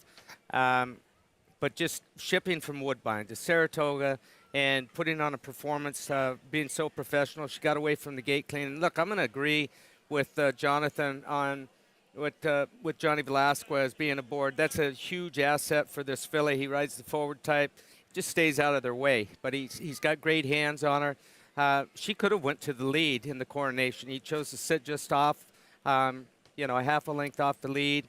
And when he pushed the button, the acceleration was instant. So I don't think she's necessarily going to be strictly a sprinter, but she's showed some top-class talent already in these two young races. And she's ready to rock and roll. The favorite at 9-5, Empress Tigress. Here's Poppy Flower, and the Hall of Famer Bill Mott. Gary has her going well. She was closing late in that Coronation Cup and just really improved as a 3-year-old filly. Yeah, and she got away slow in the Coronation last time, a step slow. Not like she didn't just stand in the gate, but she didn't get away. She got off a little bit awkward, and she was quite a ways back, but that's her style. She's a come from behind sprinter. That's how she's running her last two races, and they were both impressive. And she improved in the Coronation Cup. It was the best race that she had run, and I expect her to run hard and good again today. The problem is she's got a lot more experience. She's had this is her 10th race of her career, where it's Empress Tigress, only 3rd race in her career, and Empress Tigress, she figures to improve again, this being her 3rd out and 2nd off of the layoff. For more on Poppy Flower, we check back in with Maggie. Poppy Flower, I have not seen, guys, since she was a 2-year-old, despite having run 3 times now at Niagara Tracks. Actually, this is the first time I'm seeing her. And what a transformation from 2 to 3, as she's just become so much more athletic. I love the warm-up that Jose Ortiz is giving her. Now, I did catch up with Jose. As you see, that Empress Tigress and Poppy Flower were a little bit restless in the gate prior to that start in the Coronation Cup. And he didn't show any trepidation, though, for the fact that now she's in the 1 hole. Now she's going to have to stand the longest. But sometimes you do become a bit concerned about horses that might get a bit antsy, that have to stand in the gate for a long period of time. But she's not giving me any indication in these preliminaries that she's going to be that way. She'll be hoping that there's some hitting up front. And often, though, with these turf sprinters, as you see the guys all going with the speedy Empress Tigress and talented Empress Tigress, that closing turf sprinters can sometimes be the most frustrating in the game, Lafitte, because trouble often will find them. We saw that in the Coronation Cup. Darynane, the trouble encountered. Jonathan Thomas looking on, hoping that his filly can remain undefeated Empress Tigress. Maybe a lucky spot. That's right where Tom Amoss was yesterday, racking up a 4,000th career win. The absence of Ben Bang now, also trained by Jonathan Thomas, from a pace standpoint, she figured probably the quickest on paper. How much does that change the complexion of the race, Paul and JK? Well, I think it changes a little bit because I guess you were going to have to play the game, and I think that the 3 was going to be a target for the 7. I think Gary makes a very good point. Does the 7 want to be on the front end? Because I think she is the quick of the quick. Yeah, I mean, she doesn't have to be on the lead, right? I mean, she kind of took over the lead last time. She doesn't have to be on the lead. It's going to be interesting to see what the 8 Making My Move does, because from a speed figure standpoint, she's not fast enough to beat Empress Tigress, but she has found a new home on the grass. She's run on the grass in back-to-back races. She's won those back-to-back races. She does have speed, and she is drawn outside of Empress Tigress. I'm very interested to see how this all plays out. But I think Empress Tigress's biggest weapon is the fact that she can kind of win either from on the pace or just off of it. That versatility, JK, a sprinter that will give you a second move. Johnny Velasquez on Empress Tigress filing into the gate. It is post time for the Galway Stakes. 3-year-old fillies, 5.5 furlong mad scramble on grass. Johnny I standing by. And we're set for the start. And they're off. And it is Delmona who's going out for the lead along with Empress Tigress. It is Delmona, Empress Tigress. They are heads apart here in the early going, making my moves on the outside in third with Have a Good Day racing in a fourth. And then it is Artos next in fifth. Breeze Easy is sixth. Derrynane runs in seventh, followed by Poppy Flower down on the inside in eighth. And Half Is Enough is the trailer in ninth through a quarter in 22 and 1/5 seconds. Delmona, Empress Tigress, the favorite on the outside. Long shot Delmona down at the rail. And then comes Making My Move, who's in behind and in third. Followed by Have a Good Day towards the rail and Breeze Easy out in the middle of the course as they come down for the eighth pole now. Have a Good Day is looking to squeeze through down at the rail. Empress Tigress and Delmona continue to battle on. And on the far outside, Poppy Flower is kicking in. Poppy Flower with the momentum to win the Galway Stakes from off the pace. Empress Tigress was second. And Delmona finished third. The final time was 1 minute, 2 seconds. Fist pump, Jose Ortiz, beautifully timed ride. Poppy Flower, she was closing like a freight train in the Coronation Cup. Denied that day. Nothing would stop her on this afternoon. Takes down the Galway 4-1 at post time. Yeah, and I don't think you can really make any excuses for Empress Tigress. Delmona caught me off guard. I didn't see her being up on the lead, but they were legitimate fractions up there. Empress Tigress, she was fighting it out with Delmona. In the meantime, Poppy Flower and Jose Ortiz coming from way back in the pack and just flying in the last 100 yards. J.K. Polly, she turns it on right there. The favorite, Empress Tigress, doing everything she can, but just ambushed late by Poppy Flower. It's an outstanding ride by Jose Ortiz. You saw the fist bump Lafitte mentioned. There was a reason for that. Yeah. You know, he came rolling, he timed it perfectly. And I will say this about Empress Tigress, and G, you can elaborate on this when we get it back over there. She feels like the type of horse that maybe faster for her is better. Like maybe that's her weapon. I didn't think they went blazing fast for the talent that she has. I'm kind of with you on that, and like you said, I'll get Gary's take because she cut out way better fractions. And I think that Johnny V thought, okay, I rated off a horse last time. Well, this too had some purpose, and the one was coming at her in the last race. She just didn't get the same separation she got from the last race to this race, and Poppy Flower went right by her. Hall of Famer Bill Mott, as Jose Ortiz celebrates Erad's 30th birthday with a win in the stakes race at Saratoga. And Bill Mott, Gary, cultivating, developing. It's what he does. It's why he's in the Hall of Fame. Poppy Flower just so much better now as a 3-year-old filly. Yeah, and to elaborate on what the guys were saying over there, faster is better. I don't necessarily agree with that. I mean, we've got a Hall of Famer that was aboard on Empress Tigress, and I know they're not ripping Johnny or anything, and maybe they've got a point, but Empress Tigress, when she opened that lead up the last time in the Coronation, it looked like to me she was hanging, maybe waiting for competition in the lingering strides, and I'm not so sure of that. I think she may have distance limitations, so maybe faster is better early on, but I would trust in Johnny V. Look, Delmona, it looked like Delmona was down inside, and he had a great target looking at, so I'm not going to make a whole lot of excuse for Empress Tigress. I'm going to give full credit to Poppy Flower and a great ride by Jose Ortiz. Saw the brothers galloping back. Erad on Making My Move, who, by the way, broke very sharp. And we figured early on Empress Tigress, we know she's quick. Poppy Flower taking advantage late. And Making My Move, look, she broke sharp. She was right there. And Erad deciding to settle just off the pace early on. And, you know, you can normally tell when it's an instruction take back. And I've got a feeling that John Kimmel said, look, let's don't get in a speed duel with Empress Tigress. When a jock reaches up the first jump and has already made that decision, that's normally coming from the boss. in the paddock, making it clear that he did not want to see a speed duel. She kind of threw her head up. She wasn't enjoying it, but he did get her wrangled back, and she at least was not in a speed duel early on. I want to take another look at the start when we have a moment, but first, Poppy Flower, Winter Circle lead-in, brought to you by the Fasig-Tipton New York Bred Yearling Sale, showcasing New York's finest yearlings, August 14th and 15th. Where will you be? Arnmore Thoroughbreds LLC there in the Winter Circle. Hall of Famer Bill Mott and Jose Ortiz. Poppy Flower 1040. Look, Empress Tigers ran very well, trying to repel all challengers, being swarmed in deep stretch. She fought, she dug. In the end, just Poppy Flower, all the momentum blows by. And as a 3-year-old filly, she's just better and cruises under the wire. Crop uncocked. Jose Ortiz, Poppy Flower in the Galway. Catholic Boy, one of only 3 American 3-year-old colts in history to win Grade 1s on both dirt and turf, including the immortal Secretariat. A 6-time graded stakes winner from ages 2 to 4, he was the fastest 3-year-old of his crop over 10 furlongs. Now his progeny are bringing top dollar in the sales ring.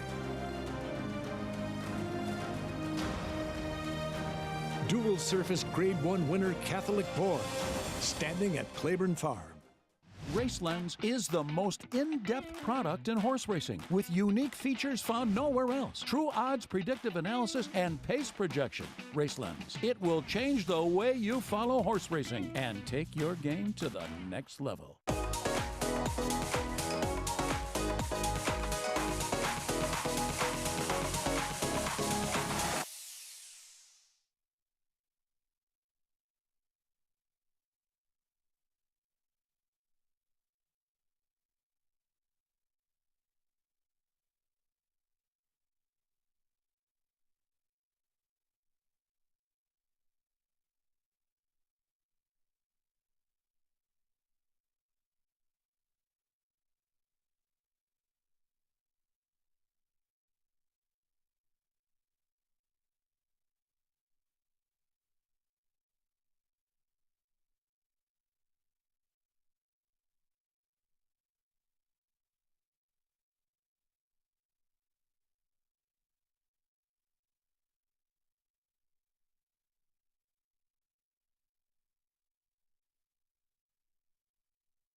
Welcome back to Saratoga Live. We are proudly brought to you by Naira Bets. Bet any track, anywhere, anytime. The Galloway Stakes taken today by Poppy Flower. A flip-flop of finishes from the Coronation Cup, and I'm pleased to be joined by Megan Jones and Brenda Harding, the owners and breeders of Poppy Flower. And Megan, I know you guys campaigned this one's dam, Nishirora, as well. Were you expecting her to produce such a proficient turf sprinter, though?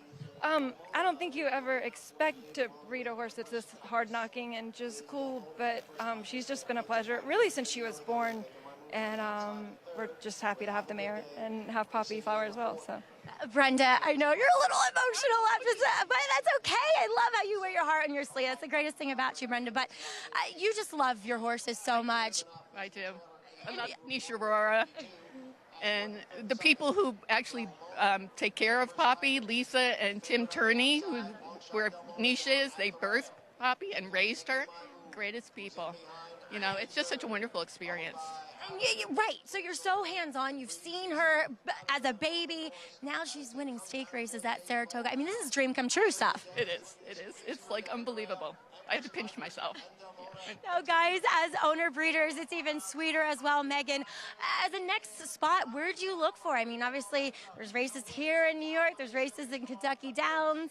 I think we'll enjoy this one for a minute. She did run well at Kentucky Downs last year. She's run back kind of quickly a couple of times, but But the way that she runs and sprinting on the grass, we'll just see how she comes out of it. She has. She's been hard knocking. 10th career start, and she picks up her 3rd career victory. Poppy Flower, congratulations, ladies. Gets the job done. I'm pluralizing everything now. Here in the Galway Stakes, Levite. She was that good, Maggie. Poppy Flower, Gary, right here, finding her best stride, angled out, gathering momentum, and when Ortiz wheels her out, she sees daylight, knows it's time to go, and turns it on. Yeah, she hit 2 different gears. She hit a gear when she found daylight, once he got her out in the middle of the racetrack, and then really accelerates again in the last 150 yards, and actually comes away an easy winner there. Look, hopefully we'll see a rubber match. They're 1-1 now. Later on down the road, late pick 5, the follow along. We can tell you there will be a pick 6 carryover. Pick 6 carryover for the Friday program right here at Saratoga. Love those stories. The homebred. And you see the breeders celebrating. And for Poppy Flower, what a performance in the Galway Stakes. 10th race left. Again, nobody covered. Pick 6 carryover for the Friday program. Post time for the 10th and final in 22 minutes. More stakes racing tomorrow. It's all about the New York breds. You have 3 New York bred stakes races. One of them, the John Morrissey. For those of you newer to the sport, you're wondering who it's named after. Was it a horse? Was it a human? Fact is, John Morrissey is one of the most colorful characters in the history of this storied venue. Well, John Morrissey was an Irish immigrant. He came to America when he was only 5 years old and eventually made his way down to New York City. He became connected with Tammany Hall, and through there he was associated with most of the major power brokers of Gilded Age of America. So became a very wealthy man working with and for Tammany Hall. He came to Saratoga Springs in 1862. He bought an existing gambling house that was kind of low end and operated that for a year. But the following year in 1863, he, along with 3 business partners, opened the Saratoga Race Course, which they formed their association called the Saratoga Racing Association. He was a casino gambler, he was a high-end gambler, and even the building that the History Museum is housed in was his building, the Saratoga Clubhouse. This was the highest-end casino in the nation when it was operating. And all of this is because of John Morrissey. You know, he's the epitome of a successful immigrant. He came to America, he made a lot of money, and he was very well loved by the residents of Saratoga Springs and his native Troy. He's probably the most influential person in the development of our city. In short, he was pretty much like the coolest guy ever. That violin really goes with the bare-knuckle boxing of John Morrissey. Get Mig going on John Morrissey. Get Mig going on John Morrissey. The stories are unbelievable. And for that reason, the influence of this stakes race, the John Morrissey, and New York traffic doesn't have to deal with world-class sprinters. And his last win, 3 starts back, Gary, the affirmed success at Belmont Park. Yeah, the last 3 times he's faced New York breds, he's dominated. Look, it's no easy spot tomorrow. He's expected to win. He's 6-5 on the morning line, but there's another New York bred in there that's been focusing strictly on New York breds. That's my boy Tate. Also tomorrow, he's earned $717,000. So he figures to win tomorrow, New York traffic, but graveyard of favorites here at Saratoga. Favorites, champions. We've seen some really good racing for 2-year-olds the last couple of days, Paul and JK, and we'll see some more of those 3 stakes races tomorrow, also in the Evan Shipman. Yeah, look, I really like these New York bred races. Yeah. It's always a lot of fun. We spend so much time in New York, get to watch these horses kind of mature and grow up. Bankit is one of those horses that's given us some thrills. He's won at a lot of different distances, and you know, I feel like there's all these times where these horses kind of get stuck in these races going a mile and an eighth. They get to go a mile tomorrow because of the new shoe. Yeah, and this is Bankett when he won at Belmont. He won the commentator. When he's in New York Stakes Spread Company, he's kind of a bit like New York Traffic. He's really tough to beat. He won this race by 13 1/4. He lost to My Boy Tate by a neck. Those were both on sloppy racetracks. Now, on dry racetracks, he ran in the Empire Classic. He was behind Mr. Buff, funny guy, and that's going back to 2020. So he's got plenty of class, and he is the one to beat. And the one thing I'll say about Bankett as well is that he runs well fresh. He hasn't run since February, but if you look through his racing career, running fresh is kind of his thing. He's done that. And you look at the screen there, Bankett, he's won over $1 million in career earnings. There'll be a New York bred sale coming up pretty soon. I think a lot of people will be hoping they can find a Bankett in there. Yeah, that is kind of true. And when you look at the rest of this race, you look at a horse like Tiergan, and you look at the outside horse, Seafoam, they're 6 for 8 over this racetrack. And Tiergan's a type of horse, JK, that's been in the claim box but keeps running giant numbers. Hey, Paul, make sure JK stays home tonight. School night, pick 6 carryover tomorrow, will you? School night, carryover. Look at all the stakes racing week 5 with the New York Breds tomorrow, Saturday, 4-star day with the main event, Regal Glory. The 6-5 favorite, 2-year-olds in the Saratoga Special, the Stars of Tomorrow. And on Sunday, not to be shortchanged, the Mahoney. And never too early to look ahead to the Run Happy Travers, a very hungry Cyberknife, inbound, winner of the Haskell, winner of the Arkansas Derby. He's just getting better for Brad Cox.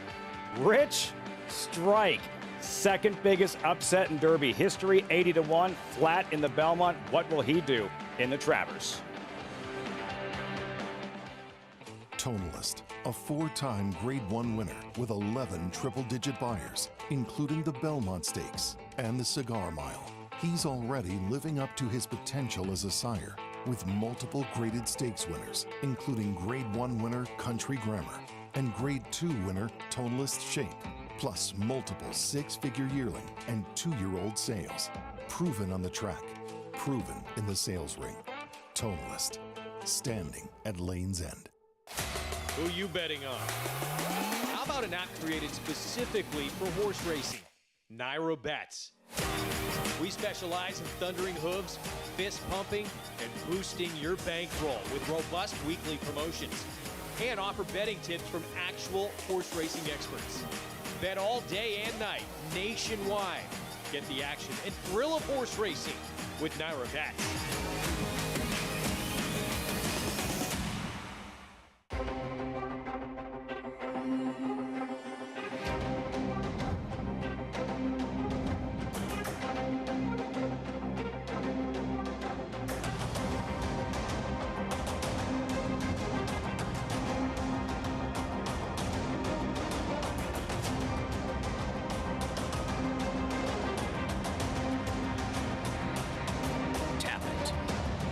Standing at Gainesway.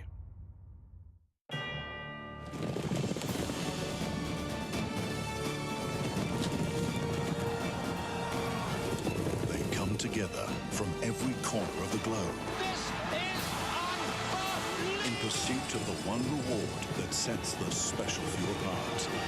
The title of World Champion. Don't miss racing's ultimate coronation. The Breeders' Cup World Championships at Keeneland. Tickets on sale now.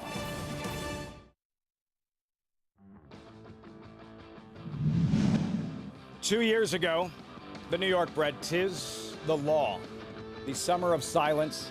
During the pandemic, I always wonder, Gary, what Saratoga would have felt like on this day with a packed house watching this New York bred do that in the Travers.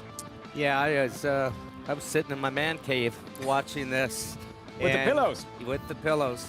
And it was a pleasure to watch, but it would have been a lot sweeter had this grandstand been full. I think an argument for why, if you spread out the Triple Crown races, it would be more difficult, how hard it is for a thoroughbred to carry their form at the very top level. This was after he won the Belmont Stakes, defeated in the Kentucky Derby. 'Tis the Law, the wave of the crop from Manny Franco, sold right across the street. And here was the story. You remember Jack Knowlton, they said they were only going to go up to $100,000. In the end, what the heck will go up to 110? He made more than paid for that down the road. Thank goodness they did come with that extra 10. 'Tis the Law, spectacular in the 2020 Run Happy Travers. So here are some of the names we're following. The Run Happy Travers in less than 3 weeks. Artorias could not have been more impressive. The day before, the Jim Dandy. Charge It, that blowout win at Belmont. Epicenter, sensational in the Jim Dandy early voting. Zandon for Chad Brown. Cyberknife, Gary, breezing for the Travers. Coming off his win in the Haskell, half mile, 49.96 Saturday. What are you seeing here? Efficiency. They're not looking for anything fancy here. He's coming off fit from his victory in the Haskell Stakes. He looks very focused. For a horse that, has had his moments of not staying focused, he looks focused. He looks happy. Just a little walk, a little stretch for him in 49-4. Well within himself here. Thanks to our friends at XBTV. Cyberknife, what did he show you at the top of the stretch in the Haskell? That agility at the precise moment that was probably the difference between winning and losing at the top of the stretch. They named him right. He cut it like a knife. Wasn't a narrow opening. Florent Drew opted to dive to the inside, came through a tight hole, and showed the willingness to do that and the acceleration. The final 1/8 of a mile in that race, I was super impressed with it. Big step forward for him, it was. Al Gold, Cyberknife, trainer Brad Cox looking to go back-to-back in the Travers, having won last year with Essential Quality. And Paulie, JK, where are you on Rich Strike 80-1 Derby? Spoiler, and then the Belmont effort that was not quite the same magic carpet ride the Derby was. I don't even know what's going on with my paper right now, Lafitte. I got stuff going everywhere right now. We got a little wind shower going. Where are you at? What was the question, Cyberknife? No, Rich Strike. Yeah, I'm usually pretty nice on the show. I don't have that being mean reputation. I have nothing for this horse. As a racehorse, as a betting proposition, I love the animal, obviously, but I just don't. He got everything kind of fell right where it needed to fall. He got a perfect ride, and I just don't see him winning these types of races. I hate to say it, but I'm kind of with you. I actually thought, to be honest with you, after he won the Derby, I get it. You want to come to the Belmont, but he loves Churchill Downs so much. I thought that maybe me go into Stephen Foster and take a shot because I think the horse just loves it there so much. Now, the Churchill Downs horses have run well here. I think he'll run better than he run in the Belmont, but his style of running is not made for this racetrack. I just don't see it really happening. And shipping in here is hard enough to do anyway. I'm not taking anything away from Rich Strike. I think he's a really nice animal. I just think he needs to run his big races at Churchill. Maggie, are we being too mean? I'm not. JK, I don't want to be too mean to you, but you literally just sounded like Andy a little bit, not going to lie. But I will never say that again, don't worry. Number 1 is Twist Just Right, as she will try the turf for the first time and stretch out in distance off the back of a layoff for Horacio de Paz, as he's looking for her to switch. Excuse me, not Horacio. Oh, Jorge Abreu. It's a long day. Anyway, she does have a little bit of pedigree on the bottom side. The second dam's a 2-time turf winner. Dam 1 on synthetic and distorted humor. They can kind of go either way. She honestly looks like she should deal with the turf quite nicely. Massive hoof to her, and comes in here really fit. I like the stretch out in distance because I always thought that she wanted more ground because she's such a big lumbering type of filly. We'll see how aggressive they are from the start of this race with Manny Franco aboard. Blinkers coming off the bench, but she looks fit and ready to go here for Jorge. As we'll move on to the horse breaking from the inside, that's number 2, Let Me Drink, for Bruce Levine. She stretches out in distance, but looking at her physically, she should really appreciate it. Now, she did not show much speed in that debut, and she got fairly tired. She kind of swapped back to her inside lead late. Well, I wasn't in the paddock for that day to have a reference point off of, but she looks incredibly fit here, and she's really just bouncing on her toes, indicating to me that if she breaks cleanly with the stretch out and Javier Castellano aboard, she could be forwardly placed here and hopefully take advantage of that inside post position. Number 5, La Victoria. She has a beautiful pedigree, being by Tappet, out of one of the best New York bred sprinters we've seen of this generation in La Verdad. Now, they ran her on the turf last time, which is fairly counterintuitive to what her pedigree suggests. And I questioned it, but they seem determined to run her on the turf here coming back. What I can say, while I'm not thrilled with this spot, is that she has filled out so much as a 4-year-old. She's gotten so much stronger here. She comes back so much more appealing, at least in the preliminaries, than what she ever was in any of those starts last year. Number 6 is Alest. She will try the turf here in her debut. She's by a Stern, who's a great influence on the turf. And there's a little bit of turf pedigree on the bottom side, but she fits these conditions well for the Bonds, and she is ready to go. She's fit. She has her mind on business thus far in the paddock. She's an interesting proposition as she sits at 8-1, Lafitte. Dangerous combination, Maggie. Luis Saez, James Bond, the first-time starter, Alest at 8-1. As we get set for this very easy 10th and final race, this easy handicapping endeavor, man. This is challenging. New York bred maidens, 1 mile, fillies and mares, call to post. We'll see them in the post parade, and we start with Twist Just Right. And Maggie liked what she saw. Fit, 21-1. If this horse took just an inch of money, I could get involved because I trust Jorge Abreu on the grass that much. Lemon Drink, Saddle Tail 2 breaks from the rail. Yeah, and this is a horse that, like Maggie said, could go gate to wire. We saw Javier Castellano blow up the Turf Bird going gate to wire with Top Envoy in the 5th. Big upset. Here's Byrne, Rosie Byrne. 10 strike if playing from home. Said it all. Power and Glory. Yeah, this one for Glenn Thompson. Good to see Glenn. He's a long trainer that's been at Monmouth for a long time, bringing up one here to Saratoga. I was such a fan of her mother, La Verdad, La Victoria. Yeah, look, you want to root for these because, like, you love the cadet, you love the progeny, the parents, but this horse just hasn't really shown up. Alest, first-time starter, look out. Less for Luis Saez and Jimmy Bond, 007. Be careful. Dangerous. 21-1, can't fool me. This horse has a couple of turf races. The last one against maiden 40s was okay, but now facing maiden special weights. Capital Gal, turf debut. They've tried to get her on the turf 2 starts back, and she ran okay, so I think they tried the dirt again. Now they're going to get on the turf. Late double, Belmont, maybe, Jacosity? Yeah, look, this horse ran well on debut, and you'd like to expect this horse to take another step forward for Belmont. Bavarian Cream, Flavian Pratt. Yeah, the lone turf start for this horse got dead left and actually ran on well, taking money at the windows. Succulent for a very good barn going well, David Dunk. It was extremely wide last time, but might be wide again this time. And finally, Saratoga Chrome on the outside, Joel Rosario, 8-1. Yeah, interesting that Rosario shows up in this horse for Michelle Nevin. They're dangerous together, and you're getting 8-1? She's ready to roll. She looks like she's ready to go. Saratoga Chrome, the field for the 10th and final. Get involved, sign up today, join Naira Bets. Use that promo code TOGA200, earn up to a $200 deposit match after your first deposit. Bet any track, anywhere, anytime. Join now at NairaBets.com to earn your $200 deposit match. Regardless of who wins, gentlemen, pick 6 carryover for the Friday program.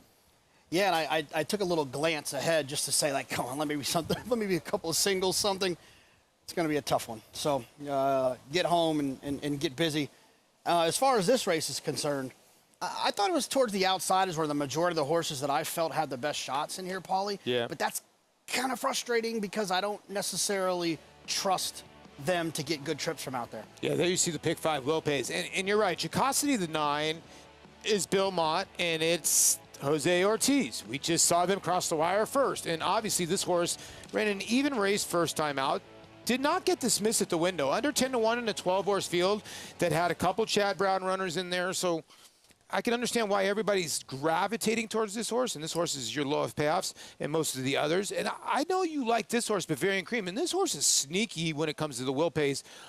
Pick 3s, pick 4s, pick 5s, JK. Well, the reason that I ended up landing here was this was a very hard race, and I don't have a lot of confidence in any of them. But if you look at the race 2 back, where they went 7 furlongs downstate at Belmont, and you watch that race, Bavarian Cream was very uncomfortable and was kind of fighting the rider all the way around there. Now, you get Flavian Pratt, who you heard Chad Brown talk about Flavian's success here. We've seen Flavian's success here. The one thing you hear about Flavian is that he can get horses to kind of come back to his hands and relax a little bit. So if Flavian can kind of be the difference that gets Bavarian Cream to settle and not be so rambunctious early like she was 2 starts ago, then maybe she can run better in this spot. Okay, what do we do with the Pletcher runner, the 5. Irad Ortiz Jr., Todd Pletcher. People are going to gravitate towards that horse. Horse has been favored 3 out of 4 times. Chuck? Well, look, Mama was a dirt sprinter, and she was a really Fast good dirt one, sprinter. too, yes. I just feel like they're just at this point guessing. You have a horse with so much pedigree. Maybe there's something that makes this horse want to run better. I just haven't seen it yet.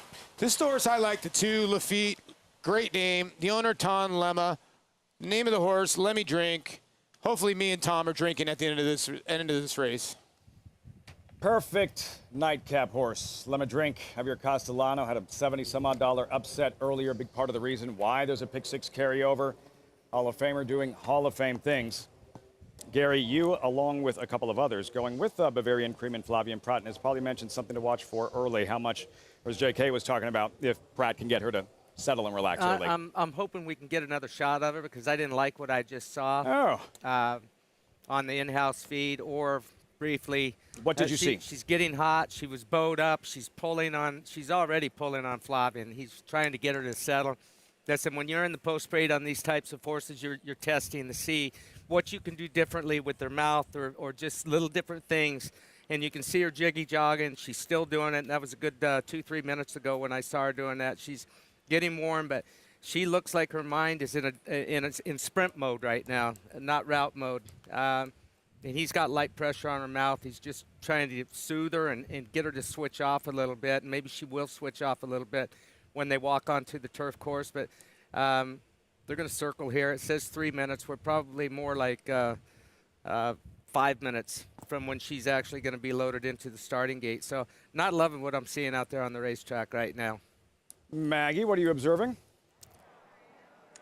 Yeah, I mean, Gary's right. For Bavarian Cream, it's not good when you're trying to get a longer distance and you're acting like a keyed-up sprinter. But the fact of the matter is Bavarian Cream has always been this way. It's just Flavian Pratt's job now, as he does have some of the best hands in the business, to get her to respond. And I would think now, stretching out to the 2 turns for the second try on the turf, that they do get her forwardly placed. As JK said, she was throwing her head all around. She's trying to run up on heels. But usually when they're fighting restraint, oftentimes they won't have any finish. She had a bit of finish, to be fair. So look for her to pull a more forward trip here, going this mile. So, yeah, it's not great, but she's not over the top. So I'm going to stick with her. I, unlike Gary, have had bad luck when I jump off horses that I like, guys. I'm not jumping, Maggie. I'm not jumping off. She's walking right now. Flavian's sitting just chilly on her, chewing that gum, putting his mind at the beach somewhere, maybe under a palm tree at his house in California. Just thinking about good thoughts right now. He's a long trying way to pass that over. He's a long way from Del Mar. Yo, Go ahead. I got a question. Yo. I'm glad you brought that. I always see the riders with gum in their mouth. Don't you get dirt in your mouth and then you're chewing on dirt when you run around there? They stick it in the side of your cheek or whatever. And I'll tell you what's bad. When you holler at somebody and a bug flies into your mouth, or lovely if you're encouraging your horse. Worst place I ever rode for that with gnats was Canterbury Downs. Flew in to ride Broadbrush in the St. Paul Derby years ago. Sandy Hawley gave me some vanilla oil to rub all over my face, and I said, "What, is this some kind of joke?" And he says, "No, to keep the bugs off of you." Maggie, Canterbury's new slogan, "We got gnats." I'm sure that'd actually be really good for up here at Saratoga. The trick here at Saratoga, or the saying is, you're doing the Saratoga wave because you're waving off the gnats. People put dryer sheets in their helmets to try to ward off the gnats. But going back to the gum thing, the other day I was interviewing Joel Rosario, and I noticed white around his bottom teeth. And I said, "What's wrong with your teeth? Did you have to like get an implant or something?" He's like, "No, it's gum." So that's where he puts his gum. It looks like he has a big old lip in, guys. Every jockey on the planet is going to be riding while chewing gum, as of that comment right there. Joel Rosario, the 10 graded stakes wins at the meet. Pick 6 carryover tomorrow, races 5 through 10, 123,000 plus. We'll have it all for you right here on Saratoga Live. Filing into the gate. Any final thoughts here, Gary? I like what I'm seeing as she's going in the gate right now. Bavarian Cream, she's settled down. I don't see him getting in a fight with her, though. If she's wanting to show speed from that post position, I think he's going to let her show some speed into that turn and see if she'll come back to him on her own, on her terms. Something to watch for early. Bavarian Cream towards the outside. Saratoga Chrome. Joel Rosario. Whatever he's doing these days, it's working. Trying for the win in the nightcap. Johnny Embrial standing by. 10th race live from the Spa.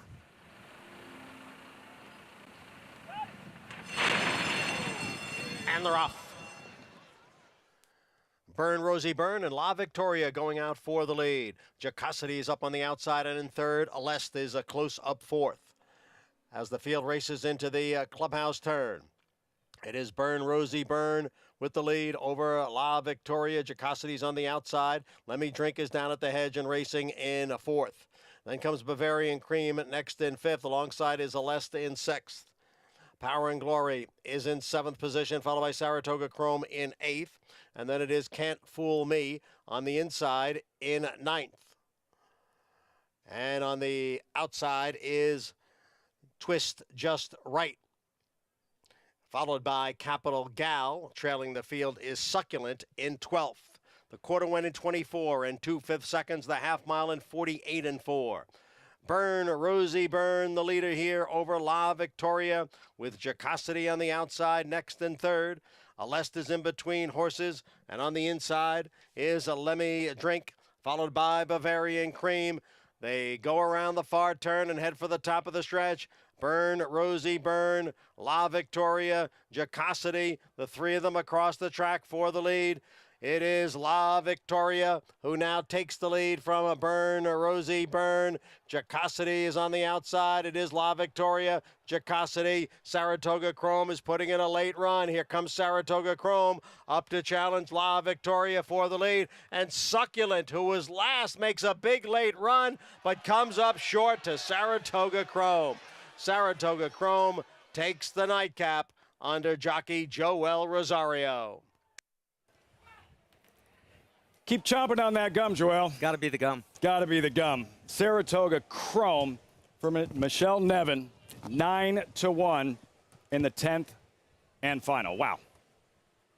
Combination works. She's a very, very good horsewoman. Michelle Nevin had this filly ready today.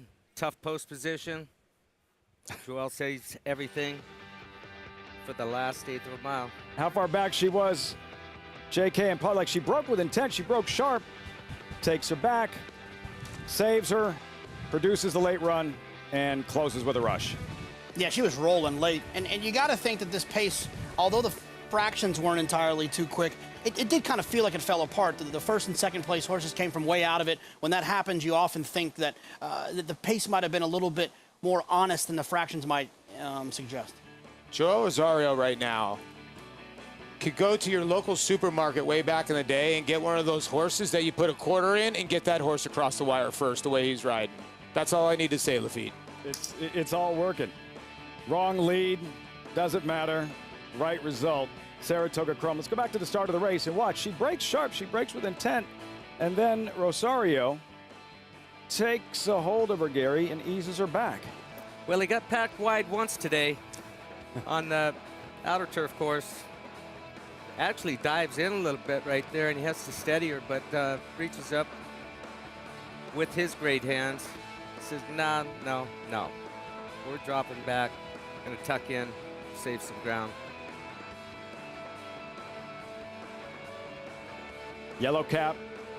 Joel Rosario easing her off the pace. And here again, wrong lead, but she has the five collared.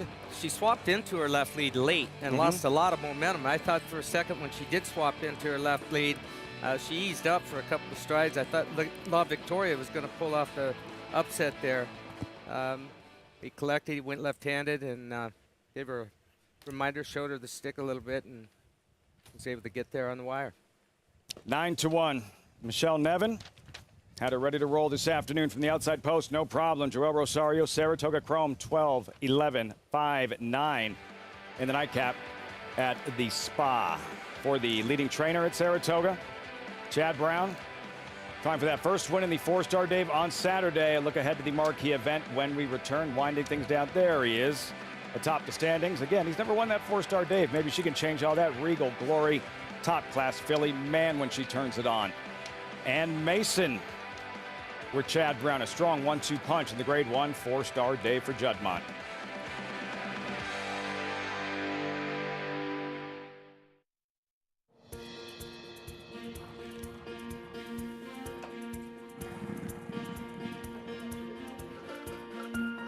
We take pride in what we do. For me, it's more of a passion than actual work. I'm an assistant trainer. Carpenter. I'm a peace officer. I'm a jockey. I'm a gardener. I'm a groom. Clocker. Assistant starter. Trainer. ESL teacher. I love what I do. There's so many jobs that come together every day. It's a collective effort that really makes this ball go round. We are New York Racing. I couldn't imagine working anywhere else. For me, riding horses in the morning is the best thing I can do. New York Racing helps support my small business. It's extremely important to the New York economy. Like my dream come true. This is like a big family. We are New York Horse Racing.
Welcome back.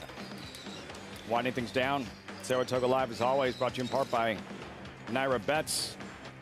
Gary's getting attacked by birds, it sounds like. Bet any track, anywhere, anytime. Naira Bets. Get started at nairabets.com today. Nats and birds, part of the conversation for Joel Rosario. All business and another win. 20-40. Saratoga Chrome. Michelle Nevin had her cranked up and ready to roll, winning from that tricky outside post position. Somebody just dumped about 10 pounds of popcorn behind us, and the Seagulls they have come with authority. They are now, excited. big run from Saratoga Chrome. $20.40 to Joel Rosario and Michelle Nevin. They've been hitting at 33%, and I think that percentage just went up. How much? 16,000 plus. 16,000 plus. The pick 5. The huge upset, the first-time starter, the 34 some odd to 1 shot with Costello. That was in race number 5, triggering the pick 6 carryover. 124,000 plus tomorrow. We'll have it all for you right here on Saratoga Live. Look at Mark AJ surging late over JPJJR 36, 387.95 to 365.70. The Saratoga Showdown. Mark AJ, congrats, my friend. Getting closer and closer, Gary, to the weekend. We have the New York Breds tomorrow, 3 stakes races for the New York Breds. And then on Saturday, it is one of the most important, prestigious grass races here at Saratoga. The Grade 1 4-star Dave, the Rundown. Tomorrow, Morrissey, Union Avenue, Evan Shipman. Saturday, can't wait for both of those. Saratoga Special, 2-year-olds, Gulfport. 4-star Dave and Regal Glory. Yes, we will talk about it quite a bit. Chad Brown trying to win a first Grade 1 4-star Dave. It's been a lot of frustration. But now, coming in with the strong 1-2 punch and Regal Glory in the Just a Game, Gary, absolutely sensational. Yeah, and Jose Ortiz sitting motionless right there. He knows he's got the top two anytime he wants them. And explosive kick, reliable, undefeated this year, coming off back-to-back Grade 1 wins. The improvement. She was always really good. Now, just next level stuff we're seeing from Regal Glory. She's gotten better with age, that's for sure. 6-year-old mare. Saw that from Poppy Flower earlier today. Jose Ortiz, just that 3 taps on the shoulder on the outside here. The leader, like who's coming? And like that Jaws theme, Ortiz goes to work Regal Glory, that accelerate, and she's gone. Take a look at the field. It is a Breeders' Cup Challenge event. Ortiz pumped up at the wire. Breeders' Cup, winning you're in for the Breeders' Cup Mile. Grade 1 winner Casa Creed drawn inside. Front run the Fed. Regal Glory 6-5 on the morning line. Grade 1 4-star Dave. Early on Saturday, the Saratoga Special. It's the next stepping stone towards the Grade 1 hopeful, the most prestigious race for 2-year-olds here at Saratoga closing weekend. Compact field in this Grade 2 Saratoga Special, and Gulfport, who arrives, Gary, with a big, big reputation. 2 blowout wins, odds on 4-5 with Joel Rosario, who will be looking for an 11th graded stakes win. Yeah, he's doing things that we haven't seen a 2-year-old do for a long time. Impressive in his maiden breaker. Comes back here in the Bashford Manor, and even more impressive, long reaching stride to him. Son of Uncle Mo. He's pretty to watch. He's got beautiful action. Just very, very professional. As you mentioned earlier, Coolmore having acquired a percentage to stand with Uncle Mo, his daddy at Coolmore America. You were in Kentucky for the entire spring. What's the buzz? What's the conversation, the narrative surrounding this colt in Kentucky? That he's very, very special. And, you know, Steve's won this race how many times? 5 times. And all of them went on to be great sprinters. I think this horse has a future around 2 turns eventually. I guess that was really the question of Jackie's Warrior a couple of years ago and what he's gone on to do, albeit as a champion sprinter. One more Asmussen would tie the all-time record for most wins by a trainer in the Saratoga Special. I guess that's what I was at. You know, in the future, is this a colt that looks like he can thrive at longer distances, Gulfport? From what we've seen so far, he's got speed, sort of like a life is good type of run to him, just automatic leaving the starting gate, and then lengthens the further they go, the longer his stride gets, and that's always a good sign that you will be able to stretch a horse out to 2 turns eventually. The second choice, Damon's Mound. So yeah, with Michelle Lovell, and he was awesome in that last race, and he looks like the main threat to Gulfport. But I think it's something we have to pay attention to right from the start, because she's like, that's the only thing he's struggled with. It didn't surprise her at all that he didn't break in his day. He still won from here, but he didn't break, and that's something, because he's not going to beat Gulfport if he has trouble leaving the blocks on Saturday. Yeah, and the way he won, there were multiple big money offers that came in on him after that race. And Michelle Lovell, she was worried that she was going to lose the horse, that he would be bought for the high money and sent to one of the bigger barns. And the owner said, we're keeping this horse. We're going to enjoy the run. So I'm wishing her a lot of luck, and I'm happy for her that she was able to hang on to the horse. And I think he's going to, you know, if there is a threat, he would be the one tomorrow. But that Saturday, is for her to have this horse and to continue training him and to maximize this opportunity and his potential, that alone is a great story and something we'll follow heading into the Saratoga Special on Saturday. Again, it's early on the program. Grade 1, 4-star Dave, a little bit later on. That's on Saturday. Tomorrow, it's all about the New York Breds, those 3 stakes races for New York Breds, and that big Pick 6 carryover, 124,000 plus, getting started in race number 5. Thanks so much for joining us this evening on Saratoga Live for the Hall of Famer Gary Stevens. I'm Lafitte Pinkai, Jonathan, Paul, Maggie. What a performance by that filly. How good was she today? Poppy Flower, sensational in the Galway. Beautifully timed ride. Jose Ortiz, homebred. Friends since they were a long time there. Bill Mott, the Hall of Famer, had her ready. Poppy Flower in the Galway. Another great day of racing at Saratoga. Have a great night. We'll see you tomorrow for that big Pick 6 carryover. The momentum continues for War Dancer as Dancing Buck scores a decisive victory on the Saratoga turf. And it is the New York-bred Dancing Buck who wins it. And Elegant Dancer scores at Monmouth. It's War Dancer's Elegant Dancer, winning by 6 lengths. Interesting note on War Dancer I just got. He is the leading third crop sire for winners and earnings on turf. So he is certainly off to a blazing start at stud. Now with 34 wins in 2022 and over $4 million in progeny